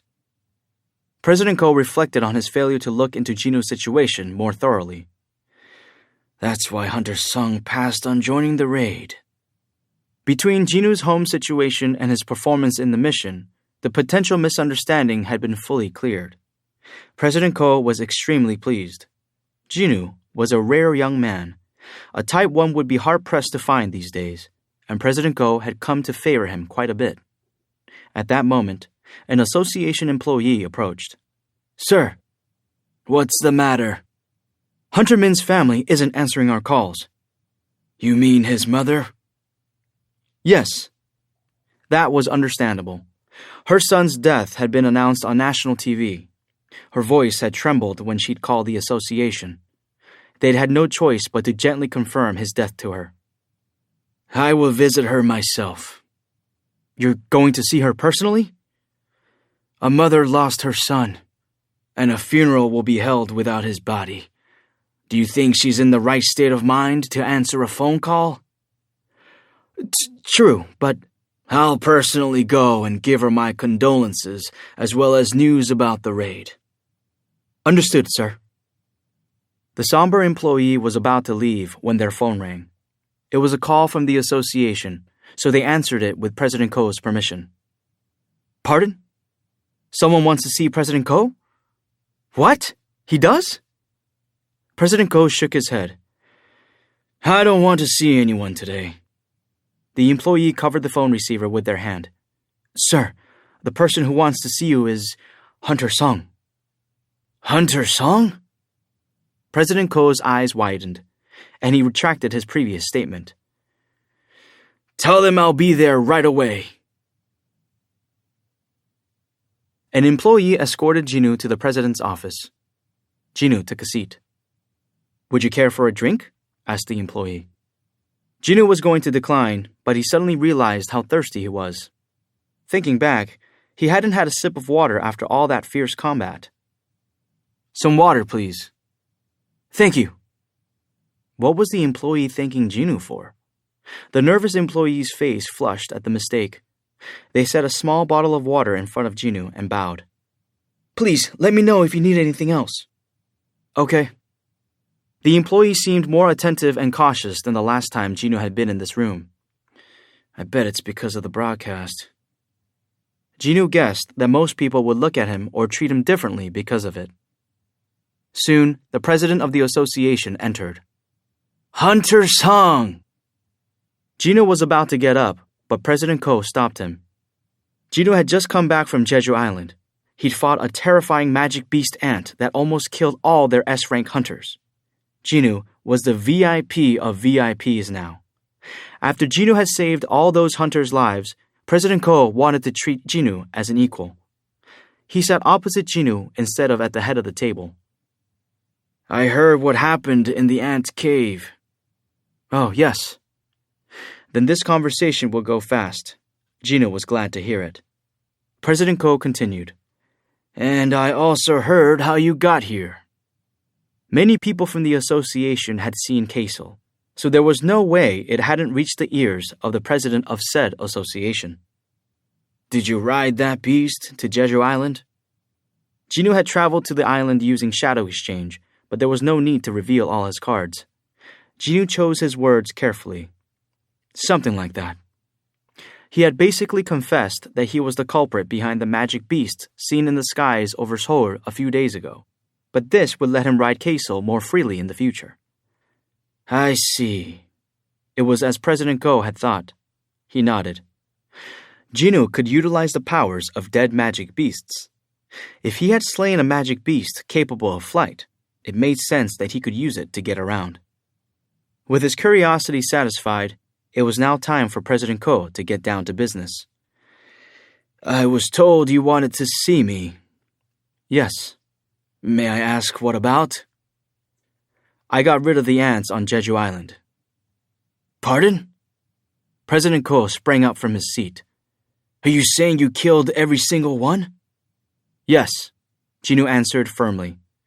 "You can go to Jeju Island with no problem." "How?" But President Ko had an inkling of how Jinwoo had pulled it off. Hundreds of Jinwoo's minions had been captured on camera. They would be capable of scouring the entirety of Jeju Island and annihilating the ants in a short period of time. People were able to set foot on Jeju Island now. That meant they could collect Pyeonggyu's dead body resting in the deepest recesses of the ant cave. President Ko had been rather unhappy that they wouldn't be able to recover Pyeonggyu's body until the ants naturally died off within the next year, so tears welled up in his eyes at the prospect of recovering it sooner. Thank you, Hunter Song, President Ko said with all the sincerity in the world. Due to the news of the Jeju Island raid exploding, no one had noticed that the strongest hunter in the world was staying in a suite at one of Korea's grandest hotels. Thomas turned off the TV special recounting the raid. He had already watched the actual footage 3 times. Laura, a woman who was accompanying him on this trip, asked, "What do you think?" "I mean, it's as you've seen." Thomas leaned back on the couch and put his feet up on the table. The man had blonde hair and a sharp nose, wore sunglasses indoors, and had a permanent smile etched on his face. "So was that the guy Mr. Hwang was investigating?" "Yes." "And didn't Tong-soo also ask what would happen if he killed a man in Korea?" "Yes." Thomas had secretly looked into Tong-soo Hwang and Jinwoo Sung on his own after receiving the reports from Laura. There was only one connection between the two: Tong-soo's older brother, Tong-suk. Tong-suk and Jinwoo had gone into the same dungeon, but Jinwoo had come back out alive while Tong-suk had gone missing. Everyone knew that strange things happened inside dungeons. Revenge? Looks like it. I didn't think Mr. Hwang had any family. He never mentioned anything. I hear Mr. Hwang's older brother had any connections between them on his end. That means he was probably involved in something dirty. It had to be something scandalous enough that it would damage Tong-soo's reputation if it came to light. Laura's agreement was clear by her silence. But then the Jeju Island raid had occurred. Because of this, it'll be even harder to get a meeting with Jinwoo Sung. I'd say so, Laura softly answered. Thomas was one of the top hunters in the world and the guildmaster of the renowned Scavenger Guild. He had even used his personal vacation days to visit this tiny country because of Jinwoo Sung. Or to be exact, he wanted to gauge what might happen if Tong-soo fought Jinwoo. His excuse to the managers of the guild was that he was here to recruit an S-rank Korean hunter. That's too bad. I really wanted to meet him, Thomas wistfully mumbled. Laura addressed him cautiously. Wouldn't it be better if Mr. Hwang never met Hunter Song? Well, Thomas smiled as he rubbed his chin. Korea saved Mr. Hwang's life. South Korea had refused to let Tong-soo back into the country, since he'd abandoned his mother country for America when he first became an S-rank hunter. This had been an international incident in the making, so Thomas had come to Korea to see the situation for himself. Unfortunately, Tong-soo Hwang wasn't the type of person to give up just because he was barred from returning to Korea, especially if his motivation involved revenge. Thomas was quite a flexible person. He had no intention of incurring ill will by stopping Tong-soo from avenging the death of a family member. But Tong-soo's power was also important to the Scavenger Guild. Since he and Jinwoo were both S-ranks, Thomas wanted to assess Jinwoo's abilities in advance just in case. After all, it would be troublesome if Tong-soo was defeated. Thomas was rather relieved that they'd gotten to see Jinwoo in action. We can't let Mr. Hwang set foot inside Korea. Those two cannot meet. I understand. I'll cease all legal action as well. I'll talk to Hwang. I'll make up some excuse since he's quite the persistent fellow. Laura took meticulous notes on everything her boss said. There was one thing she was curious about, though. If those two ended up having a fight despite our best efforts, what would you do? Laura, don't you know me? Thomas smirked. Mr. Hwang is an asset to the Scavenger Guild, and the Scavenger Guild is mine. His mouth was smiling, but the eyes behind his sunglasses were humorless. He always kept his sunglasses on in order to hide his piercing gaze. Thomas lowered his voice as he sat upright on the couch.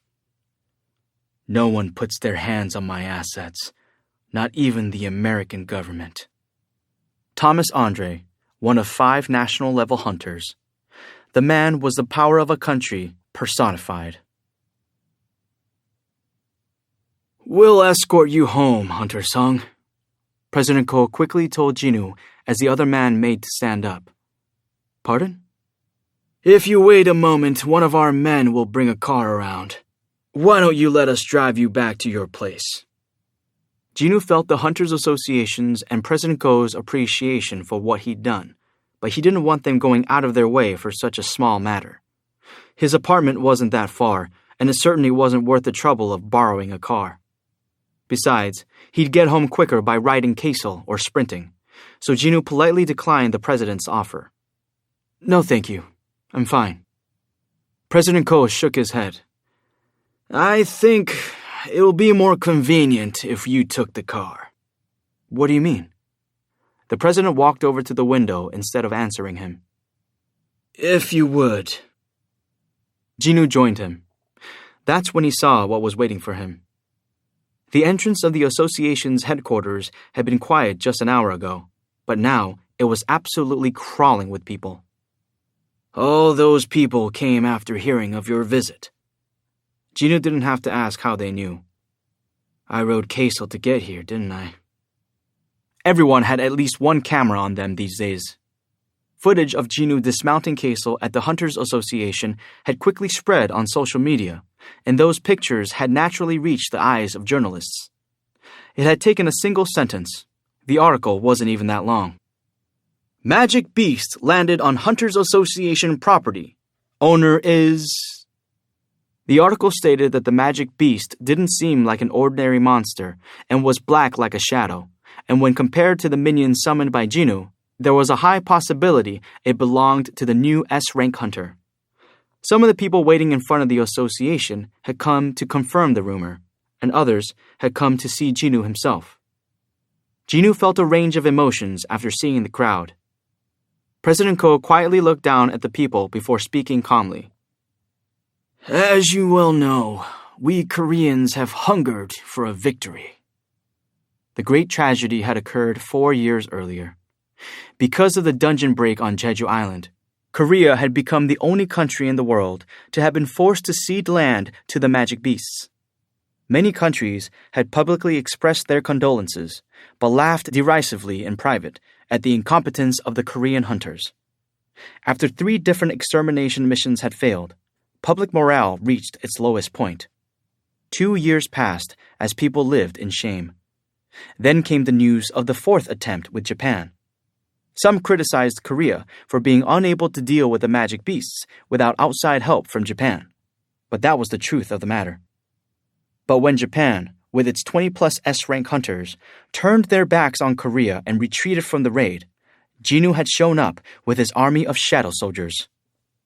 It was only natural that people were obsessed with Jinwoo.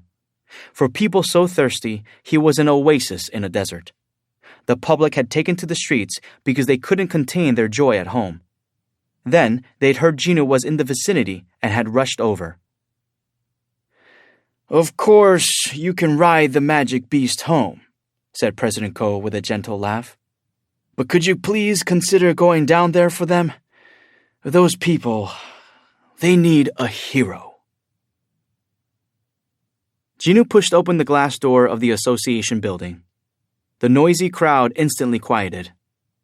Silence fell as everyone gazed upon Jinwoo. Jinwoo's clothes showed traces of his battles. There were stains from the bodily fluids of magic beasts, as well as rips and tears made by the Ant King. But no one dared to laugh at his appearance. All sorts of emotions swelled from deep inside their hearts. As Jinwoo and the crowd regarded one another, a heavy stillness settled between them. "Mr. Hunter Sung, please come this way." Jin Chul-woo, who was in charge of escorting Jinwoo home, broke the quiet. Members of the surveillance team walked ahead of Jinwoo, asking people for their cooperation. Those in front quickly made way for him. However, there was always an exception. As Jinwoo neared the car waiting for him, an elderly man approached. "Mr. Hunter." One of the surveillance team members went to intervene, but stepped back as Jinwoo stopped him at the sight of tears streaming down the elderly man's face. The old man called out to him as he choked back his sobs. "Mr. Hunter, because of you, my son can rest in peace." The elderly man almost collapsed as his legs gave out, but Jinwoo was quick to catch him. He clasped Jinwoo's arm and bowed again and again. "Thank you, Mr. Hunter. Truly." "I simply did what was necessary. Please stand up." Jinchul, who had also been supporting the old man, left him in the care of a subordinate. He then whispered in Jinwoo's ear, "Hunter Sung, more people are gathering. We should go now." "Understood." Jinwoo nodded. Jinchul opened the back door for him. Jinwoo looked back at the crowd one last time. No one knew who started it, but someone in the crowd made eye contact with Jinwoo and gave a quick bow of the head as a gesture of appreciation. Others soon followed. Everywhere Jinwoo looked, people were bowing to show their sincere gratitude. "Hunter Sung!" Jinwoo finally slid into the car seat at the slight anxiety in Jinchul's voice. Another surveillance team member got in behind the wheel, and Jinchul sat in the front passenger seat. The car slowly pulled away from the association. Jinwoo wordlessly gazed out the window. The crowd watched the car intently, not turning away until it was no longer in view. Only then did Jinwoo face forward and gently place his hand on his chest. Ba-dum, ba-dum, ba-dum. His heart was pounding with delight. Jinwoo had felt troubled when President Ko asked him to greet the people, but now Jinwoo was glad he'd done as suggested. The happiness radiating from every gaze had been its own reward. But then... Oh. Jinchul urgently looked back at Jinwoo. "What is it, Hunter Sung?" "It's nothing." Jinwoo massaged his temples as he remembered that he'd purposely broken the TV in an attempt to protect his mother from the truth. How can I explain this to her? And just as he'd expected, when Jinwoo turned on his phone, he had 13 missed calls from home. The internet was an absolute mess, as one would expect. The Jeju Island mission was Jinwoo's first official raid since he'd been re-evaluated as an S-rank hunter. It was his public debut, so to speak. The man had defeated the fearsome Ant King as his minions swept away the endless hordes of ants. In the same way sports fans poured out into the streets after a match, people who watched the broadcast gathered online. Wow, I don't know what to say. I'm pretty sure it's impossible to make that many minions, no? My cancer of 10 years was cured after watching Hunter Sung's minions attack those beasts. Guess your cancer wasn't that serious if you lasted 10 years? Amazing! You were incredible! I lost my parents on Jeju Island 4 years ago. Hunter Sung probably won't see this, but... Since the raid had been the talk of the town, it flooded all the online forums, and Jinwoo's name was brought up in every conversation. In particular, fans who kept close tabs on hunters passionately debated the extent of Jinwoo's abilities. At this point, can't he be considered a national-level hunter? Nah, I don't think so. Let's not get ahead of ourselves. Why not? He cleared an S-rank dungeon pretty much by himself, and he's obviously way stronger than the other S-rank hunters. But Hunter Sung doesn't have much experience yet. If he's actually that talented, he'll gain recognition in due time. In any case, he's so freaking cool. I heard E-ranks weren't that different than normal people, so how did he get so powerful all of a sudden? Is Hunter Sung a reawakened being? Most people don't realize that Jinwoo is a reawakened being because he asked for his information to stay confidential, so... Of course, some people weren't all too happy with him. But wait, wouldn't Hunter Min still be alive if Hunter Sung had joined the raid from the start? Why did he appear in the middle after he said he wouldn't get involved? Looks like OP didn't read the official statement from the association.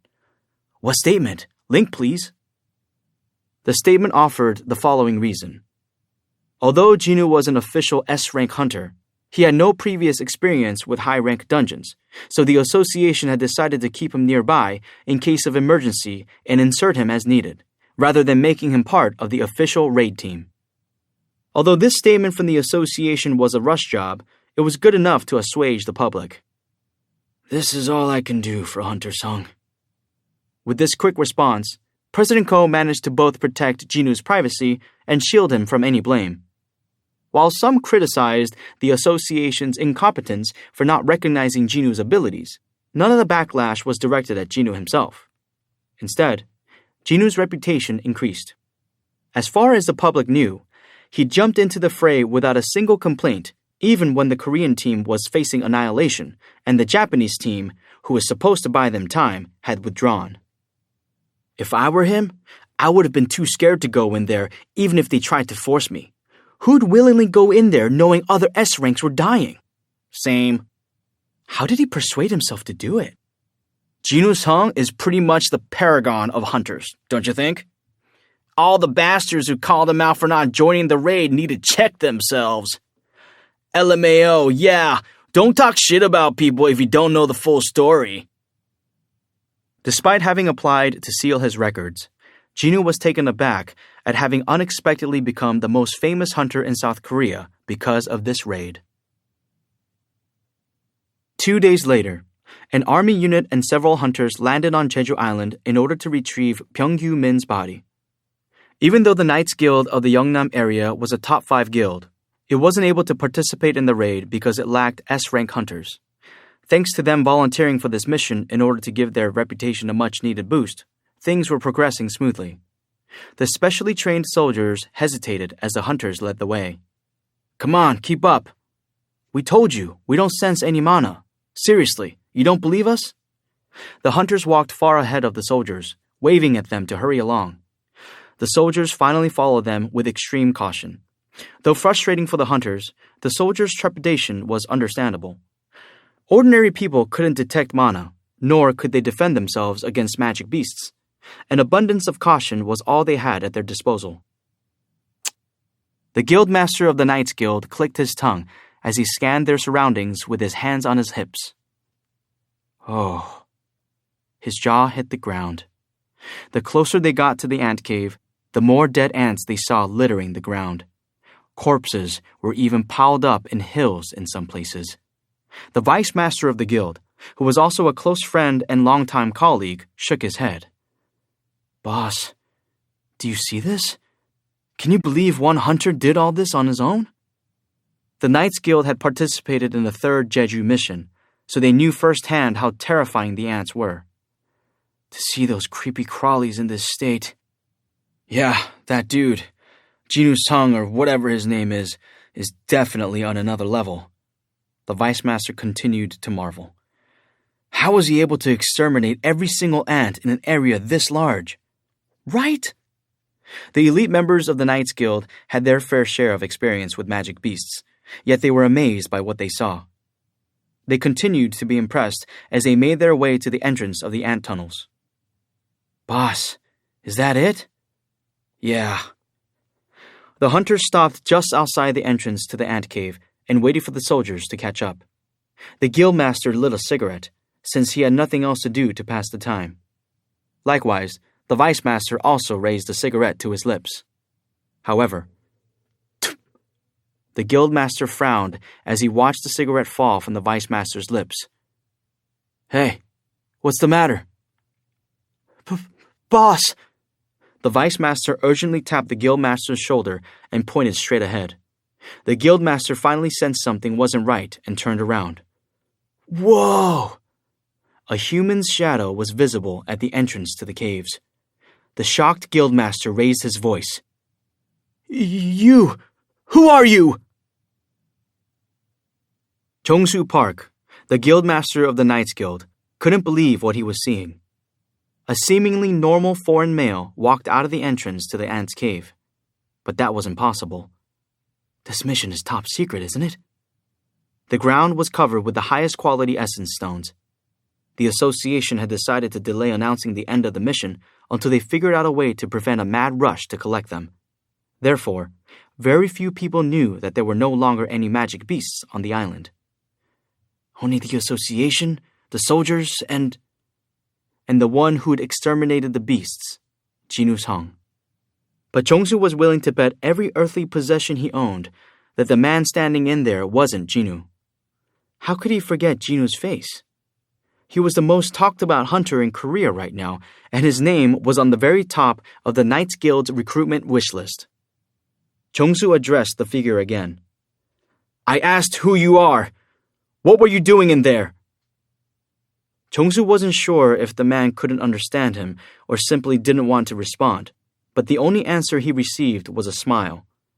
Yoon Tae-jung, the vice master of the Knights Guild, inched closer to Jong-soo and narrowed his eyes in suspicion, Boss, are you sure that's a human? I don't know. They were certain he was neither a hunter nor a magic beast, since they couldn't sense any magic power coming from him. But the man gave off a weird aura. Yunte was usually one to punch first and ask questions later, but the ominous energy emanating from the stranger gave him pause. However, unlike the hunters, the soldiers had no way to perceive mana. As soon as they noticed the man, the soldiers cocked their guns. Worried they might kill someone, Chongsu quickly stopped them. Hey, don't shoot! He isn't a magic beast! Then, is he human? That's... probably. Chongsu nodded, but his expression was uncertain. If he isn't a magic beast, then he should be human. With his limited knowledge, that was the only conclusion he could draw. The commander of the army unit nodded shortly. Understood. We'll handle it from here. Pardon?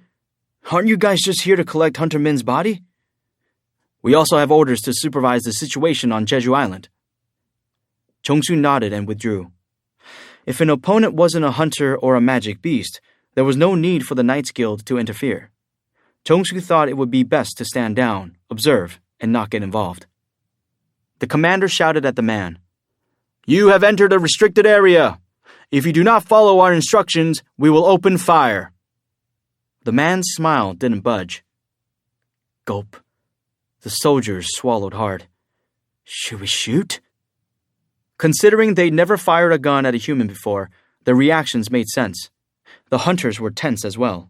They were starting to think that the strange man might be hiding something, since he just stood there grinning. The man then put his hands in his pants pockets. Is he really human? How could a person be so relaxed with so many guns trained on him? Chongsu's expression turned grave. Ch-ch-ch-ch. Not being able to see the man's hands was making the soldiers tense up even more. Don't fire! Don't fire! Not yet! A thick vein strained on the commander's neck as he yelled at his men. But then, Commander! A soldier's shout had the commander turning his attention back to the mystery man just in time to see him opening his mouth. He spoke a language they couldn't understand. Not only that, but his voice and pronunciation sounded like he was speaking something otherworldly. Huh? What's he saying? The soldiers were unsure of what was going on, because they'd never experienced this before, but Chongsu stuttered. The language of magic beasts? Hunters sometimes encountered intelligent magic beasts in high-rank dungeons. The man spoke in a similar language as them. Then that thing is... Before the commander could finish the sentence, the foreign man took his hands out of his pockets. Blam! An ear-piercing sound reverberated through the air. A well-trained Special Forces soldier had reflexively pulled the trigger at the man's suspicious movement. Ack! The startled commander spun toward the man. The bullet hit him in the forehead and fell to the ground uselessly. The man's smile had vanished. Magic beast! It's not human! The shouting didn't last long. As soon as the man's eyes glowed red, hunters and soldiers alike felt a tightening in their chest. But then, snap! At the sound of fingers snapping, the humans went limp and collapsed to the ground like marionettes whose strings had been cut. That wasn't the man's doing. He turned around to address someone else. What are you doing? A shorter middle-aged man appeared behind him.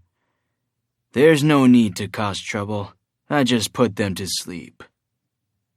This new man also spoke in the otherworldly tongue. You're right. The first stranger acquiesced, though he seemed disappointed. His middle-aged companion stared into the cavern. Did you check? The first man nodded. It's his power for sure. How odd. The middle-aged fellow looked at the unconscious hunters. I don't know why he's helping the humans. Who knows what he's thinking? If you're so curious, why don't you go ask him yourself? No, thank you. The middle-aged man shook his head. The hunting will start as planned. Nothing has changed. Got it. The elder of the pair lightly twirled his hand, and a black hole, a gate, big enough for a single person, appeared in midair. All right. The middle-aged man briefly looked back as his acquaintance continued. It looks like one of them is here. In Korea? How about getting rid of that one first, since we're already here? The elder man narrowed his eyes. Soon, the information the first had mentioned flowed into his mind, but he was unwilling to follow his companion's suggestion. I think we should let him handle this area. Are you saying you don't want to get involved? I guess you can say that. Think what you want. The middle-aged man's voice followed him through the gate, and it closed behind him. Vroom. After making sure that the gate was completely gone, the remaining stranger mumbled, Coward. He looked at the humans lying helplessly on the ground. They'd wake up soon. The man snorted and reached a hand toward the humans. He quietly retracted his hand.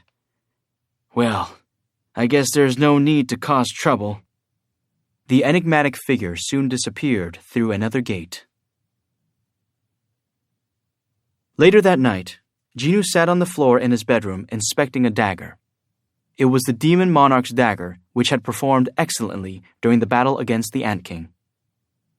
Item: Demon Monarch's dagger. Acquisition difficulty S. Category: Dagger. Attack power plus 220. A dagger acquired from Balan, the Demon Monarch. When you use both Demon Monarch's daggers together, the set buff will be applied. Set buff: 2 in 1. Extra attack power equal to the current strength stat will be applied to each dagger. The attack power and extra buff were incredible.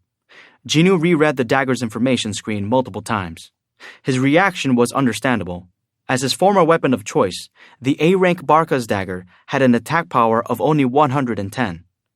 Jinwoo searched the shop, but was unable to find another S-rank dagger with attack power over 200. To add to that, he was very pleased that his strength stat would be added on to the attack power when he used both daggers together. His strength had already surpassed 200 and was going on 250, so to have that amount of power tacked on? At a rough estimation, the attack power of the Demon Monarch's daggers would be 4 times higher than Barca's dagger. No wonder they felt so great to use. Other hunters would go crazy over these daggers if they knew what they could do. And what about the sword? Item: Demon Monarch Sword. Acquisition difficulty S. Category: Sword. Attack power plus 350. This sword contains the power of Balan, the Demon Monarch. Whenever you swing the sword, buff, Storm of White Lightning will be applied. Buff, Storm of White Lightning, stirs up a storm with never-ending lightning in a certain area. Considering the logistics of a sword versus a dagger, it was a given that the sword would have a higher attack power than a single dagger. However, what was unusual was the sword's buff. I can attack a wide area just by swinging it around? It would be a very useful weapon when dealing with multiple enemies. In fact, Jinwoo still got goosebumps when he remembered how difficult the sword had been for his shadow soldiers to deal with. Its strength now wasn't comparable to Balan's actual magic, but it was still very impressive. If it wasn't for my dagger-related skills, I'd use the sword more. Jinwoo was about to swing the sword in his room, but stopped himself in time.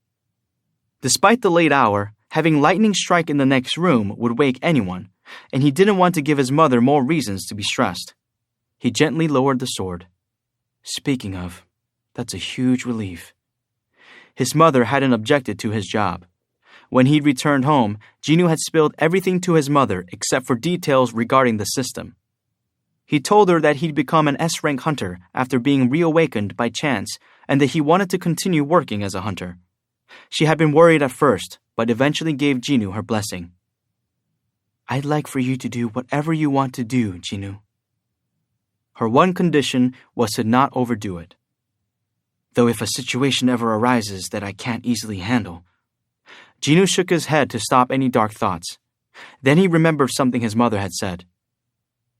Is that why he appeared? Who?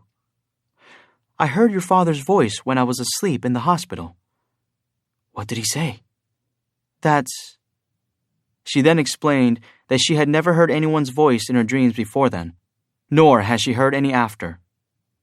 "I guess Mom still misses Dad." Despite that, she hadn't stopped her son from becoming a hunter because she trusted him. And so Jinwoo had no intention whatsoever of disappointing his mother. Survival. That was most important to Jinwoo. He'd gotten to where he was today, despite all the setbacks, because he'd never given up. Okay. There was nothing stopping him from raiding dungeons now that he had his mother's full support. He could establish a guild and quickly level up by sweeping all the high-rank dungeons. Jinwoo couldn't wait. And I have another reason to level up. Jinwoo summoned Igris, the shadow soldier who had been with him the longest. Plus, he was also the only knight-rank soldier provided directly by the system. In other words, Igris was closely linked to the system, more than any other soldier. "You'll be able to talk to me once you rank up, right?" Jinwoo had so many things he wanted to ask Igris.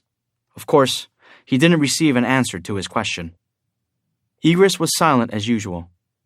If silence were a sound, Igris would be the noisiest soldier in the world. Jinwoo chuckled and picked up the Demon Monarch's weapons. Inventory. As he stored his weapons away, something sparkling caught his eye. What's that? Jinwoo's eyes widened. One of the items in the inventory was gleaming. 8. An unexpected proposal. It was a black key. The black key from the cursed mystery box was shining as if beckoning to him. Jinwoo stared incredulously for a moment before carefully setting down his weapons, reaching a hand out and grasping for it. When he opened his hand, there it was. Item, Cartenon Temple's key. Acquisition difficulty, unknown. Category, key. The required conditions have been fulfilled. This key unlocks the entrance to the Cartenon Temple. You can use it at the designated gate. The location of the designated gate will be revealed after the allotted time passes. Remaining time, 417 hours, 6 minutes, 52 seconds. He'd never seen an item description like this before. The Cartenon Temple? Jinwoo cocked his head. How strange. He'd never heard of it before, but it sounded familiar. No, I definitely know that name. Jinwoo racked his brain until his eyes shot open. The Double Dungeon! The old temple located at the end of the Double Dungeon. The temple and the stone statues. The stone slate held by one of them. Everything was coming back to him. That's it. It was as if he could faintly hear Mr. Song's voice reading aloud the first sentence on the stone slate. The commandments of the Cartenon Temple. The slate had named the place with those awful statues as the Cartenon Temple. The name of the temple matching the one indicated in the Black Key's item description couldn't be a mere coincidence. This could mean only one thing. Will this key let me go back? Jinwoo was shaken. He felt goosebumps everywhere as the hazy memories came more and more into focus until they finally took shape in his mind. It can't be. No, it had to be. The system was calling to Jinwoo once again, leading him back to the place where it all began. The item had started sparkling, as if the system was concerned Jinwoo wouldn't spare a glance at it. Plus, it would indicate quite plainly where the item was to be used. No matter how he interpreted it, the system was reaching out to him. The question was, why now? Maybe it's related to the demon's castle quests? He had received the Black Key after choosing the Cursed Mystery Box as a reward from the Collect Demon Souls 1 quest, so he looked into the mystery reward he'd received for the completion of the Collect Demon Souls 2 quest. Title. His newly acquired title and its information popped up with a ping. Title, Demon Hunter. The required conditions have not been fulfilled. Jinwoo had been hoping the description was updated, but nothing had changed since the first time he'd taken a look. I guess this isn't it. Next, he checked the third Demon Monarch's accessory that completed the set. Item, Demon Monarch's ring. Acquisition difficulty, S. Category, accessories. Agility, plus 20. Intelligence, plus 20. There is a set buff that will be revealed when worn with Demon Monarch's earrings and Demon Monarch's necklace. Set buff 1, all stats plus 5. Set buff 2, all stats plus 10. He carefully reviewed everything just in case there was a hidden third set buff, but that wasn't it either. Then, there was only one other possibility. Jinu's eyes moved toward the information above his title. Name, Jinu Song. Level, 100. Job, Shadow Monarch. Title, blank. His eyes stopped at the line indicating his level. He had just barely made it to level 100 by slaying all the ants and crushing the eggs and pupae on Jeju Island. That's probably the required condition that the key mentioned. That appeared to be the most plausible explanation. Jinu could easily summon an item from the inventory with his mind after manually storing it the first time. Therefore, he rarely called up and laid eyes on the inventory unless he received a new item. That was why he'd only discovered the change in the key just now, even though it had already been a few days since leveling up. If he hadn't decided to organize the inventory today, since he'd already taken out some weapons anyway, it was likely that he wouldn't have discovered the key for some time. But better late than never. Let's see. 417 hours is about 17 days. That leaves a little over 2 weeks. Thus far, the system had always delivered on its promises, so the gate's exact location would definitely be revealed then. I should be getting ready now. The passing thought startled Jinu. Wait a minute. Am I seriously considering going back to that place? Ha! Jinu laughed in spite of himself. While it was true that the party had consisted of low-rank hunters, it was also true that the majority of them had died during the raid. Jinu himself had experienced several near-death incidents as well. Heck, I actually lost a leg. The memory haunted him to this day. It gave him chills thinking about the sight of blood where his lower leg should have been. And yet, anticipation flared in his eyes. I'm not the same person I was then. He felt more confident now, or rather, he felt an odd excitement at the possibility of commanding the shadows of the stone statues or the Colossus. Besides, he didn't know what kind of penalty he'd receive for not answering the system's call.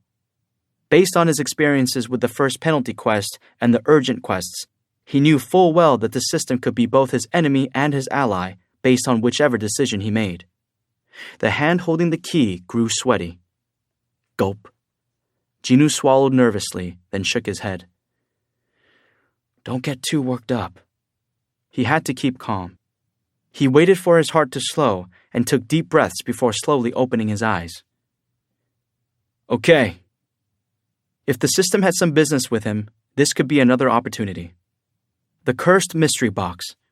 Wasn't it supposed to give Jinu something he needed? I should still ready myself to some extent. He'd do the minimum amount of preparation. As Jinu thought about his to-do list, he remembered something he'd been putting off, establishing his guild. Raiding gates to raise the levels of his soldiers would be easier with the guild, and since Jinho was so passionate about starting one, Jinu had left everything to him up until now. I wonder how things are going there. Jinu moved to call Jinho, but set his phone down after checking the time. It was 2 o'clock in the morning. It's too late now. He had somewhere to be later today anyway, so he might as well visit Jinho in person. I'll stop by the office tomorrow. Jinho's glare deepened. He scanned the computer screen with a sharp gaze like that of a hawk trained on its prey. The fire in his eyes burned bright. You're not getting away with trying to harm the boss's reputation. Jinho swiftly took screenshots of the problematic posts and comments, and then filled in forms to report the contents. He moved quickly and efficiently, as if he'd done this many times before. Taka-taka-tak. Whew! He lifted his hands from the keyboard and wiped the sweat off his brow. Yet another case settled. He'd rooted out one more seed of malice who was bad-mouthing his boss. Jinu was the face and light of the guild. Maligning or spreading misinformation about him was absolutely unforgivable. Plus, Jinho couldn't let them get away with this for the guild's sake as well. What was the guild to Jinho? It was the guild of which he was going to be the vice president. Therefore, what he was doing wasn't out of personal offense, but rather as part of his job that would soon be established. When he thought about it, however, Jinho realized that his guild still had no name. This had to be remedied immediately, and since Jinho hadn't said anything about it, Jinho decided to think up something suitable. What about the Seongyu Guild, taking the Seong from Jinwoo's Seong and the Yu from Jinho Yu? Jinho shook his head. Not a bad idea, but it sounds a bit... Yu Seong was more pleasing to the ear, but he couldn't very well put his name before Jinwoo's. I need to discuss this with him. It had been 2 days since they'd moved into this office. While the world was obsessing over Jinwoo following the Jeju Island raid, Jinho was clocking in a lot of time alone in the office. It'd be better to use the second parts of our first names and make it the Wooho Guild. Why so serious? Eep! Startled, Jinho jumped out of his seat. He spun around to find Jinwoo standing beside him.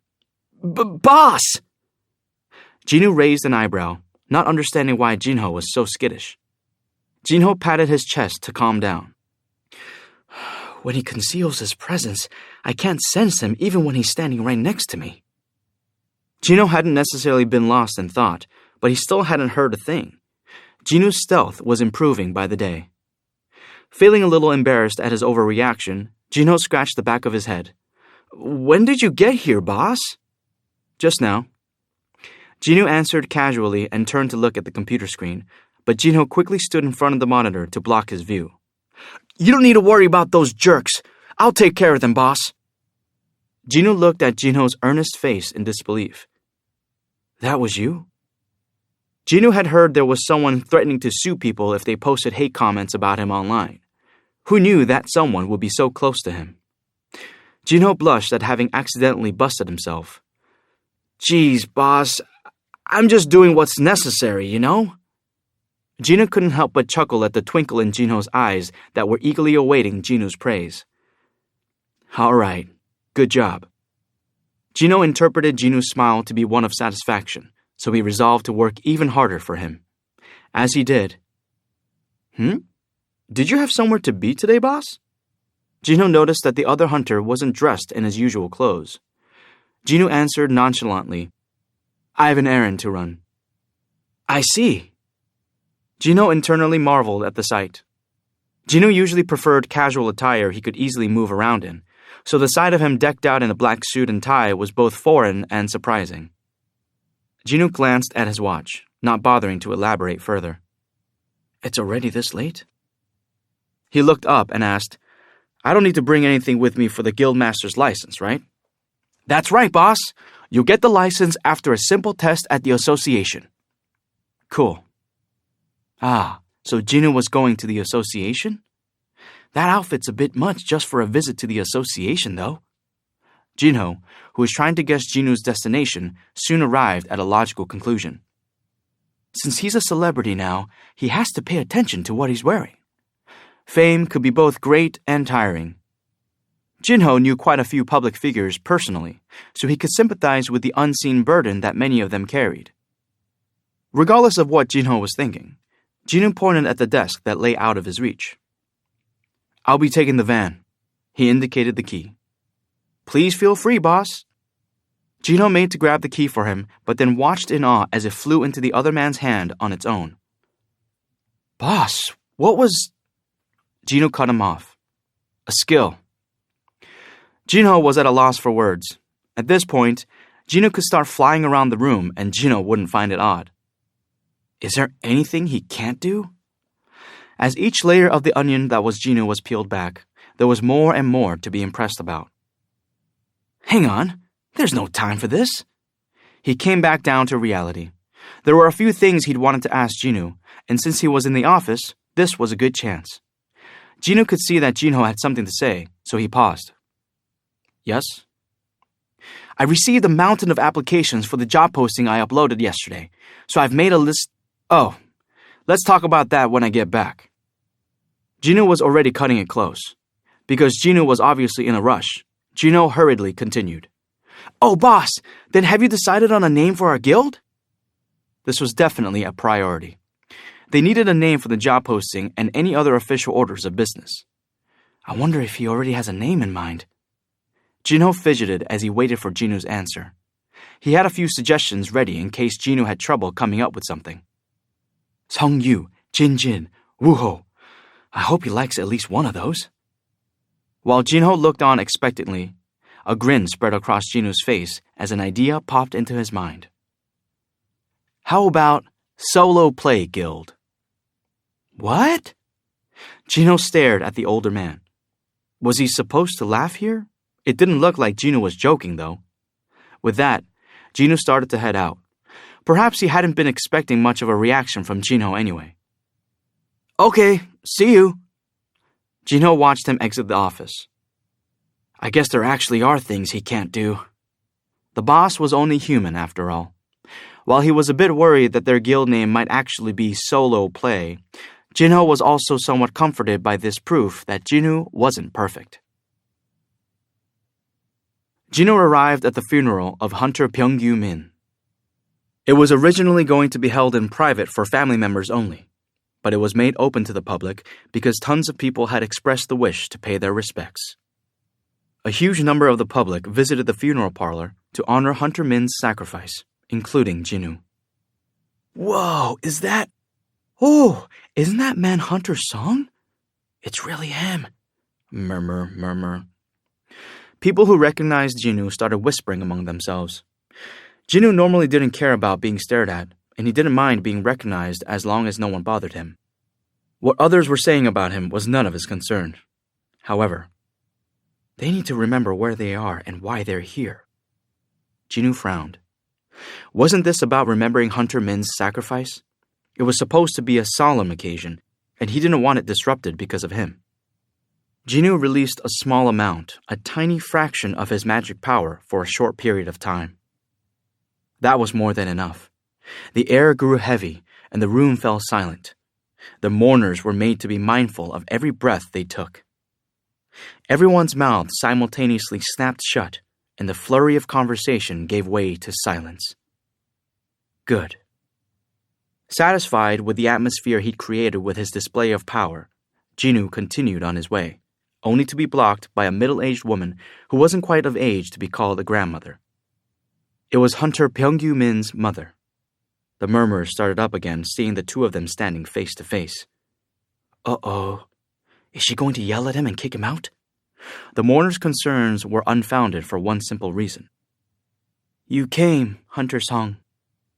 Yes, ma'am. Byung-gyu's mother herself had been the one to earnestly request Jinwoo's attendance. I contacted you because there was something I wanted to tell you in person. I hope it wasn't too much trouble. No, not at all. I heard that you were the one who got rid of all the magic beasts on the island so my son's body could be retrieved. She paused and looked at Jinwoo as if waiting for confirmation of the fact. Jinwoo had eliminated the ants from Jeju Island for a number of reasons, but it was certainly true that he hadn't felt right letting Hunter Min's body rot in the deepest recesses of that cave, so he nodded. Yes. Thanks to you, my son isn't sleeping in some cold, dark place. Hunter Min's mother was unable to hold back her tears any longer. Because of you, I was at least able to see my son one more time. Thank you so much, Hunter Song. Were there any words that could comfort a parent who had lost their child? Relatives started to gently guide Hunter Min's sobbing mother farther inside as Jinwoo stood in mournful silence. Byung-gyu's mother bowed to him several times to relay her gratitude as she was led away, propped up by the others. Her face reminded Jinwoo of his own mother's expression when they'd received the call 10 years ago that his father had gone missing in a gate. His chest tightened. At least, just as his father's sacrifice had saved many of his colleagues, Byung-gyu Min's death had not been in vain. If not for his devoted healing, the other hunters wouldn't have been able to survive the ant cave. And even after death, Hunter Min's power had saved another's life. His shadow had appeared relieved when the color returned to Hunter Hae-in Cha's face, Jinwoo could tell that he genuinely cared for his colleagues. Coincidentally, on his way to place a flower in front of Hunter Min's funeral portrait, Jinwoo spotted Hae-in in the distance. She blanched when they made eye contact. Looks like everyone came together. Hae-in was surrounded by the other hunters from the Korean raid team, who all nodded at Jinwoo. But Hae-in looked like she wasn't sure how to act in front of him. So she can make those kinds of faces too? Jinwoo had never seen Hae-in look anything but expressionless, but this served as a reminder that one should never judge a book by its cover. He turned to regard Hunter Min's portrait. Pyeong-gyu was smiling brightly like he didn't have a care in the world. Jinwoo placed his flower and closed his eyes for a brief moment. May you rest in peace. After saying a prayer for Hunter Min, Jinwoo turned to see a familiar person approaching him. Hunter Sung! The deep voice belonged to President Ko. Sir, it's good to see you here. I've been meaning to contact you. Really? It was obvious why the association would call on a hunter. Jinwoo got his hopes up, thinking he might have an opportunity to level up, but President Ko unfortunately shook his head and laughed gently. It's not that. Oh, I see. What a letdown. Jinwoo pursed his lips in disappointment. I'd like a moment of your time. Is that okay? Jinwoo agreed, since that fit with his plans anyway. I have business to take care of at the association, so why don't we talk there? You have business at the association? What kind of business? I need a guildmaster's license. Excuse me? The confusion on President Ko's face was obvious. Why would you need a guildmaster's license when you have an S-rank hunter's license? Can S-rank hunters start a guild without a guildmaster's license? That's right. President Ko gave a kind smile. If you'd like to form a guild, please give the association a call. We'll take care of the rest. Jinwoo had underestimated the advantages of being an S-rank hunter. He had yet to look into the matter, since he never dreamed it would have anything to do with him. This was news to him, so he was slightly taken aback at first. I should really investigate the perks. Considering his direct line to President Ko, it looked like Jinwoo would be able to form a guild quickly as long as he fulfilled the requirements. Connections really were important to success in life. Most people would be hard-pressed to meet President Ko even once, and here Jinwoo was, able to count on him as a reliable supporter. President Ko continued, What I'd like to find out won't take too long, so we can do it here. Jinwoo nodded in understanding. President Ko immediately asked, Did you cast some kind of a barrier spell on Jeju Island? What do you mean? What barrier spell? Had something happened after he finished off the ants and left? President Ko calmly explained the situation. During the process of retrieving Hunter Min's body, there was an incident that caused all the soldiers and hunters to pass out. Well, it'd be more accurate to say they fell asleep. Multiple people had fallen asleep in the same place at the same time? Jinwoo raised an eyebrow. It sounds like an extraordinary wide-area magic spell. It was similar to how his shadow soldiers had been simultaneously stunned by Balan, the demon monarch's lightning. The problem was, these weren't ordinary hunters. Didn't the elite members of the Knights Guild go to Jeju Island? President Ko answered with a nod. It was a mixed team of powerful A-rank hunters and B-rank hunters who are close to A-rank. Someone had been able to put more than 10 powerful hunters to sleep. Even an S-rank mage hunter wouldn't dare consider such a thing, let alone attempt it. That's why I'm asking you, Hunter Sung, just in case you forgot that you cast a barrier spell. It was clear that President Ko and the Hunters Association rated Jinwoo's power highly. But not only were barriers not in Jinwoo's wheelhouse, he'd never forget casting that kind of frightening magic. Jinwoo shook his head. No, I've never done that. I see. That's what I thought. President Ko looked deeply concerned. His best hope of getting to the bottom of this mystery had been dashed. What did the hunters say about it? The thing is, President Ko struggled to find the right words. Neither the soldiers nor the hunters can remember the events leading up to when they lost consciousness. Feeling helpless, he added, Actually, we haven't been able to determine whether they truly were victims of magic. There would have been a possibility of a human-made weapon like sleeping gas if it were just the soldiers, but there had to be more to it if A-rank hunters were also affected. Could it have been some kind of trap the ants set? Jinoo wanted to summon Beru immediately to ask him. If he did, though, the funeral could very well become the scene of a bloody battle, since there were easily 10 high-rank hunters present in his field of view alone. Jinoo wasn't worried about Beru. He was more concerned about the hunters who would try to fight him. Just then, a young man, presumably an employee of the association, walked up to President Ko and whispered something to him. President Ko regrettably turned to Jinoo. My guest has arrived earlier than expected, so I must leave now. Thank you for your time. Of course. After a brief goodbye, the president and the employee hurriedly left. Since he no longer needed to go to the association, Jinoo headed to the van to drive home, but... He sensed a strange presence following him. He cocked his head. Don't people usually try not to get caught when they tell someone? Besides, the average person wouldn't even think of pursuing an S-rank hunter. Talk, talk.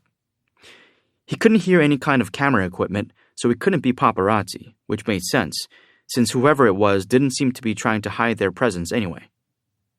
Jinoo wondered how long this person would follow him, so he wordlessly meandered over to the van. Of course, his tail continued trailing after him. Oh man. Jinoo thought the whole situation was absurd. He couldn't take someone this careless that seriously, but just as he reached for the car door. Are you Mr. Jinoo Sung? A voice came from behind him. Jinoo turned, amused that the stranger was finally showing their true intentions. Yes, that's right. He paused in surprise as he laid eyes on the other person. A foreigner?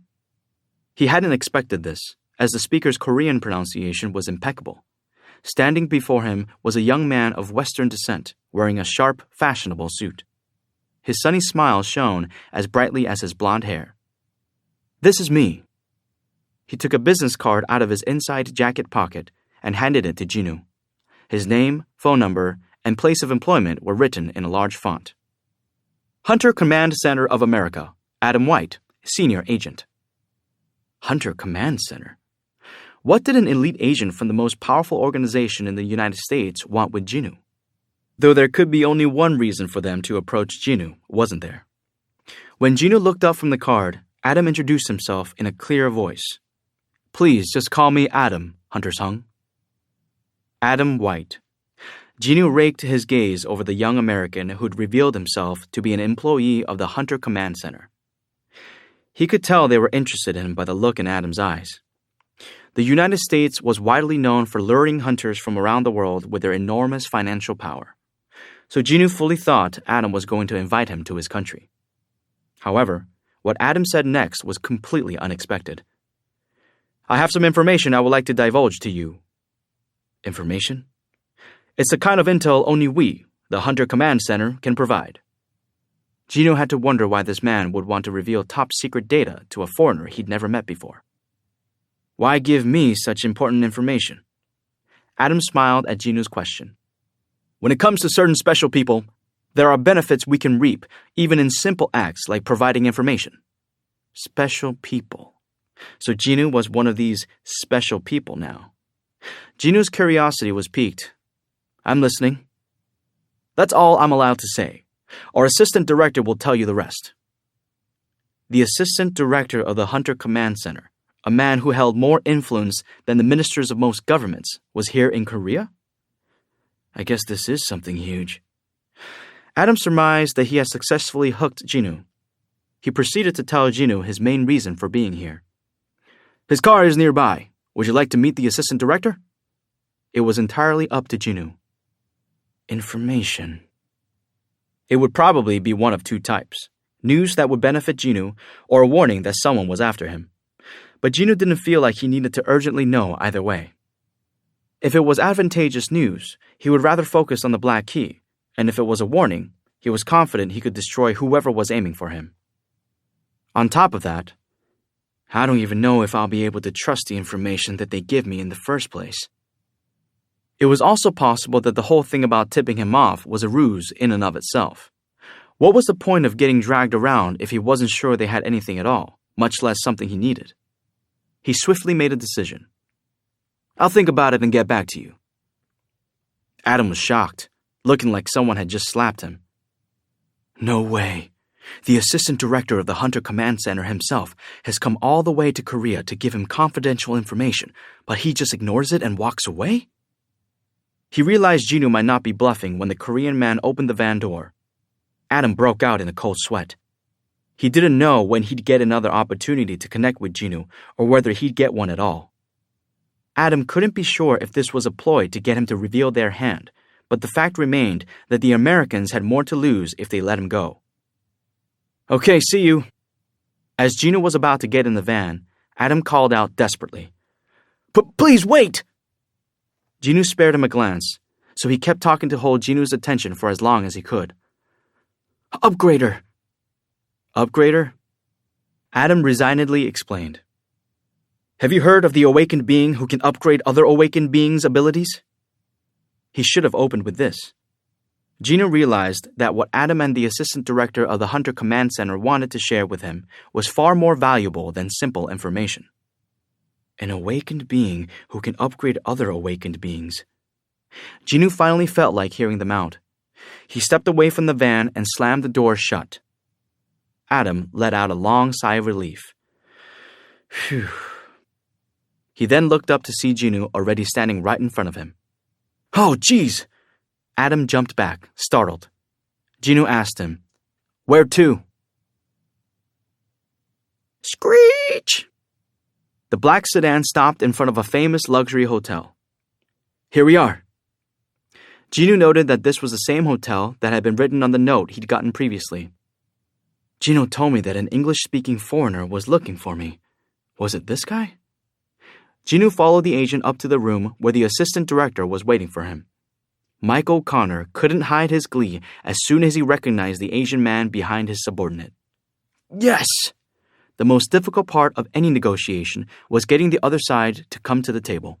If they showed up, that was half the battle won. Michael offered Jinwoo a handshake with a bright smile on his face. "I'm Michael Connor, Assistant Director of the Hunter Command Center." Adam translated Michael's greeting into perfect Korean at the speed of light. Jinwoo took the offered hand. "I'm Hunter Jinwoo Sung." After brief introductions, Jinwoo and Michael sat down on opposite sides of the table. Adam remained standing next to his boss. "By any chance, have you met with any Hunter-related personnel from other countries?" Michael tried asking. "No, I have not." Michael gave a satisfied smile at the answer he'd been looking for. "Naturally, no one is quicker on the draw than America." A striker has to be faster than the other players to score a goal. Michael had no intention of wasting this head start they had over everyone else, especially since his boss had ordered him to do whatever it took to bring this hunter to the United States. He didn't bother to beat around the bush. "I'll get straight to the point, Hunter Sung." With a determined look on his face, Michael slid the mound of files in front of him toward Jinwoo. He then continued, "The United States wants you, Hunter Sung. And these are immigration documents. Normally, it will take a year or two to process them. However, your case is special." Michael held up an index finger. "1 second," he declared in a confident voice. "Say yes, and in 1 second, you will be an American citizen. Of course, you wouldn't be treated as an ordinary citizen, but as one of the highest-level hunters in the country." Everything Michael had said up to this point had been par for the course. But what Jinwoo really wanted was more information on the reawakened being known as the Upgrader. Adam flinched and looked away when Jinwoo's gaze fell on him. Jinwoo turned back to Michael. "I came here because Agent White told me that I could get some information." Michael burst out laughing. "That's not unrelated to what I've told you so far." "How so?" "If you become an American citizen, our Upgrader can raise your abilities to a higher level." Upgrader. That seemed to be the literal power of this awakened being. Although he'd heard it from 2 people now, Jinwoo still couldn't fully believe what they were saying. Is there really an awakened being who can do such a thing? He had to make sure. Increasing someone's abilities, is that even possible? Jinu's interest thrilled Michael. Actually, that person is here with us. Jinu was already aware that there was another awakened being in the vicinity. A small amount of magic power was seeping into the room through the cracks of the closed door. Jinu had been wondering why someone with such weak levels of mana had been chosen as the bodyguard for the assistant director. So Michael's next order wasn't entirely surprising. Please escort in Mrs. Sellner. Click. As soon as he relayed his instructions, the door opened, and 2 agents ushered in a middle-aged African-American woman into the room. Jinu squinted at the peculiar energy coming from her. Her aura was certainly different from the typical reawakened being. As the woman reached the table, one of the agents pulled out a chair for her. She slowly sat down on its edge, recognizing Jinu right away. You're the man from the footage. Mrs. Sellner had already been briefed about Jinu, so Michael only needed to introduce them. This is Mrs. Norma Sellner. She's the one and only awakened being in the entire world who can help reawakened beings surpass the set limits of their power. Mrs. Sellner nodded at Jinu, and he returned the greeting. Mrs. Sellner, please give Hunter Sung a brief explanation of your abilities. A playful smile appeared on her face as she noted the suspicion in Jinu's eyes. I get that look a lot. She leaned forward to stage whisper to him. But once I give them a taste, they all end up clinging to me soon enough. Mrs. Sellner. She waved off Michael's frown with a laugh. I know he's an important person, Mr. Connor. Norma smiled as she steadily continued her explanation. As you know, Hunter Sung, all awakened beings have set limits to their power that they cannot surpass. That was why the ranks of awakened beings never changed unless they had a reawakening. Every hunter knew this basic fact. Mrs. Sellner, does that mean you can... Even before Jinu finished his sentence, Norma answered him with the delight of a child picking up the strawberry she had been saving for last from on top of a cake. That's right. Jinu's eyes widened. I can make them increase their limits in 3 stages. I don't know whether to call it a forced reawakening or simply increasing their latent power, though. What an incredible ability. What Norma had just revealed was a game-changer that would blow the minds of every elite hunter the world over. Jinu glanced at Michael, and the assistant director nodded. She speaks the truth. The catch is, only 3 to 4 people can receive this benefit each year because Mrs. Sellner requires an extensive break between uses of her ability. How effective is it? It's different for everyone. But those who have completed all 3 stages have reported increases ranging from 20 to 30%. A whole 20 to 30%? Jinu's average stats were close to 250 now. If his ability points increased by that much, his average stats would easily go over 300. That was an insanely high number. Assuming all of this was true, of course. Does she cast a buff to increase abilities? Or does she increase the fixed level somehow? Whichever it was, her ability was invaluable to hunters, which would mean a high demand for her services. If other people find out about her ability... Michael nodded. That's why Mrs. Sellner is with us. Norma had been troubled by Jinu's exact concern, and that was why she joined the Hunter Command Center after much deliberation. She wanted to be able to use her power safely. We make sure that Mrs. Sellner is safe and well compensated, and in turn, she increases the abilities of hunters of our choosing. We've had this symbiotic relationship for some time now. With that, Michael wrapped up his explanation. It was time to get down to business. Mrs. Sellner's ability is a gift we can give you, Hunter Sung. A gift, you say? What could be a better gift for a hunter? If you become a hunter for the United States of America, you will be at the front of Mrs. Sellner's queue. Plus, we'd act as a go-between for the guild of your choosing to ensure you get the best deal possible. This was a bargain too good for any hunter to pass up. Jinu now understood why Dong-Su Huang had made the bold choice of moving to the United States despite all the criticism he'd received from his fellow Koreans. The huge amount of money America had offered him had been a red herring to distract from his real reason for defecting. The average hunter would lose their mind over this. So imagine the strongest hunters being told they could enhance their abilities. Who could say no to that? However, can you prove that Mrs. Sellner really has this kind of power? There was no evidence for their claims. Norma jumped into the conversation. There's no rush. I'm here to let you have the first bite. Jinoo finally realized the true meaning behind her earlier words. Once she gives them a taste, they all end up clinging to her soon enough, huh? Every hunter who was able to confirm the effect of her power expatriated to the United States without exception, just like she said. Her confidence wasn't unfounded. It's as she says. So would you like to expand your limits? Michael offered. Without anything from me? Consider this a preview, Mr. Hunter. Norma lightly took Jinoo's wrist.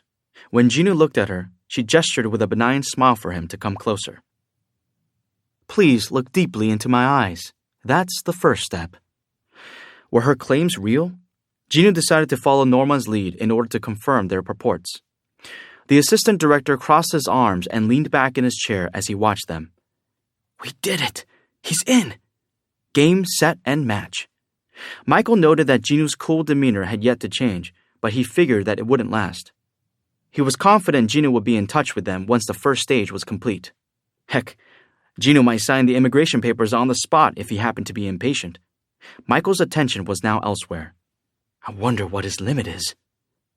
Michael uncrossed his arms and rubbed his chin. He gazed upon Jinoo with curious eyes. But that was when... Oh! Norma inhaled sharply, her eyelids fluttering rapidly. Norma Sellner. Usually referred to as Mrs. Sellner. She was a 46-year-old African-American woman and the only person in the country with more security than the President of the United States of America. In other words, if the lives of both Mrs. Sellner and the President were in danger at the same time, the Hunter Command Center would rush to save her before they even considered saving the President. How was this the case? When the former director of the Hunter Command Center stepped down, he described Mrs. Sellner to the present director during their transfer of power as such. The United States will be the strongest nation of hunters in the world, regardless of who the president is. However, without her, we'll have to be concerned about gates opening in the most vulnerable parts of the country. And he was right. Because Norma attracted S-rank hunters from around the world, American citizens could sleep soundly at night, knowing that wherever they lived in this large nation, they would be protected from high-rank dungeons. 26 of the top hunters in the world had already changed their citizenship because of her. Not only was that more hunters than any other country, but each was also the cream of the crop as selected by the Hunter Command Center. Norma Sellner was the hidden guardian angel of America. No hunter would ever be more important or receive better treatment than she would. Her existence was of the highest confidentiality, so even the President of the United States couldn't meet with her easily. And S-rank hunters who had the privilege of meeting her were ones who fit the Hunter Command Center's extremely strict standards. Those hunters were the special people Agent White had mentioned earlier. When it comes to certain special people, there are benefits we can reap even in simple acts like providing information. Initially, most S-rank hunters, including Jinoo, had no idea how incredible it was to be one of those special people, but they understood perfectly once Norma worked her magic. They would grasp who they'd been chosen by and what that truly meant for them. One hunter had knelt before Norma, tears of joy streaming down his face as he was overcome by the power flowing through his body.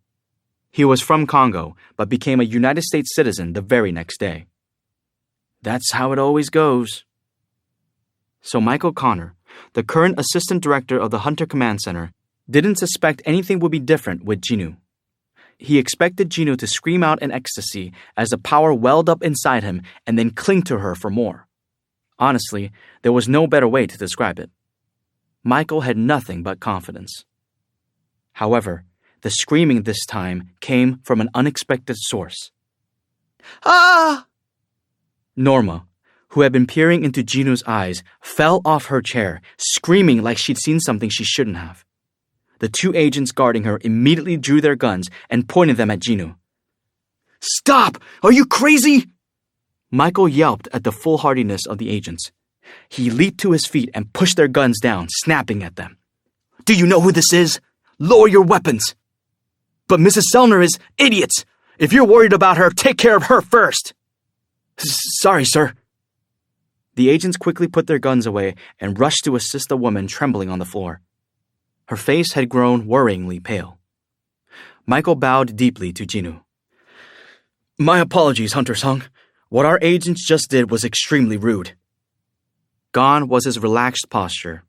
The shakiness in his voice betrayed just how shocked he felt. Even if they were trained to protect Mrs. Sellner, I can't believe they pointed their guns at an S-rank hunter. If this were a more hot-headed hunter, their necks would have been snapped, as would Michael's by association. There was no excuse he could give for pointing a gun at the highest-ranked hunter of a country where firearms were illegal. Once when Norma fell from her chair, and once when the two agents drew their guns. Michael's chest pounded violently at feeling his heart sink twice in quick succession. Jinwoo was taken aback as well. What just happened? Norma had suddenly screamed and fallen down. Then agents of the Hunter Command Center had trained their weapons on him. And lastly, the assistant director had apologized to him after yelling at his men. Jinwoo had felt surprised at first, then bemused, and then, "It's fine. No one got hurt, so..." He couldn't bring himself to be mad at them. The second most powerful head of the most influential organization had apologized to him after immediately acknowledging his subordinates' mistakes, so Jinwoo figured making a fuss would be distasteful. Besides, Jinwoo himself hadn't felt threatened. It was like they were waving children's toys at him. Jinwoo was way out of their league. Thank you, Hunter Sung. Michael straightened up only after Jinwoo's words. He eyed the other man cautiously, but he could see that Jinwoo wasn't being sarcastic. They'd dodged a bullet there. If this happened to Thomas Andre or Zhigang Liu, the gunman would be dead even before Michael could issue an apology. Fortunately, Jinwoo seemed to be a gentleman. Phew. He breathed a sigh of relief and wiped the sweat off the bridge of his nose. He had managed to put out the more urgent fire. He could now switch his focus to his immediate surroundings. Michael bowed to Jinwoo once again before hurriedly checking on Norma's condition. Mrs. Sellner, what happened? Michael, you're sweating profusely. Do you feel ill? The situation might have made Michael break into a cold sweat, but Norma was absolutely drenched. What's going on? Concerned, Jinwoo rose and approached her, but she could barely look at him. Her body shuddered violently.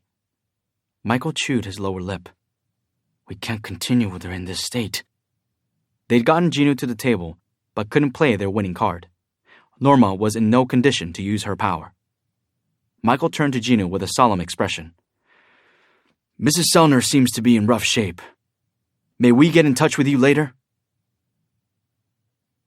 Meanwhile, an important guest was visiting the Hunters Association of Korea. It was none other than President Shigeo Matsumoto of the Hunters Association of Japan. The two presidents sat at a table across from each other. The only other people with them were their two translators. President Go spoke first. I heard about Mr. Goto. It's very devastating. President Matsumoto's expression looked sorrowful, but it quickly changed. However, I am here to discuss the future, not the past. President Go nodded. There were several matters that needed to be resolved between them, or rather, between Korea and Japan. The first was splitting the Essence Stones. The original plan had been to divide them after all the ants died out the following year. However, Jinwoo had taken care of the ants. Japan already knew this, as they had witnessed Jinwoo's astonishing deeds via their satellite camera. What is he trying to do? The ants around Jinwoo Sung are disappearing. The minions under his control have started their hunt. They're spreading out all over the island. No way. And yet, it had really happened. Every single trace of magic power on Jeju Island disappeared in an instant, with the exception of a gigantic mana signature that was presumed to be Jinwoo's. Great power, unpredictable movements, and the ruthlessness he showed in killing magic beasts that could be left alone. Would they be able to find a hunter more perfect for Japan than Jinwoo Sung? A smirk appeared on President Matsumoto's face as he recalled the atmosphere of the control center. He presented several documents he had brought with him. What is this? President Ko took the documents. A memorandum stating that Japan surrenders its rights to the Essence Stones on Jeju Island. President Ko didn't entirely trust what President Matsumoto was saying, but his eyes widened as he scanned the contents of the documents. President Matsumoto was telling the truth. Why? Why was the Hunters Association of Japan leaving this much money on the table despite the huge losses they'd suffered? President Ko got his answer immediately. Instead, please hand over Hunter Jinu Sung to us. Ho ho! President Ko leaned back in his chair as he laughed. Unfortunately, he isn't a member of the Hunters Association. Of course, even if he had been, President Ko had no intention whatsoever of letting such a brilliant hunter leave. I'm aware. President Matsumoto had expected this response. However, he has a very close relationship with the Hunters Association of Korea. Plus, the only way anyone can reach him at this time is through the association. Unfortunately, the Hunters Association of Japan didn't have the level of intel that the Hunter Command Center of the United States possessed.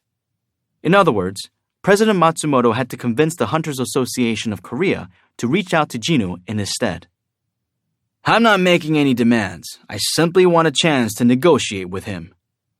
How are you telling me you're going to give up an astronomical amount of money for this single chance?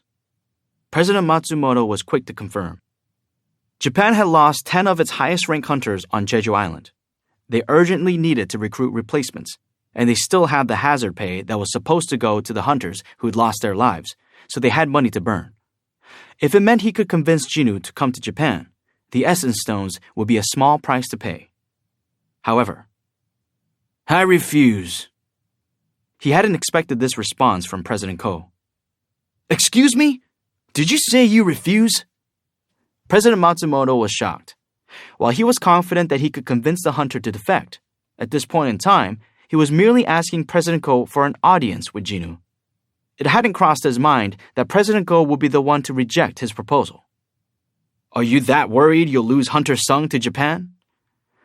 No. President Ko shook his head. I'm saying you have no right to a single Essence Stone on Jeju Island to begin with. The Japanese interpreter uneasily looked at President Ko at the bombshell declaration. Sir, is it really okay to translate that word for word? Of course. Please tell him exactly what I said without omitting a single word. President Matsumoto's face turned red after hearing the interpretation. His voice rose. President Ko, what kind of nonsense is this? It was then that the Japanese language slowly came out of President Ko's mouth. I would like to talk to you without the interpreters. President Matsumoto was surprised. You can speak Japanese? When I was young, my father owned a small business in Japan. It has been a while, though, so I'm unable to have any elaborate conversations. The two interpreters were dismissed upon President Matsumoto's agreement. He spoke first. 10 of our S-rank hunters were sacrificed for your country. Not to mention, the best Japanese hunter, Ryuji Goto, was among the dead. If you do not accept my proposal, you'll leave me no choice. We'll demand that the Korean government hand over half of the Essence Stones as we were promised, plus compensation for the fallen hunters.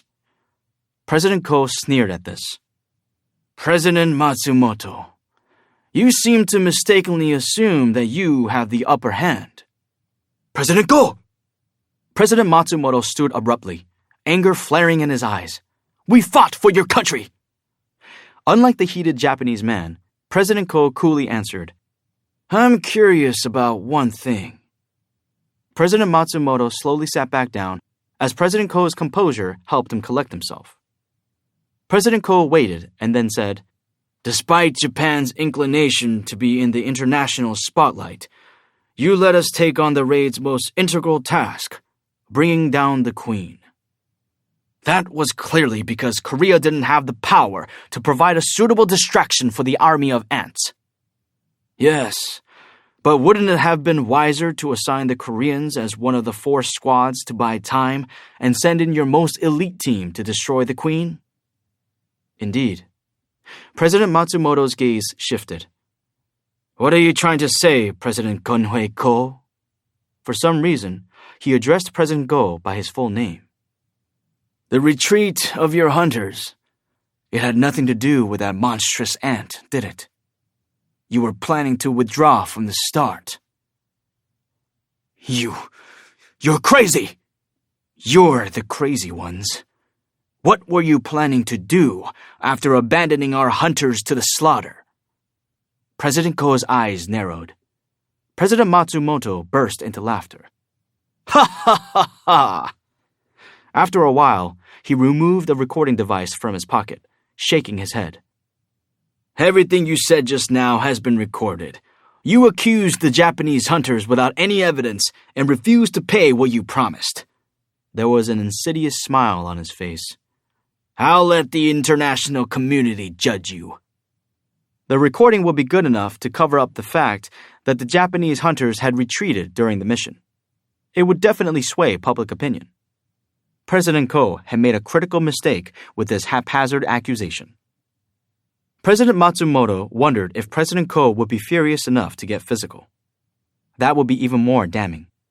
Besides, the voice file had already finished uploading to a server in the control center back in Japan. However, evidence? Oh, I have evidence.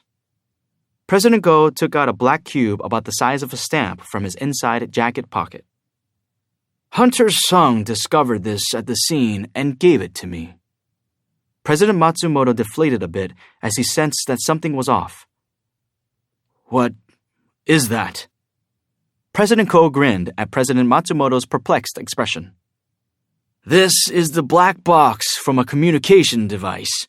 I was told it was used by Hunter Goto's team. President Matsumoto's face instantly flushed red. Without missing a beat, President Ko pulled out a portable audio player and started the extracted voice file. Click.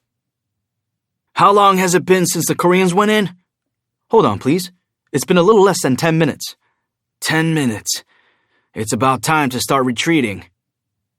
The voice of Ryuji Goto, one of the most famous Japanese men in the whole world, could be clearly heard. President Ko paused the audio. Do you know why I haven't made this public, President Shigeo Matsumoto of the Hunters Association of Japan? President Matsumoto slowly shook his head. His face had gone from red to deathly white. It was because I wanted the Korean people to enjoy our victory and not tarnish the experience with this shit. I held off for my people, not yours. The recorder fell from President Matsumoto's hand. President Go continued. I'm sure you know what I'm going to say next, President Matsumoto. President Ko crushed the audio player in his hand into smithereens. Get out of my office this instant. After Jinu left, the assistant director remained alone in the room with Norma. Mrs. Selner, what happened? Michael had met tons of hunters, and this certainly wasn't his first outing with Norma. But this was the first time he'd ever seen something like this. Norma pressed down on her heaving chest and could barely force out words. He's a king. And a very powerful king, too. Michael's eyes widened.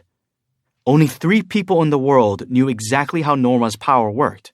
The director, the assistant director, and Norma herself. And now she was claiming that Jinu Sung was a king. Ba-dum, ba-dum. Michael felt his heart racing once more. Then, are you saying he's at the caliber of a national-level hunter? Norma shook her head. I don't know that for sure, as this feels different. He's a king, but he's not quite the same. What? If you could explain in a way that's easier to understand. While I was looking into his eyes, it felt like he was looking into me too. But that's the same as other hunters. No, not Hunter Sung. The endless darkness inside him was staring back at me. Norma frantically screamed at Michael. She was shaking, her face ashen. It was a reaction born from the instinctive terror that all living things feel when facing death. But that wasn't important right now. As her body shook uncontrollably in fear, she managed to force out the most important thing she'd learned about Jinwoo. Also, he is... Norma had Michael's full attention. She parted her lips with difficulty. Limitless. 9. The applicant. Thud. President Shigeo Matsumoto dropped to his knees. The head of an entire organization, the man who represented the interests of all hunters in Japan, was kneeling on the floor. Countless thoughts were racing through his head. Yet, try as he might, he could not think of any other method. There was no room for ego or honor. If everything was made public, it would result in more than losing his job. President Ko, please forgive me. President Ko's gaze was ice cold. President Matsumoto had been all bluster and bravado until the tables were turned on him. It'd be impossible for President Go to continue being cordial to him. Please get up. President Ko coolly suggested that he drop the pointless apology, but this just compelled the Japanese man to stubbornly bang his head on the floor. Bam, bam! Japan has lost more than half of its power when it comes to high-rank hunters, so we desperately need the international community's help going forward. Although Japan had an excellent hunter system, losing half of their S-rank hunters meant an uncertain future for them. Their existing hunters could easily handle A-rank dungeons, but there was no telling what would happen if an S-rank gate spawned. What had happened on Jeju Island could happen to Japan as well. If that recording gets out, we'll be completely alienated. I beg you, President Ko, please think of the innocent people of Japan and forgive me. Consider this your punishment. President Ko cut him off. Consider this punishment for the sin you and your hunters were planning to commit. A ticking time bomb that could explode at any moment. This was President Ko's punishment. President Matsumoto continued prostrating himself on the floor. President Ko, I will not get up until you forgive me. Please, please think this over one more time. Then you leave me no choice.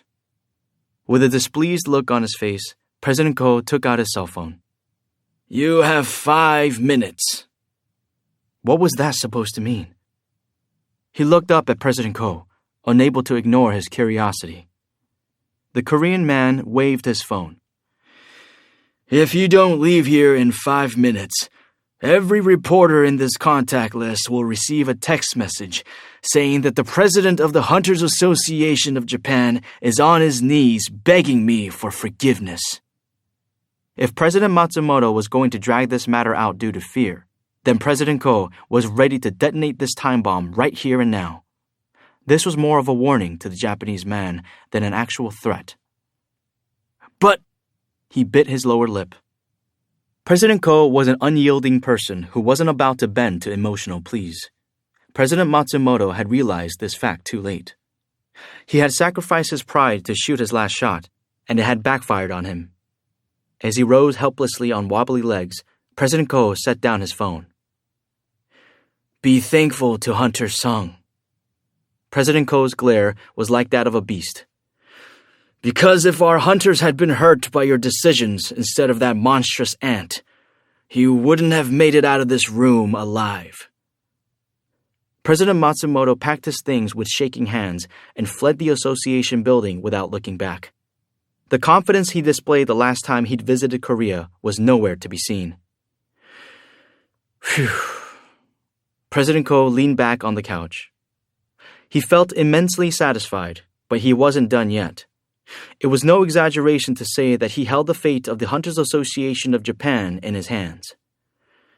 We all must atone for our sins. From a young age, he lived by the saying that what goes around comes around. Just then, the phone on the table rang loudly. President Ko picked up, and an urgent voice came through the receiver. His eyes went wide as he listened. What? A gate in the middle of the road? To make matters worse, it was a B-rank gate, which was more than what an ordinary strike squad could handle. Where? It would be best to contact one of the big guilds and have them deploy some of their hunters, but... Wait a minute. President Ko raised an eyebrow at the information he'd just received. Isn't Hunter Sung's guild office near there? Traffic was building on the road. Inside one of the idling cars, Jinwoo was in deep thought. That woman. She saw something. Norma Selner. She had experience dealing with a slew of powerful hunters, but something about Jinwoo had freaked her out. What had she seen? A trace of the system? But although the system had set challenging tasks on occasion, it wasn't some fearsome being. Rather, it's my benefactor. But how would others see it? The assistant director had asked if he could reach out to Jinwoo at a later time. However, Norma appeared horrified at Michael's request. Her body language made it clear that she never wanted to see Jinwoo ever again if she could help it. Besides, Jinwoo was starting to have a sneaking suspicion that her ability would have no effect on him, since he was so fundamentally different from other hunters. No need to waste any more time. That was why he'd politely declined Michael's request. Jinwoo would never forget the stunned look on his face. By the way, what's with all this traffic? Jinwoo frowned at the sea of cars in front of him. See, this is why it's better to take the subway. He was wondering if there had been an accident when... His cell phone, which he had plugged in to charge, vibrated. Jinwoo checked the caller ID. President Ko? He had seen the president only a few hours ago at the funeral, so why the sudden call? Jinwoo picked up. Hunter Sung, this is Gunhui Ko. President Ko smoothly explained the current situation unfolding in the middle of Seoul. Excuse me? A gate appeared in the middle of the road? No wonder. He'd had a feeling this was no ordinary traffic jam. He looked back to turn the van around, but it was bumper-to-bumper traffic, so he couldn't move an inch. Jinwoo shook his head as he faced forward. President Ko's next words were enough to eclipse his frustration over the traffic. Based on the evaluation of our staff, it's a B-rank gate. Would you like to take care of it? Whoa. Jinwoo was barely able to keep himself from laughing at this amazing news. It wouldn't do to be excited over something inconveniencing so many others. Jinwoo cleared his throat. But can I enter the gate without a raid permit? Ha ha! Hunter Sung, where do you get a raid permit? From the association. And who am I? Jinwoo stifled another laugh. You're the president of said association. Ha ha! Please, don't worry about it. Enter at will. Thank you. Jinwoo smiled widely. He got out of the van and walked in the direction of the gate by following the emanating mana. He didn't have to park his vehicle, since the road was basically a parking lot by this point. Yes, this black hole you see here is a gate that appeared today in the middle. According to the information we just received, this is a B-rank gate. Due to its high rank, a guild must be called in. Reporters had already surrounded the portal. The police were helping association employees cordon off the area. As Jinwoo moved past the throng of reporters and approached the gate, an uptight-looking female employee blocked his path. Hold on, please. What do you think you're doing? The representative of the association put her hand on his chest to push him back. You can't just come in here like this. But no matter how hard she pushed with her small hands, Jinwoo was immovable. She eventually realized that he was a hunter and a high-rank one at that. Are you a hunter? Jinwoo showed her his ID. Her eyes nearly fell out of her head. S-rank? Jinwoo Sung? That meant that this man was the hunter who'd performed so brilliantly against the magic beast ants on Jeju Island. She belatedly recognized him. Despite working for the association, she hadn't realized, since he looked different than how he'd appeared on TV. But in a crowd of this size, there would always be people who caught on faster. Huh? Is that guy? It's Jinwoo Sung. Jinwoo Sung is here to personally take care of the gate.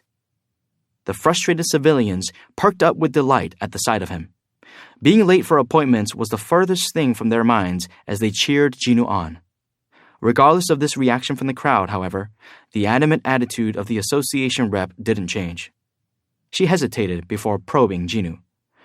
What brings you here? Did she even have to ask? There was only one reason for a hunter to be standing in front of a gate. Since it was self-explanatory, Jinwoo simply pointed at the gate over the woman's shoulder. As the rep briefly looked back, she hardened her resolve. Too many hunters had lost their lives for failing to follow rules and procedures and for relying too much on their own powers. I'm sure that can happen to S ranks as well. She had been taught that the association existed in order to prevent these kinds of accidents. The safety of hunters was the priority of the association. Therefore, she couldn't allow someone as valuable as an S-rank hunter to get hurt, so she confidently spoke up. Even if you're an S-rank hunter, I can't allow you to ignore procedure.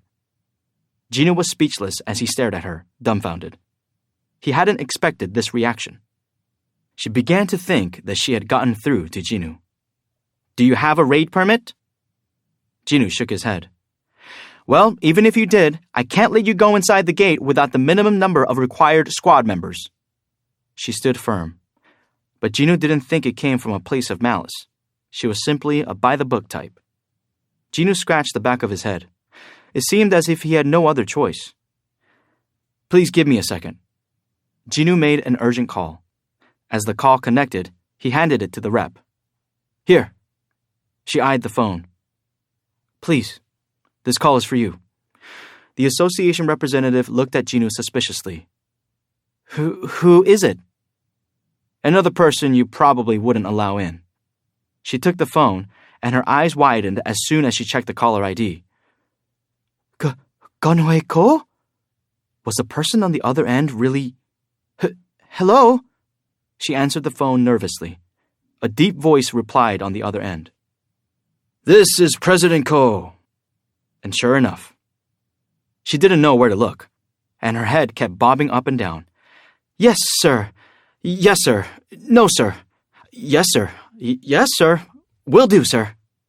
Click. She returned the phone to Jinwoo with a defeated look. As he walked past her, Jinwoo spoke in a low voice. Thank you. Pardon? For worrying about me. You were just messing with me? Jinwoo quickly vanished into the gate. Ugh. The association rep was furious and cursed Jinwoo, sending him bad vibes.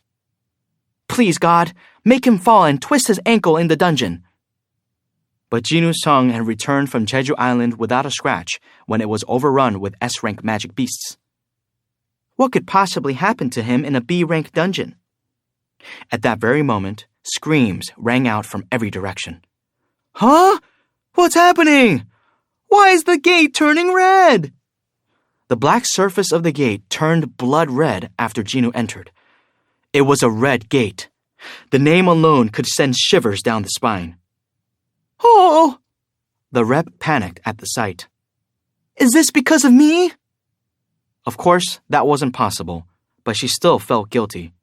As an association employee, she knew well that red gates were dangerous places that connected to unknown worlds, and she was also aware that the survival of even high-rank hunters couldn't be guaranteed.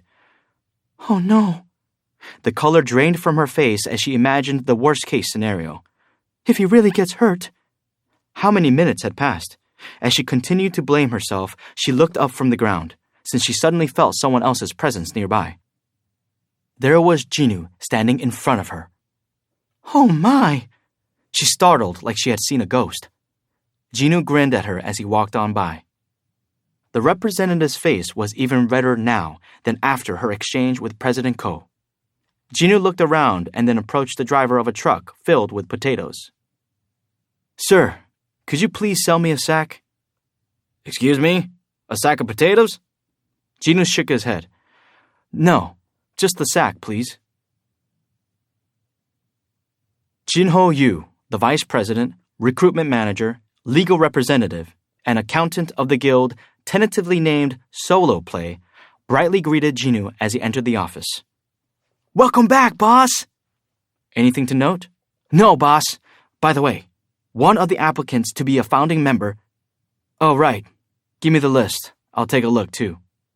Seeing as how Gino wouldn't let this matter go, he was probably dying to get this guild established, but it worked out, since Gino felt the same way. They needed one more founding member to meet the required minimum of 3 people to establish a guild. Even though the last person is just to fill the head count, it'd be better if they were hardworking, since we'll be spending a lot of time with them anyway. Gino was nodding to himself when he noticed that Gino looked somewhat down. What's the matter? The thing is, boss. Yeah? As you know, we need a lot of money to start a guild. High-rank dungeons go for an incredible amount at auctions, and we'll have to pay a signing bonus to recruit a hunter, especially for this particular applicant. Gino interrupted him. Is this good enough? Thud. Gino dropped the potato sack on the floor. Gino curiously took a look inside the sack. It was full of valuable essence stones. Boss? What's all this? Gino nonchalantly answered, I ran into a gate on the way here. In the few hours he'd been out of the office, Gino had cleared a high-rank dungeon he happened to run into and collected the essence stones just like that. You're incredible, boss! Gino didn't think any more of it. There was no point in trying to apply logic to this man. Gino was pleased to see Gino's delight at the hall. He then looked toward the conference room. So what is she doing here? Huh? Oh, I meant to tell you. We have an applicant waiting, boss. Gino's eyes widened.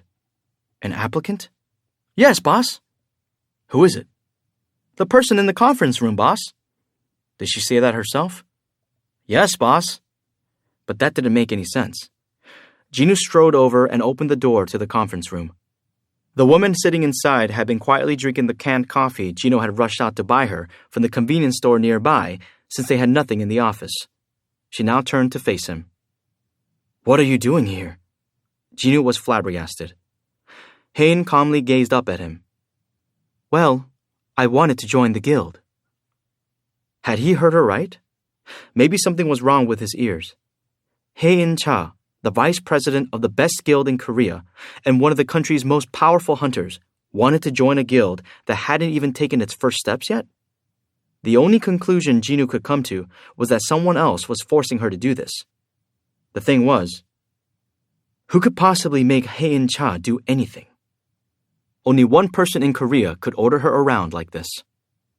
Did the president of the association put you up to this? Hain looked perplexed at the mention of President Ko. Why would he? Gino was confused, but she looked even more so. Okay, I need to relax. This was definitely a shocking and interesting development, but Gino calmly pulled out a chair and took a seat opposite Hain. He silently observed her for a bit and concentrated. Time slowed down for him as he processed all the information he had on Hain. She's rattled. Her pulse, her breathing, her eyes. Hain was keeping a straight face, but nothing escaped Gino's high perception stat. But that didn't explain why she was trying so hard to join the solo play guild, name pending. Aren't you still under contract with the Hunters Guild? Asked Gino. Normally, contracts between guilds and hunters were 5 years long. Hain had been evaluated as an S-rank hunter and joined the Hunters Guild 2 years ago. That meant she had at least 3 years left on her contract, provided she had signed on for only the 5-year minimum.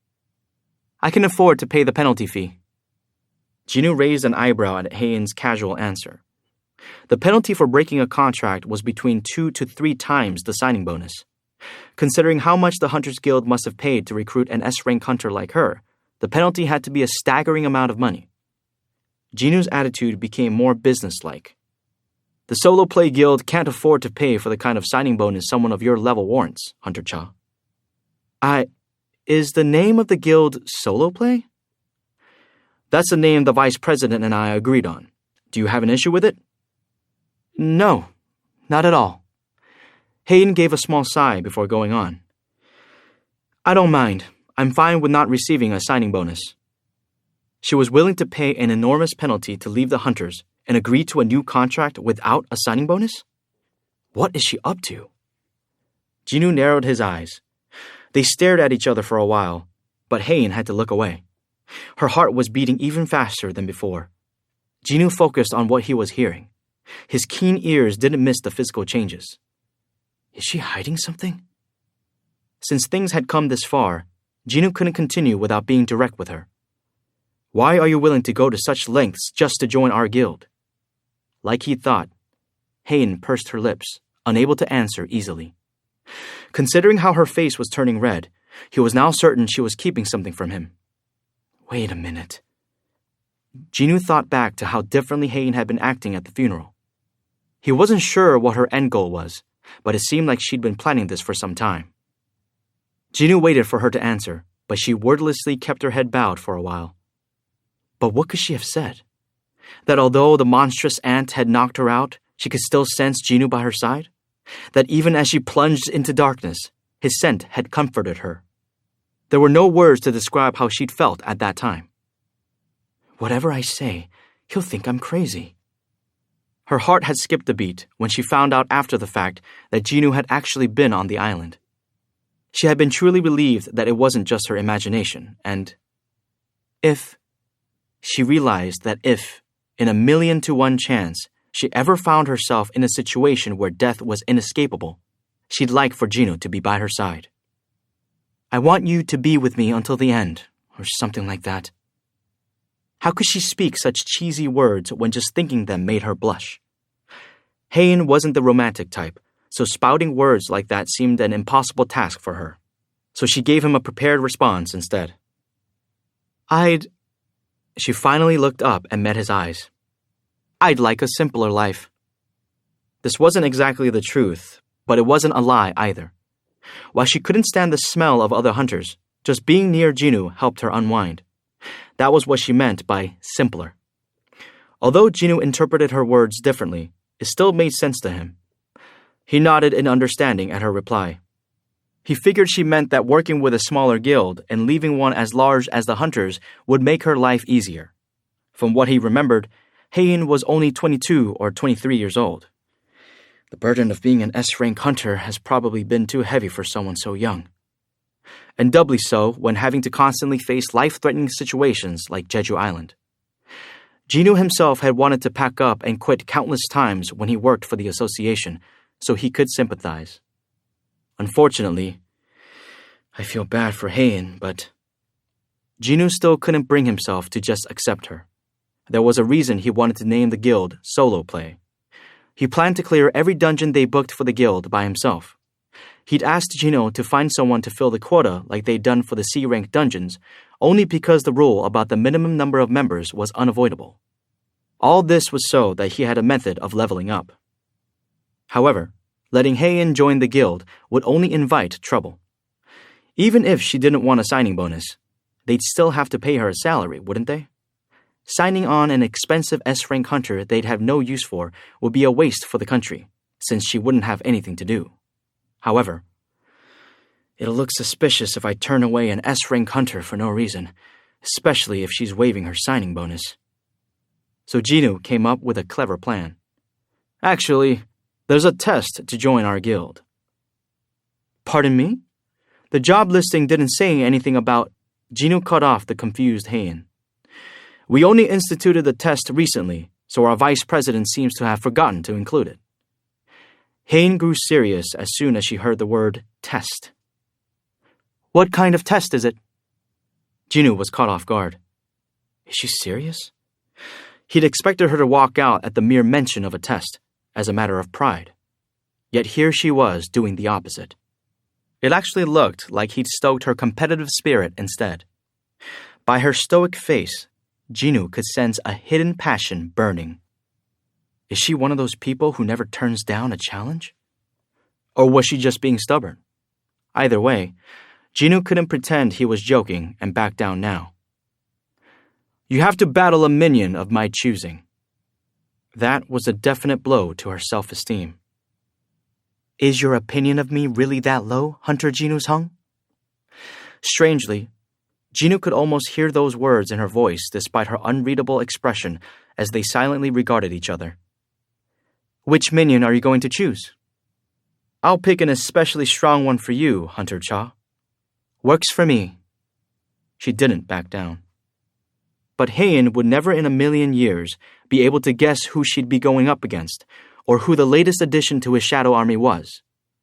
Jinwoo figured that as competitive as she was also the kind of person who would acknowledge her defeat and give up, so he accepted the challenge. All right then. When is this test? Right now. Forming the guild was an urgent matter, so he didn't want to waste more time than necessary with Hunter Cha. Since the topic had been broached, they might as well get it over with. The location would be the gym at the Hunters Association headquarters. S-rank hunters had the privilege of using the gym anytime they wanted as one of the perks they enjoyed. Understood. Heian nodded. She also preferred to not drag things out. They rose to their feet together as if they'd planned it. Hold on. At that moment, Jinwoo was struck by a thought. He stopped Heian just as she grabbed the doorknob. Hunter Cha, please wait. Yes? No need to go out that way. Heian wasn't sure what he meant.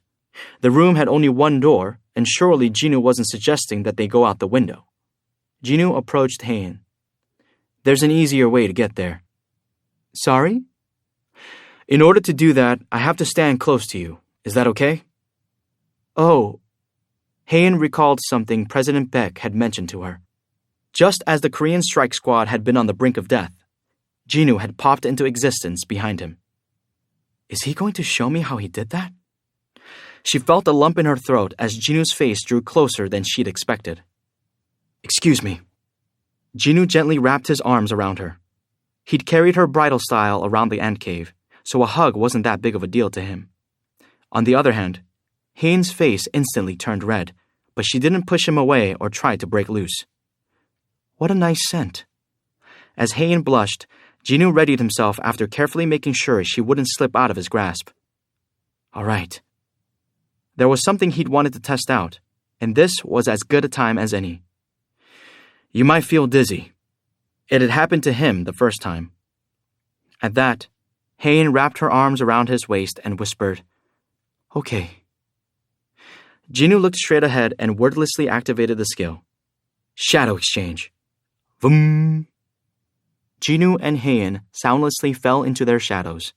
At that exact moment, Jinho entered the room with tea and snacks he'd hurriedly picked up from the convenience store when he noticed that the meeting seemed to be running long.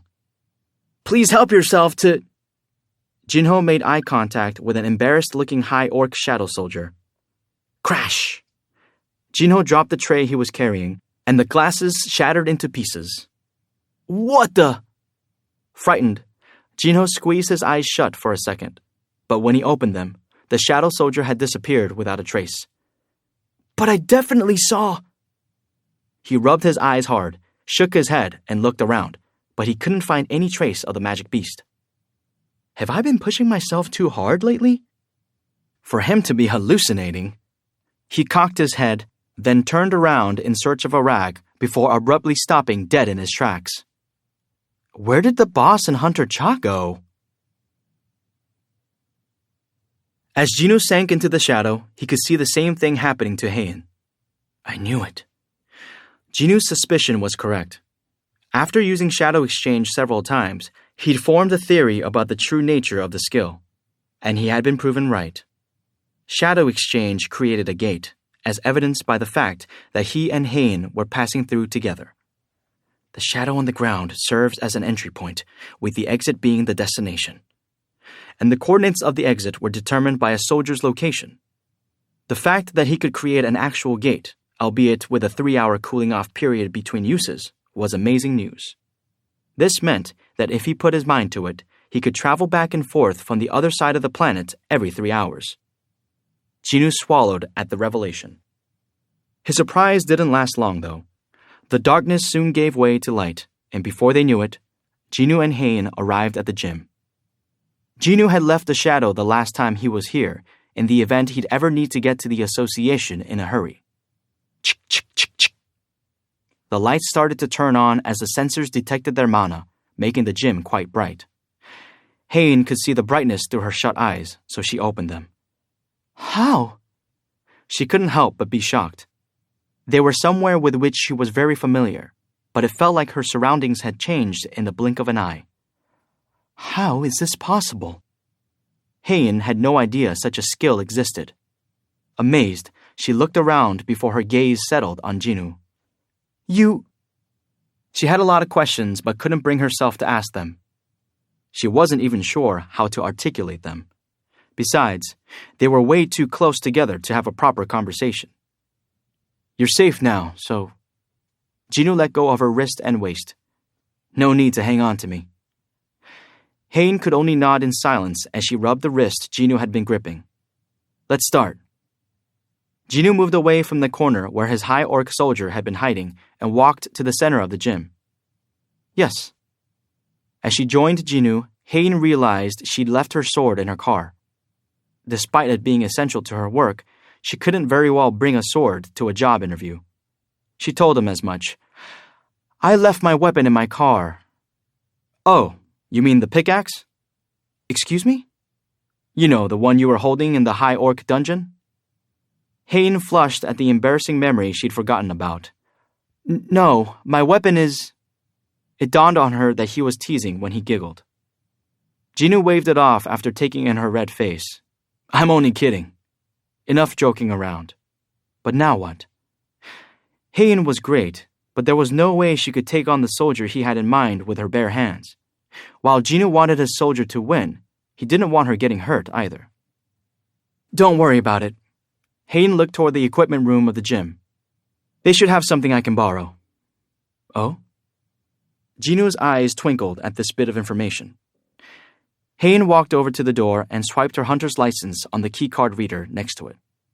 The door swung open to reveal spare weapons that seemed very useful stored in rows inside the room.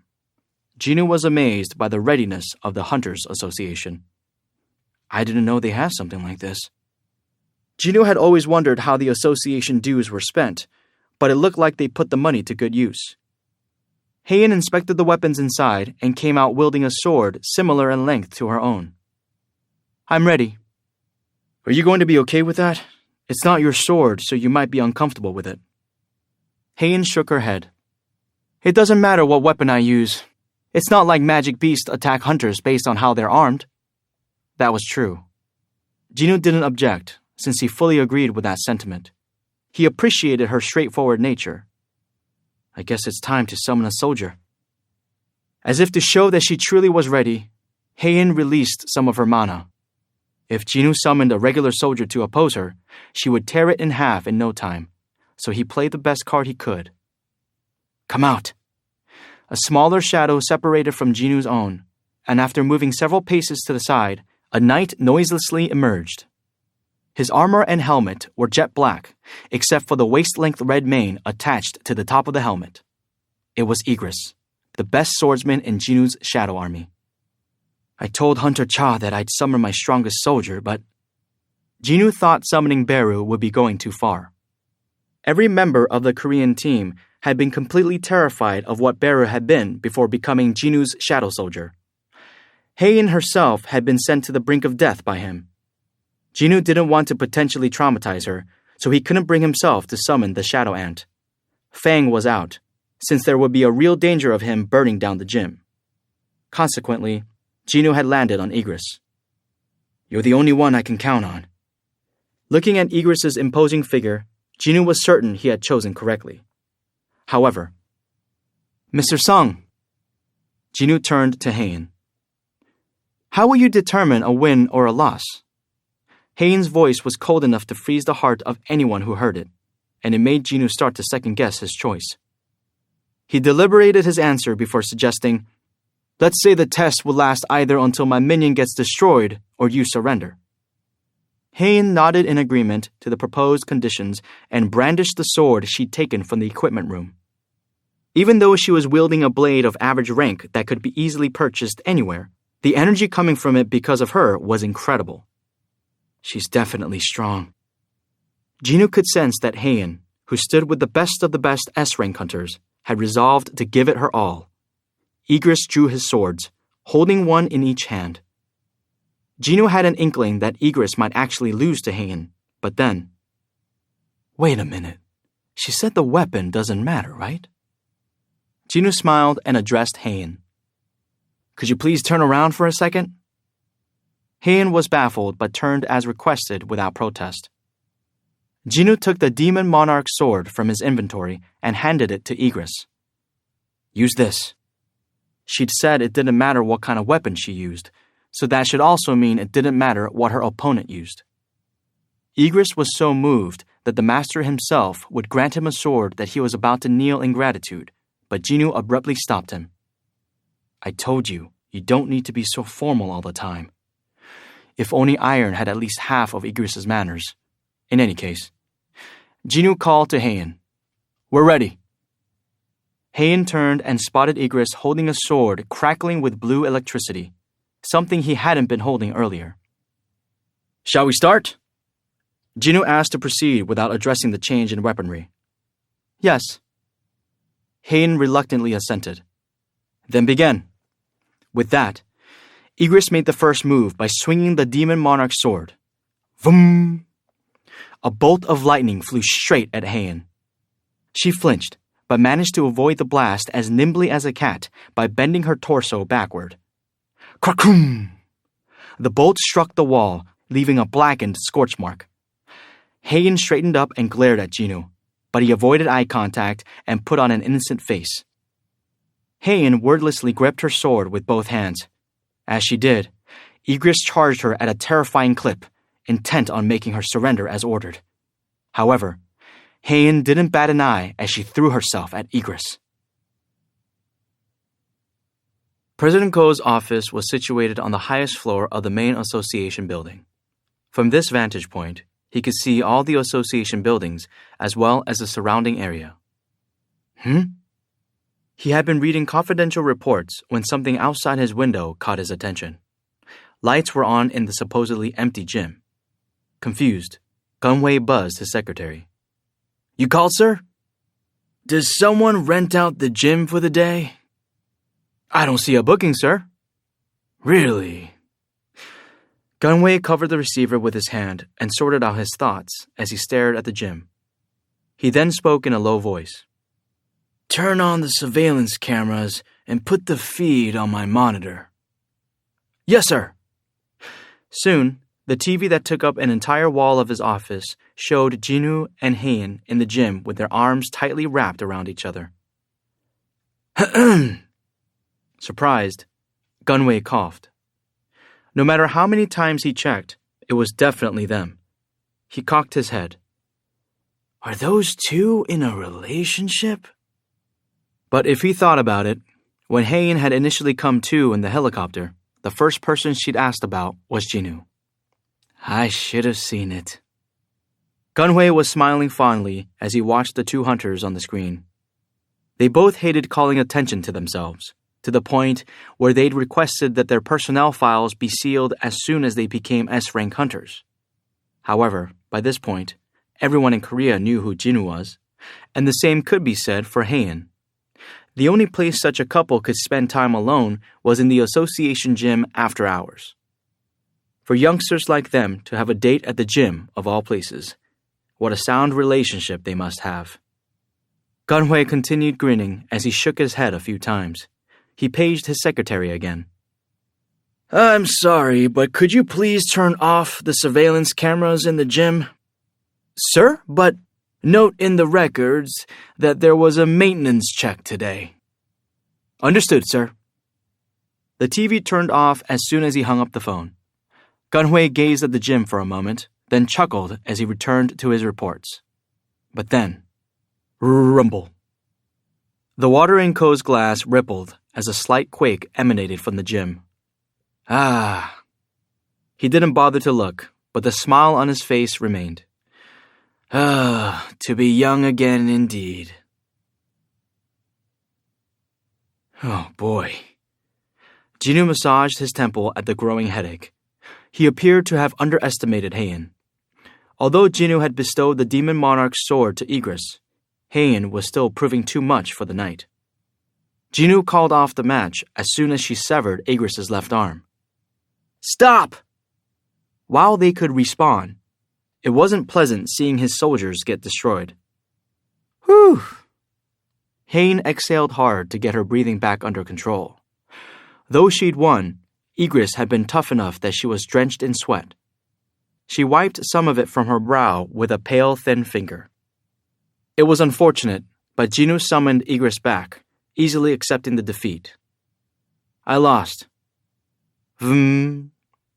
Egress returned to his shadow. However, Haein didn't lay down her sword. No, this one doesn't count. She was invalidating the match? But why? Haein continued. You said you'd choose your strongest minion, didn't you? She approached him until there was only one step left between them. Was that Black Knight really your strongest? It was a rhetorical question. It was obvious she was just looking for confirmation of something about which she was already certain. When Jinwoo shook his head, Haein immediately answered. Then please summon your strongest minion as promised. You might get hurt. That's okay. I've wanted a rematch. Jinwoo's eyes widened. You know? Haein nodded. I've seen the footage. Haein had watched the video of the raid several times, and one of the magic beasts that used fire seemed familiar to her. That fire-breathing minion was the High Orc Shaman, the boss of the A-rank dungeon, wasn't it? Haein had surmised that with Jinwoo's abilities, it stood to reason he could do the same with the monstrous ant. She'd agreed to this test, assuming that he would be her opponent. This win means nothing. Haein wanted to prove her mettle to Jinwoo by winning against the minion who used the monstrous ant's power. Jinwoo considered this briefly and then nodded. Beru. A shadow soldier whose entire body was cloaked in smoke appeared behind him. Haein instinctively stepped back at the sight. The shadow ant possessed an incredibly terrifying energy, just like before. Jinwoo was genuinely worried about Haein, whose face had turned pale. Are you sure you'll be okay? Although Beru was currently weaker than when he was alive, he was still a creature born to kill hunters. Haein pressed her lips together in a straight line and silently nodded. Beru, who'd been watching her, turned and bowed to Jinwoo. My king, what would you have me do to this human?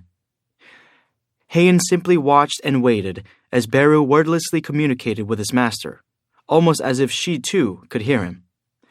Jinwoo replied telepathically to him. Defeat her without hurting her. As you wish. The former Ant King turned shadow soldier faced the apprehensive warrior. Gulp. Haein swallowed hard. The enormous amount of magic power she felt from her opponent was giving her goosebumps. Jinwoo took this magic beast down? While egress hadn't fazed Haein a bit, she was now shaking like a leaf. With his preparations to do his king's bidding complete, Beru let out a savage battle cry. Scraar! Blade-like claws extended from the tips of his fingers, but Jinwoo gave him a sharp look. No claws. Beru retracted his claws immediately, in high spirits. Jinwoo gave the order one more time. Hurt her, and you'll be in a world of hurt yourself. I shall do as you command. With Beru's answer in hand, Jinwoo announced the start of the match. Begin! Beru made the first move. He had been given a single command. Defeat the enemy without hurting her. As one who had experience giving orders, Beru knew how to interpret Jinwoo's. Overwhelm her with a display of strength and make her lose her will to fight. Zzm! Haein lost sight of Beru for a split second, and before she knew it, he appeared in front of her. In that brief instant, despite being stunned by Beru's speed, Haein felt her reflexes kick in, and she struck him with her sword. She got in a few dozen attacks, but Beru avoided everything while keeping his feet glued to the same spot. His moves were precise without a single unnecessary action. He was so quick that he was a blur of afterimages. The power gap between them was unmistakable. This doesn't make sense. Haein was in disbelief as her strikes kept missing. How can he dodge at this close of a range without taking a single step? She tried once more. Haein aimed at her opponent's neck, but he easily avoided it by leaning back slightly. No matter which direction she came from, no matter how much she changed up her attack pattern, her target moved out of harm's way with ease. How? Beru wasn't even a real magic beast, but a minion who was borrowing a dead magic beast's power. How could he be so strong? And how strong is Jinu to control this minion so easily? Heian's attack slowed at the dim terror she was feeling. Beru took the opportunity to swat her sword swings aside with the back of his hand each time before finally getting up in her face. Heian was stunned by the stench of death that abruptly flooded her nose. It's over. As soon as Beru's wide-open mouth filled her vision, she couldn't help but let out a scream. Ah! Instead of crushing her head with his jaws, the minion let out a terrifying roar. Scraah! The magic power contained in Beru's roar pushed Heian back. Eek! Jinu grimaced. He couldn't find any enjoyment in watching such a one-sided fight. And yet, Heian got back up and adjusted the grip on her sword as if she had no intention of surrendering. Jinu raised an eyebrow. What's going on in her head? Heian wasn't some low-rank hunter who couldn't accept the huge difference in power between her and her opponent, even after witnessing it for herself. She's not reckless enough to rush into a fight she's got no hope of winning either. Then did she have something up her sleeve? I hope she knows what she's doing. Jinu's psychic bond with Beru allowed him to sense the strength of the murderous intentions the Shadow Ant was suppressing. Meanwhile, Heian's will to fight was as indomitable as ever, despite her obvious disadvantage. Jinu had an ominous feeling. A solemn expression came across his face as he observed the two fighters. Beru couldn't understand Heian's decisions. He had put the huge power gap between them on display several times, so why wouldn't she surrender? The king of the ants, who ruled the top of the food chain, began feeling irritated at this human female who was but a mere plaything to him. His memories of being a dominant power fueled Beru's rage. How dare she? Beru materialized right in front of Heian, leaned in, and looked her in the eye. Any two living beings could tell through eye contact alone which of them was predator and which was prey. Her instincts should scream warnings at her. Beru's plan was to make Heian lose her will to fight by waking up her basic instincts, but it didn't seem to have worked. As Jinu suspected, Heian still had a card left to play. The move Heian was most confident at was a skill called sword dance. She moved progressively faster and faster, drawing elegant arcs in the air with her blade as if dancing. Clang, clang, clang! However, as Beru continued to block Heian's fluid and relentless strikes with his claws, his displeasure grew apparent in his expression. Enough playing around. With his bare hand, Beru grabbed the sword coming right at him and shattered it. Crack! Half the blade broke off. Despite the setback, Heian's eyes blazed with a cold fury. I have one shot at this. She focused all her magic power on what remained of the sword in her hands. This particular skill was called Sword of Light. This was her first time revealing this skill. Because it consumed too much magic power, she could use it only as a last resort. The blade shone brightly. Beru had lowered his guard after breaking her sword, so she leaped toward him and thrust her weapon forward. Jinu was utterly astonished. No! Naturally, he hadn't been worried about Beru, but before he could do anything, the sword pierced Beru's midsection as it shone with a gold light. Scrah! In that fleeting moment, one thought struck Beru. She's the enemy! Beru wasn't concerned for his own mortality, but if he fell, this woman's sword would be pointed at his king. And so, the basic instinct that all the shadow soldiers possessed, the prime directive imprinted in all their minds, came to the forefront. Protect my master! Beru's mind reset, and Jinu's command to defeat the enemy without hurting her was wiped from his memory. Beru underwent a terrifying physical transformation for the sake of protecting his master. His body grew, his jaws became strong enough to chew through iron, and his sharp claws extended. Stop! Beru was primed to tear apart the enemy of his king with his 10 deadly claws. Swipe! Just as his claws neared Heian's body, Jinu narrowly made it in time. I said, stop. He glowered at Beru while holding on tightly to both sets of claws with his bare hands. Beru trembled as his eyes met Jinu's. Without bothering to pull the sword out of his stomach, he leaped back and dropped to the ground face first, begging for Jinu's forgiveness. My king, please show me mercy. Jinu understood why Beru had acted this way, since his instincts to protect his master had been loud enough to telepathically reach him. Jinu momentarily glared at Beru before looking to the side. Whoomp! Hain collapsed to the floor, having no energy to remain standing after staring death in the face, however briefly. Are you okay? As Jinu approached, Hain tried to rise but gave up. She could only look down at the floor and nod. Yes. She wasn't very convincing. Jinu helped her to her feet and asked, Why are you pushing yourself to your limit? There's no need to try so hard to join our guild, is there? It was only a test. What was more, it was a kind of entrance exam designed to prevent her admission. But she had been so obsessed with winning the match that she'd gone so far as to unleash an incredibly dangerous skill. This couldn't just be about a desire to win. So, I have to ask. Jinu proceeded with caution so as not to upset her. Do you have a thing for me or something? What? She seemed dazed, like someone had slapped her upside the head. So Jinu shrugged. Is that not it either? But then, Hain organized her thoughts before revising her response. Yes, I think so. At the Hunter Command Center of the United States, the director wasn't pleased with the news that his men had failed to recruit Jinu. He was waiting to hear the details directly from the assistant director instead of receiving a paper report. The assistant director arrived at his office with Norma. What happened? The director demanded before they could even take a seat. This was the first time anyone had turned down a recruitment offer involving Norma in the history of the Hunter Command Center.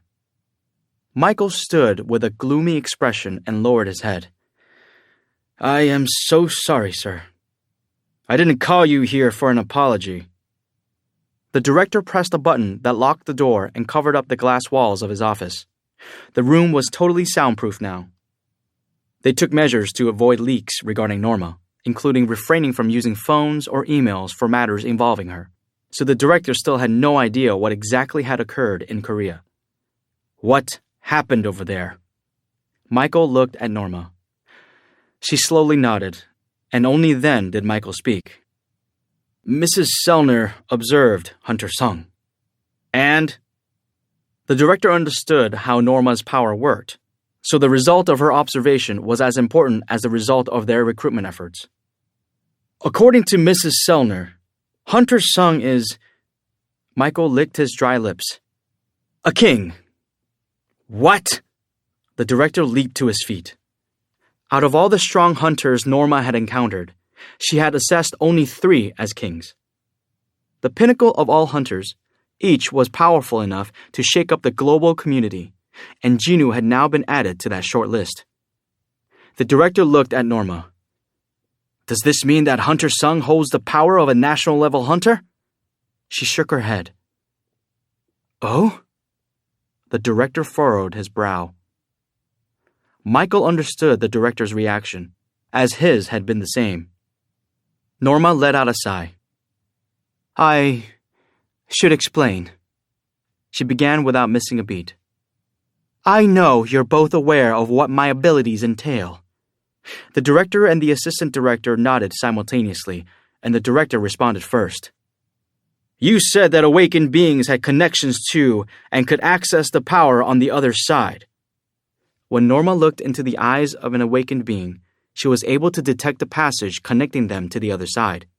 On rare occasions, the passage shone with a blinding light because the power coming through was that strong. Those were the aforementioned kings. So what's so different about Hunter Sung? He doesn't have a connection. Norma shivered. As soon as I looked into his eyes, the darkness in him looked back at me. Oh God, it was like looking at darkness incarnate.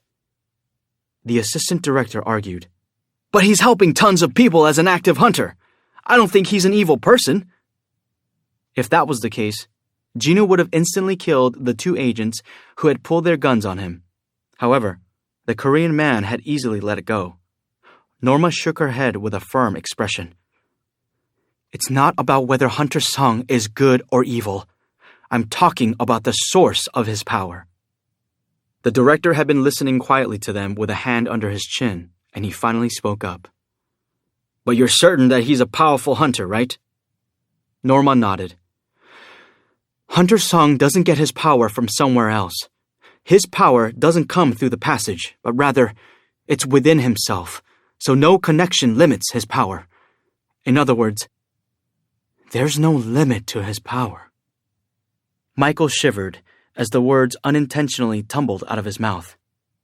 He couldn't wrap his mind around how powerful Jinwoo could become. The director was deep in thought after listening to everything.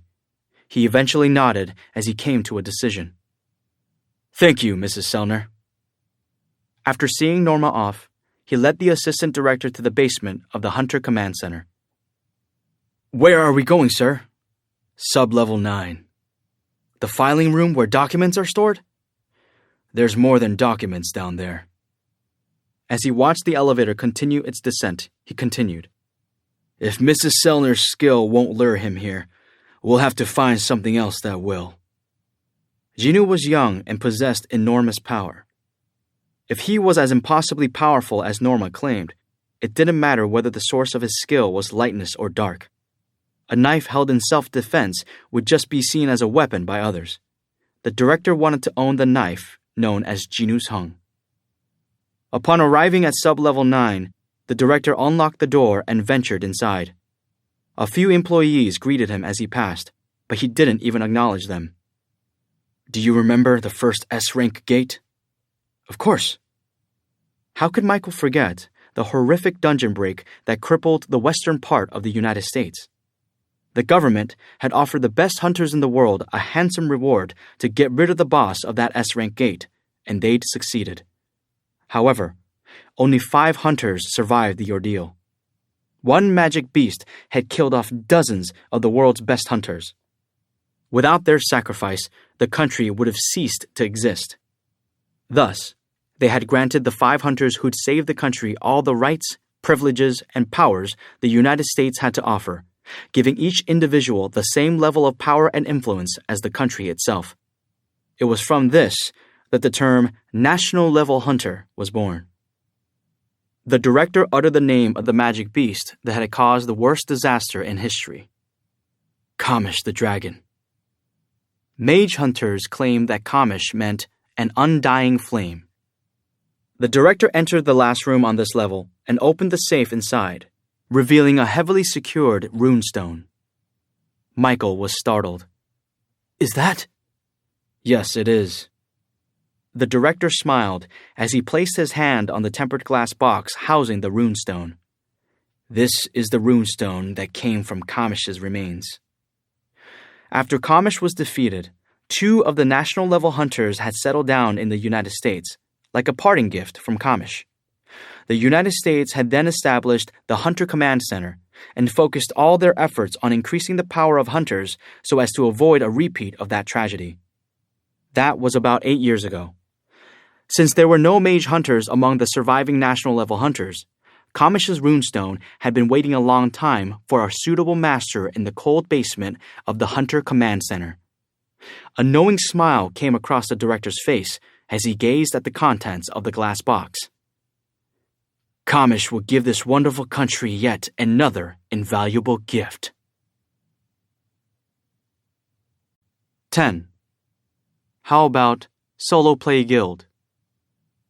Boss, I was told yesterday that it'd be difficult for us to get the permit for the gate. Jong-soo, the guildmaster of the Knights Guild, had his mood soured as soon as he arrived at work. What? Yuntae, the vice master, quickly explained. The association's evaluation came out higher than they expected. Is it an S-rank gate? No, but it's a max-level A rank. What a pain in the ass. S-rank gates, they could pass on easily. The Knights Guild had no S ranks in their roster, so it would be impossible for them. Jeju Island had made it clear that you need all of South Korea's S rank hunters for that. However, A rank gates were a different story. People would talk if the Knights, a top 5 guild, couldn't handle an A rank gate. The guild was already on shaky ground, and this could leave them with none to stand on at all. What are we going to do, boss? I'm not sure yet. If we pass on the gate, the Fame Guild will take it for sure. The Fame Guild of the Honam area. Jongsu's eye twitched at the mere mention. This gate is on our turf, and you want to hand it over to Donggukma on a silver platter? I'm just saying, boss.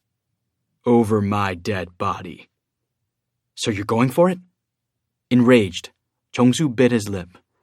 It was clear why he did. It was best he refrained from blurting anything out when he was this worked up, since the lives of his guild members were on the line. He could feel a headache coming on. Our A-rank hunters are as good as anyone from the larger guilds. Both the quality and quantity of their A-rank hunters were comparable to the Hunters Guild, the best in Korea. The only issue was their lack of S-rank hunters. The Knights Guild was in danger of dropping out of the top 5 solely because they lacked a single S-rank. Their elite members could easily take care of the average A-rank gate, but if the magic power of the gate was on the high end, their hunters would be risking their lives because of the lack of S-rank hunters, since the level of difficulty for such gates was closer to that of S-rank despite the A-rank classification. Hence why the Hunters Association was on the fence on whether to grant them the raid permit. As Jongsu continued racking his brain, Yoontae spoke up cautiously. Boss, we'll be done for if it turns out to be a red gate. That's true. An upper A-rank gate was enough of a problem, but if it turned into a red gate?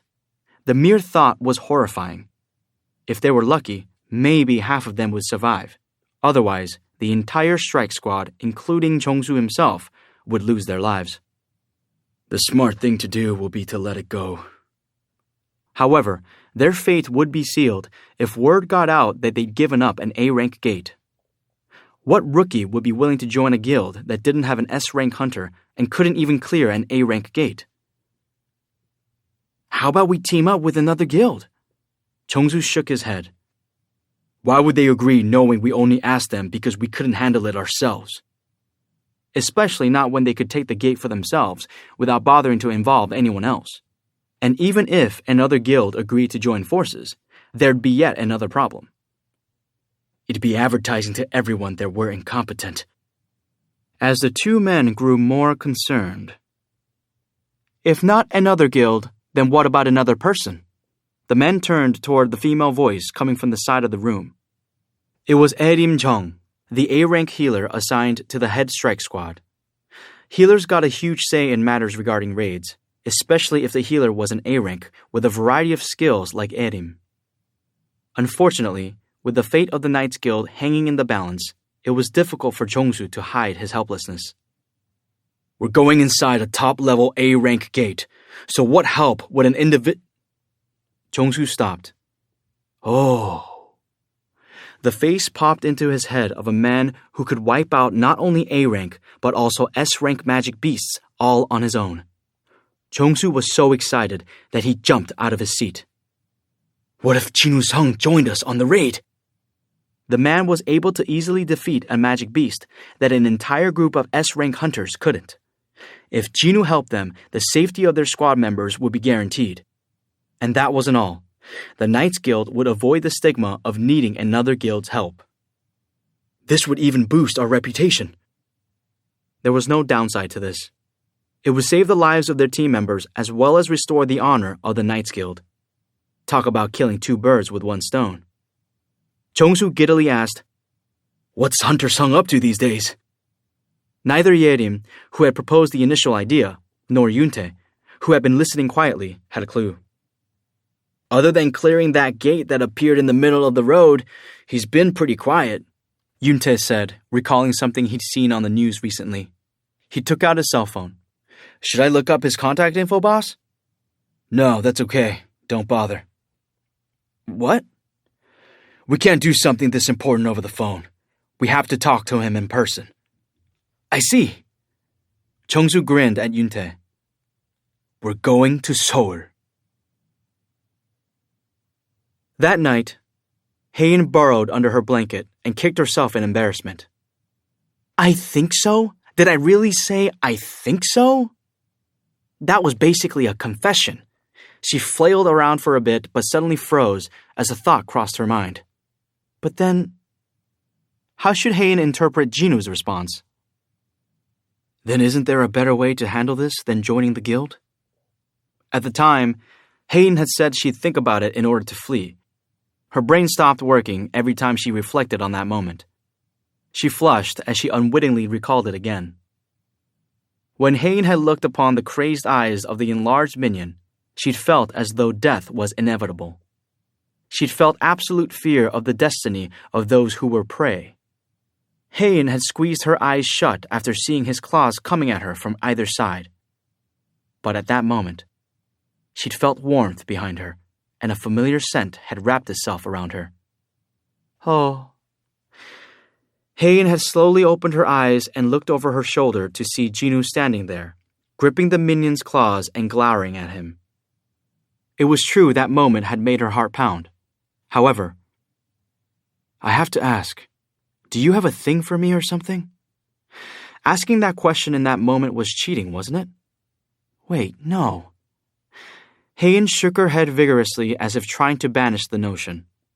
Even if Jinwoo had asked, she shouldn't have answered honestly, since he could think of me as a freak. But she hadn't meant to. Despite telling herself to keep quiet, her mouth had opened of its own accord. It had happened only because she felt relaxed around him, like she wasn't herself. Like I'm not myself? For some reason, those words sounded familiar to Hae-in, but from where? She'd definitely heard something similar before. And then, a memory that had been erased brushed through her mind. Please, tell him. Hae-in bolted upright. It definitely hadn't been that long ago, but the faint voice calling out from deep within her memories was similar to the sensation of having just woken up and trying to remember the dream she'd been having. Please, tell him that Hae-in tried to pull up the memory of whose voice this was, as well as the contents of the message. It was hazy, as if it was surrounded by a thick fog, but it was gradually starting to take shape.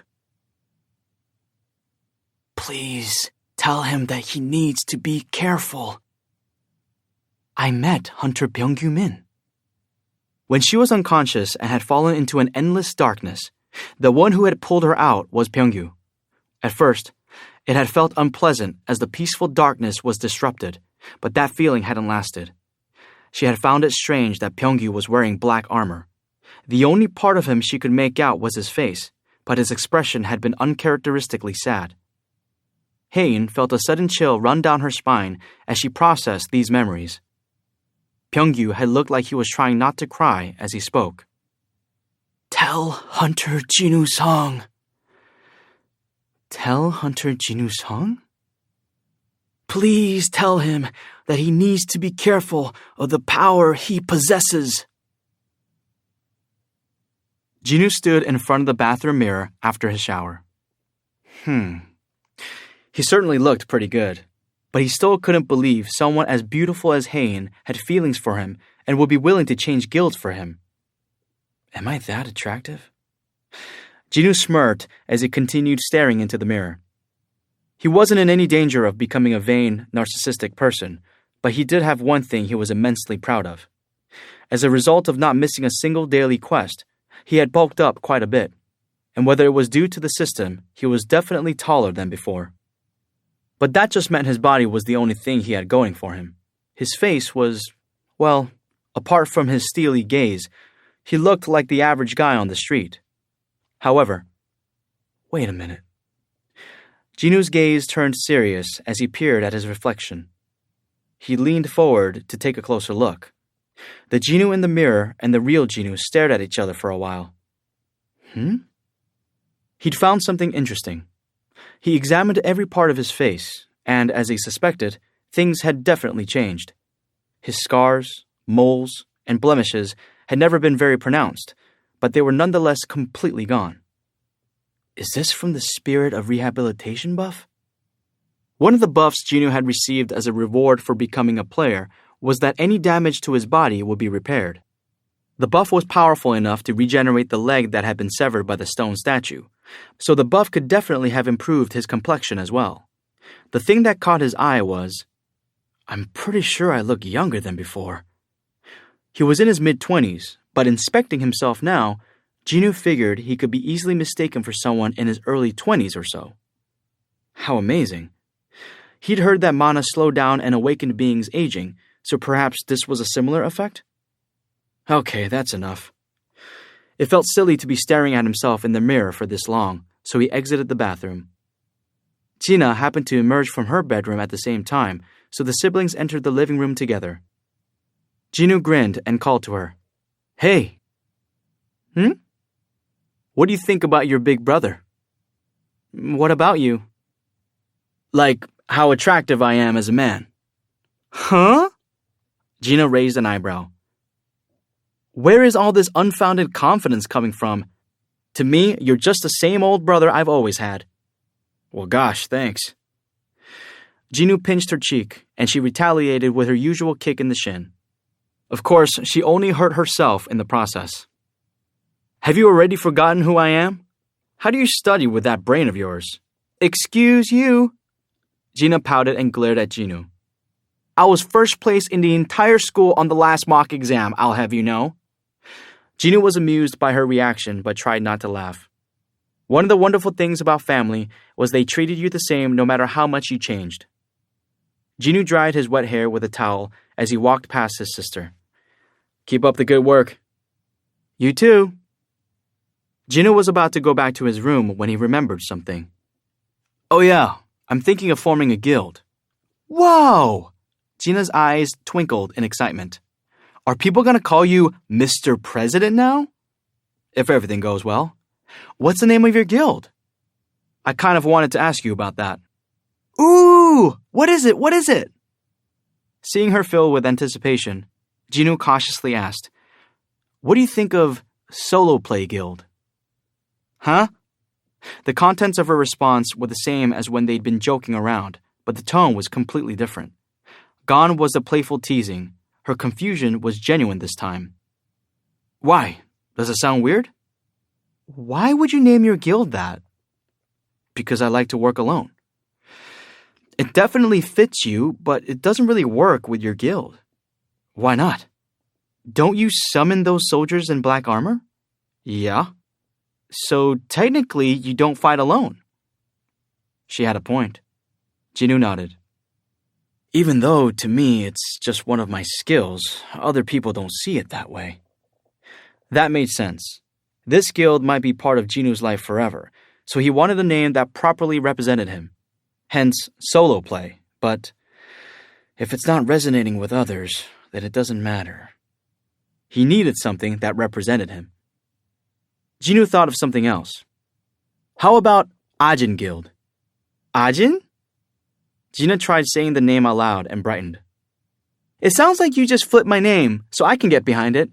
What does it mean? It's combining the Chinese characters for myself and moving forward.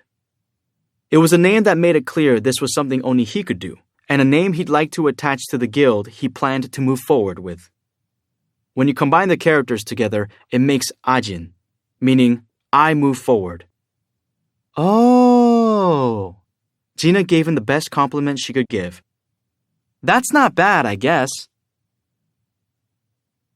The next day, Jinwoo went to the office to propose the new name. So about the guild name.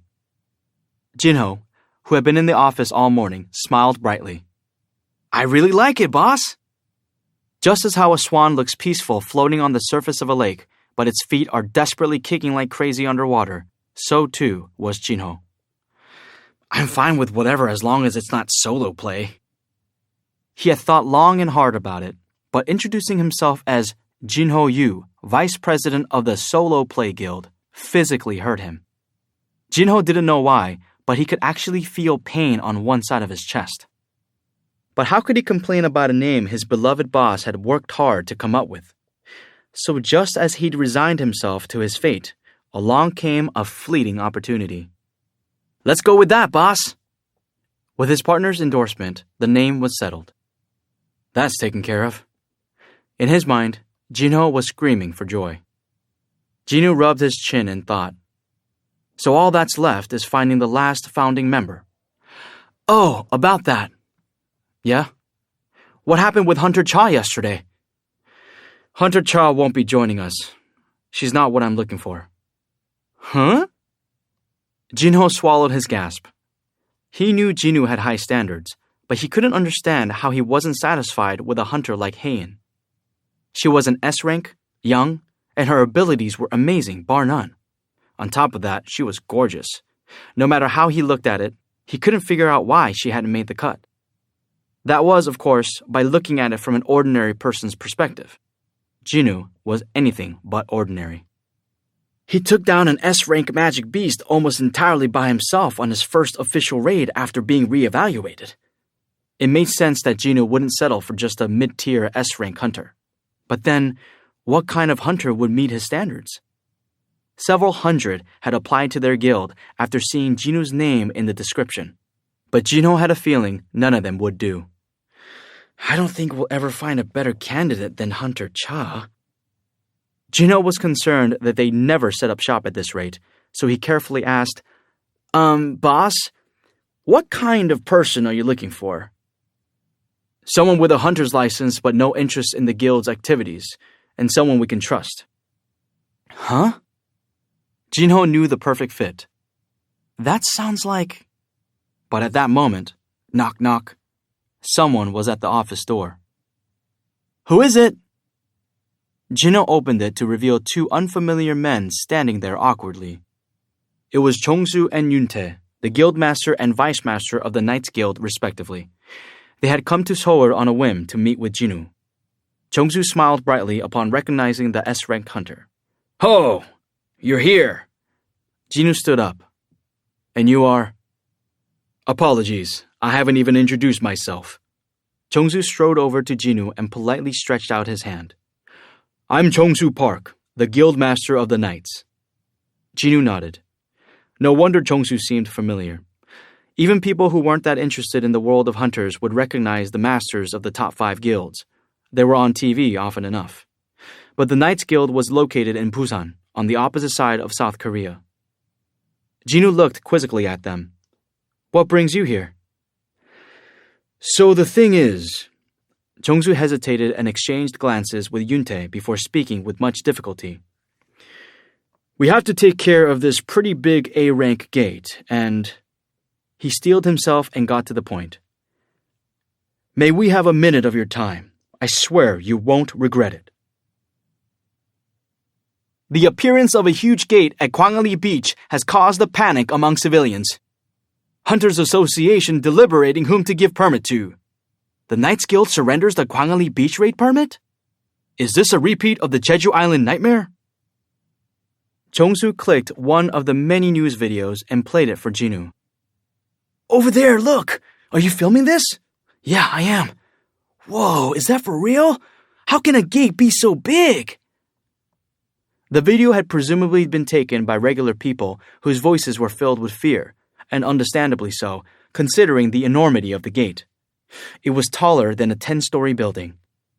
While civilians had gotten used to gates appearing without warning anytime, anywhere, this one was still big enough to actually frighten people. There's really no correlation between the size of a gate and its rank, Chongsu explained once the video had ended.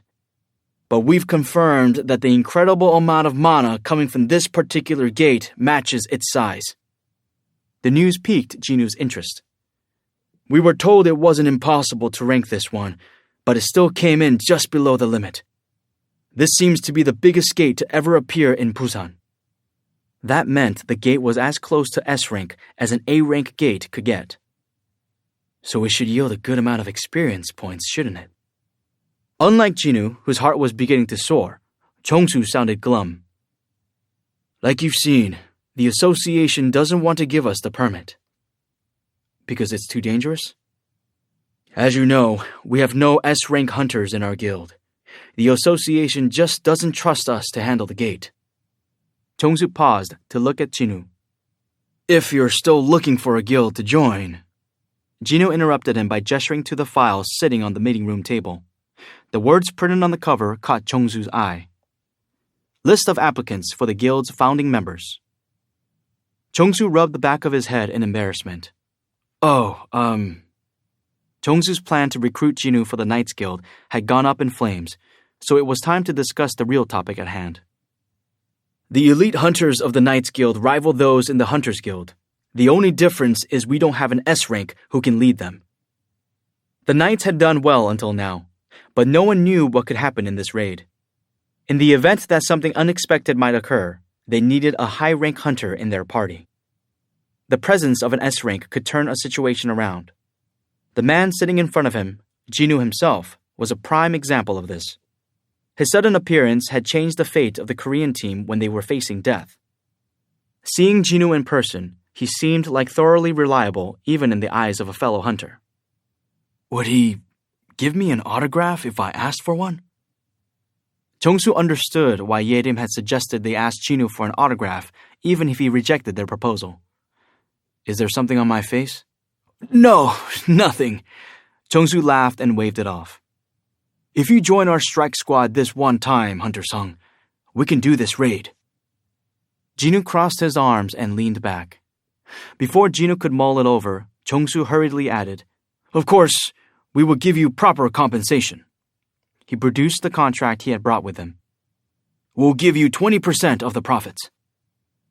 A large guild offering an individual 20% of their profits from a dungeon was an excellent offer most couldn't even begin to dream of.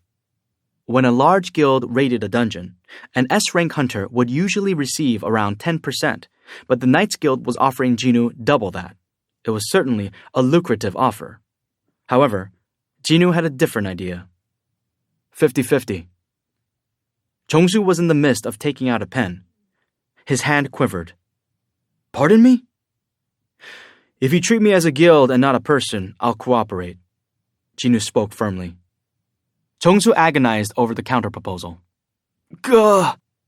However, Jong-soo couldn't play hardball like Jinwoo. It wasn't an exaggeration to say that the fate of the Knights Guild depended on this raid. Jinwoo tutted to himself. 20%, isn't it? It wasn't that Jinwoo was attempting to take advantage of the Knights Guild's desperate situation. He was merely offering the most equitable split after taking everything into consideration, and that was 50-50. Not even the elite members of the Knights can hold a candle to my shadow soldiers. They were no match for Jinwoo's soldiers, either in quantity or quality. And that was before adding Jinwoo into the equation, meaning 20% would basically be working for free. This would be a fair and beneficial deal for both parties. Why would Jinwoo agree to anything less and undervalue himself? How about 40-6? This isn't a negotiation. So you won't accept anything other than a 50-50 split? Jinwoo nodded in response. Jong-soo was lost in thought. I figured this guy would be easy to deal with since he's young and seems nice enough, but... He understood where Jinwoo was coming from, though. Jinwoo could single-handedly beat all the other S-rank hunters. That was the kind of person they were trying to recruit. So what Jinwoo was suggesting wasn't unreasonable. No. Jong-soo shook his head. It definitely wasn't unreasonable. Had Jinwoo been spiteful, he could have asked for 80%. Besides, Jong-soo needed this deal to go through more than Jinwoo did. It would be an unimaginably huge loss for the Knights Guild to give up on this raid. On the other hand, what would Jinwoo lose? Absolutely nothing. Jong-soo felt as if he had been forcibly seated at the bargaining table by gunpoint. Considering the whole situation, wasn't Jinwoo being a gentleman by asking for only half? But that wasn't all. If this deal went through, the Knights Guild would have secured the most reliable insurance they could get. Yoontae's words from yesterday popped into his mind. Boss, we'll be done for if it turns out to be a red gate. But if Jinwoo accompanied them? He hadn't faltered once as he dealt with several thousand S-rank magic beasts. Jong-soo had watched with his own eyes what happened to the ants on Jeju Island. He did all of that, didn't he? The reality of who exactly was sitting in front of him suddenly sank in. Gulp. He swallowed hard. After what he had witnessed with the ants, how could Jong-soo even think about offering a mere 20%? The rude one was me all along. Jong-soo readily admitted his mistake. In his mind, he was now thankful for Jinwoo's generous offer. But his gratitude could go only so far. Since Jong-soo had to surrender something, it was only fair to request something from Jinwoo in return. But what? After a long deliberation, Jong-soo cautiously opened his mouth. We will accept these terms, but in return... In return? Can we leave the magic beast boss to you? Jong-soo's face was serious as he resolved to get this one concession from Jinwoo, no matter what. Since the boss tended to cause most of the damage in a dungeon, Jong-soo was willing to raise the stakes by asking Jinwoo for the sake of minimizing the danger to the strike squad. Seeing what he did in the ant cave, he shouldn't have a problem dealing with the boss alone. Jong-soo pressed his lips tightly together as he nervously anticipated Jinwoo's response. As the silence wore on, his worry about being rejected grew and his face hardened. On the other hand, snort. As he fought to keep the corners of his mouth down, Jinwoo raised his hand from his chin to cover the smile threatening to escape and quickly furrowed his brow. He wanted it to seem like he was deep in thought over Jong-soo's request. His ruse worked. Wringing his hands anxiously, Jong-soo lost all sense of time as he anxiously waited. Finally, Jinwoo let out a sigh like he had no choice. All right then. He waited a beat before continuing. I'll do it. Jong-soo pumped both his fists under the table. We did it! He felt as if all his worries and concerns had washed away. Why had he dragged this matter out for so long? He should have opened with this. Ever since they left Busan, Jong-soo had been tense, but he now wore a big smile on his face. All that was left to do was contact the association about the raid permit. With Jinwoo joining the strike squad, there shouldn't be any obstacles. The gate was discovered a while ago, so we should get the raid started tomorrow. I'll see you then. Oh, Jong-soo paused from packing up his items. Why don't you ride down with us in our car? He figured it would be more efficient to go together rather than make arrangements for travel, schedule a meeting place and time, and all that. We can put you up at the most luxurious hotel in the area. But Jinwoo didn't need to suffer through a long car ride. He merely had to place one of his soldiers in Jong-soo's shadow. That way, he'd never get lost or be late. Jinwoo snuck a peek at the circular shadow making its way across the floor as he offered up an excuse. I have an errand to run this evening, unfortunately. I see. I'll be there on time. Barring the guildmaster himself being late, of course. At that moment, Yoon-tae, who was coming back from the restroom, let out a yelp. Boss! Startled, Jong-soo sprang to his feet. What? What is it? The shadow just moved, from that side to that side. Jong-soo paused, then glared at his vice master. Yoon-tae, have you been drinking? Yoon-tae was at a loss for words at the cold reception and sheepishly scratched his nose. I asked if you've been drinking. I only had a couple cans of beer at the rest stop, boss. Didn't I tell you to be careful when we're on official business? I'm sorry, boss.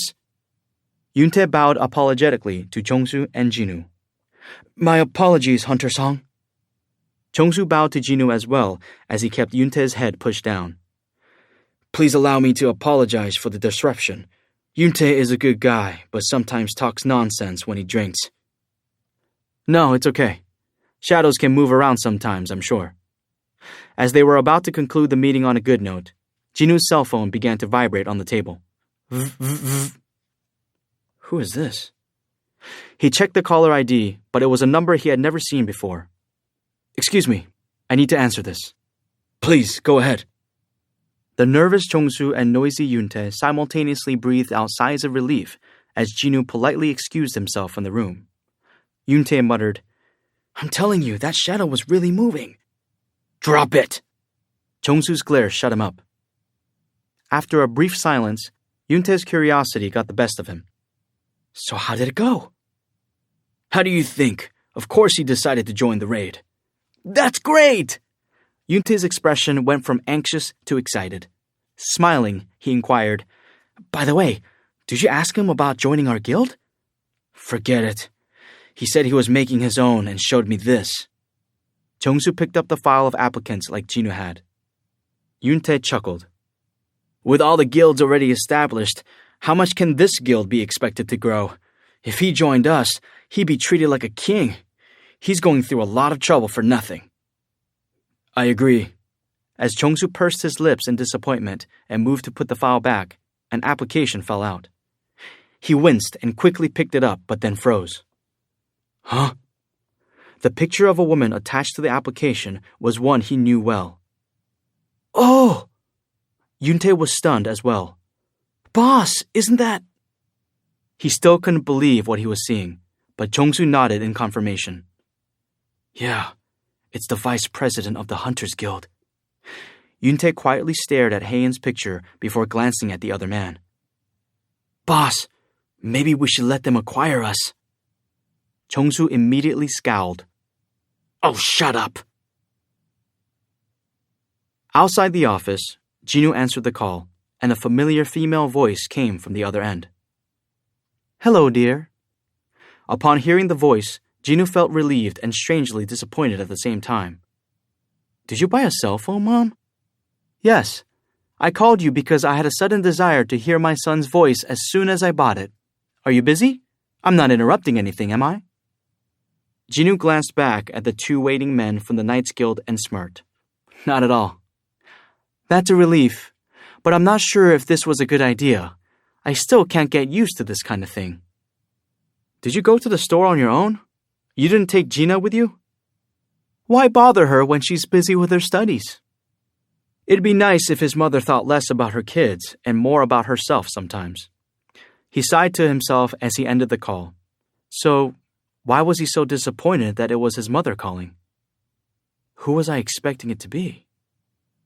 Jinwoo smiled as he put his phone in his pocket and then looked up. The twinkle in his eye was back. Thanks to the men from the Knights Guild, he'd be able to breathe in the air of a dungeon once more. An A-rank gate that's closer to an S-rank, they said. It felt like forever since his last proper workout. Had it only been a week since he got back from Jeju Island? He'd cleared one B-rank red gate since then, which had been nothing special and had taken very little effort. Ba-dum, ba-dum. Jinwoo hadn't felt his heart racing like this in a while and found himself looking forward to tomorrow's raid. All the elite hunters of the Knights Guild were gathered at the meeting place. They were excitedly anticipating the raid, and for good reason. This was a gate that could jeopardize their lives, and if it turned out to be a red gate, they wouldn't have an escape route. But everything will be okay, because Jinwoo Sung will be joining them on this raid. Yes! Arim had let out a scream of joy as soon as she heard the news. The other hunters had also expressed their delight in their own ways at the deployment of this ultimate safety net. Only one person was anxious here, Jong-soo, the guildmaster, who nervously awaited him. Damn it, I should have just made him come with us yesterday. Jong-soo checked his watch. It was 5 minutes to 11. The raid was supposed to begin in 5 minutes. Jinwoo had said he'd be there on time, but Jong-soo could see neither hide nor hair of him. His stomach began to churn. They couldn't even begin without Jinwoo. The association had immediately handed over the permit when they were informed of Jinwoo's participation. Such was the influence of the S-rank hunter's name. So to go in without him? More importantly, Jong-soo looked at the faces of the strike squad, their eyes bright and eager. The strike squad themselves could end up boycotting the raid even before the association could cancel it if Jinwoo didn't show. 3 minutes left. Jong-soo anxiously fished out his cell phone but forced himself to be patient and put it in his pocket. Surely it was rude to call someone who'd already contacted him 10 minutes earlier and said he'd be there soon. But Jong-soo couldn't sense a powerful presence in the area.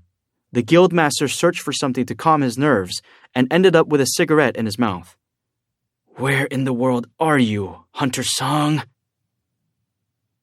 Meanwhile, Jinwoo exited his apartment building. He wore comfortable clothes and sneakers. When he checked the time, it was 1 minute to 11. As he looked up, he saw gray clouds gathering. Had Gina taken an umbrella with her? But that thought was fleeting. I should get going. Jinwoo pulled up his hood and smiled. First, he activated stealth, and then shadow exchange. He swapped places with his shadow soldier. At Gina's high school, 3 male students were annoyed at having to run an errand for their art teacher. Isn't this forced labor? Yeah. Why are we doing his job for him? Despite their complaints, they arrived at the second art classroom, which was currently being used for storage, and unlocked the door. Ugh, the dust. Ugh. Since the room had been unused for quite some time, they were met by a big cloud of dust. Worn art supplies, abandoned drawings, and model statues used for sketching were scattered throughout. How many statues did he ask for again? I'm guessing 6, since there are 6 groups. Come on. Even if we each carry 1, we'll still have to make 2 trips. I mean, unless you can carry 4 at once. They rolled up their sleeves, but when one of them moved to grab a statue in the far corner, something caught his eye. Huh? The others also came closer at his strange tone. Hey, that's... There on the wall was a large black hole. It was a gate about the size of a person. The biggest of the 3 students inspected the gate and laughed. It's no big deal. He placed his hand on its surface. It's a closed gate, so it's perfectly safe. No one can go in except hunters, and nothing can come out. Yet, at that moment, crack! A crack appeared on the surface of the gate, and a hand shot out to grab the student's head. Huh? He struggled, but the hand wouldn't budge at all. And then, crunch! There was a sound similar to a nut being cracked, and blood sprayed everywhere. Gah! Junseok! When the 2 other students screamed as they were splattered with blood, the black surface of the gate shattered like glass, and magic beasts started pouring out into their world.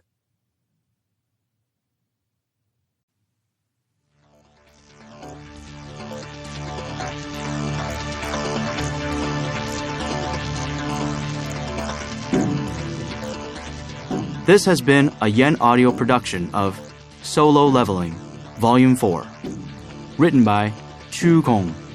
Translated by Hae Young Im and Jay Torres. Read by Ki-hong Lee. Directed by Caitlin Davies. Recorded at The Media Staff. Solo Leveling Volume 4 is also available in print and as an ebook from Yen Press. For more Yen Audio productions, visit us at yenpress.com. Thank you for listening. Text copyright 2017 by Chu Gong and DNC Media. English translation copyright 2022 by Yen Press LLC. Audio production copyright 2022 Yen Audio, all rights reserved. Yen Press supports the right to free expression and the value of copyright. The purpose of copyright is to encourage writers and artists to produce the creative works that enrich our culture. The duplicating, uploading, and distribution of this audiobook without permission is a theft of the author's intellectual property. If you would like permission to use material from the audiobook, other than for review purposes, please contact Yen Audio at yenpress.com. Thank you for your support of the author's rights. This audiobook is a work of fiction. Names, characters, places, and incidents are either the product of the author's imagination or are used fictitiously, and any resemblance to actual persons, living or dead, events, or locales is entirely coincidental.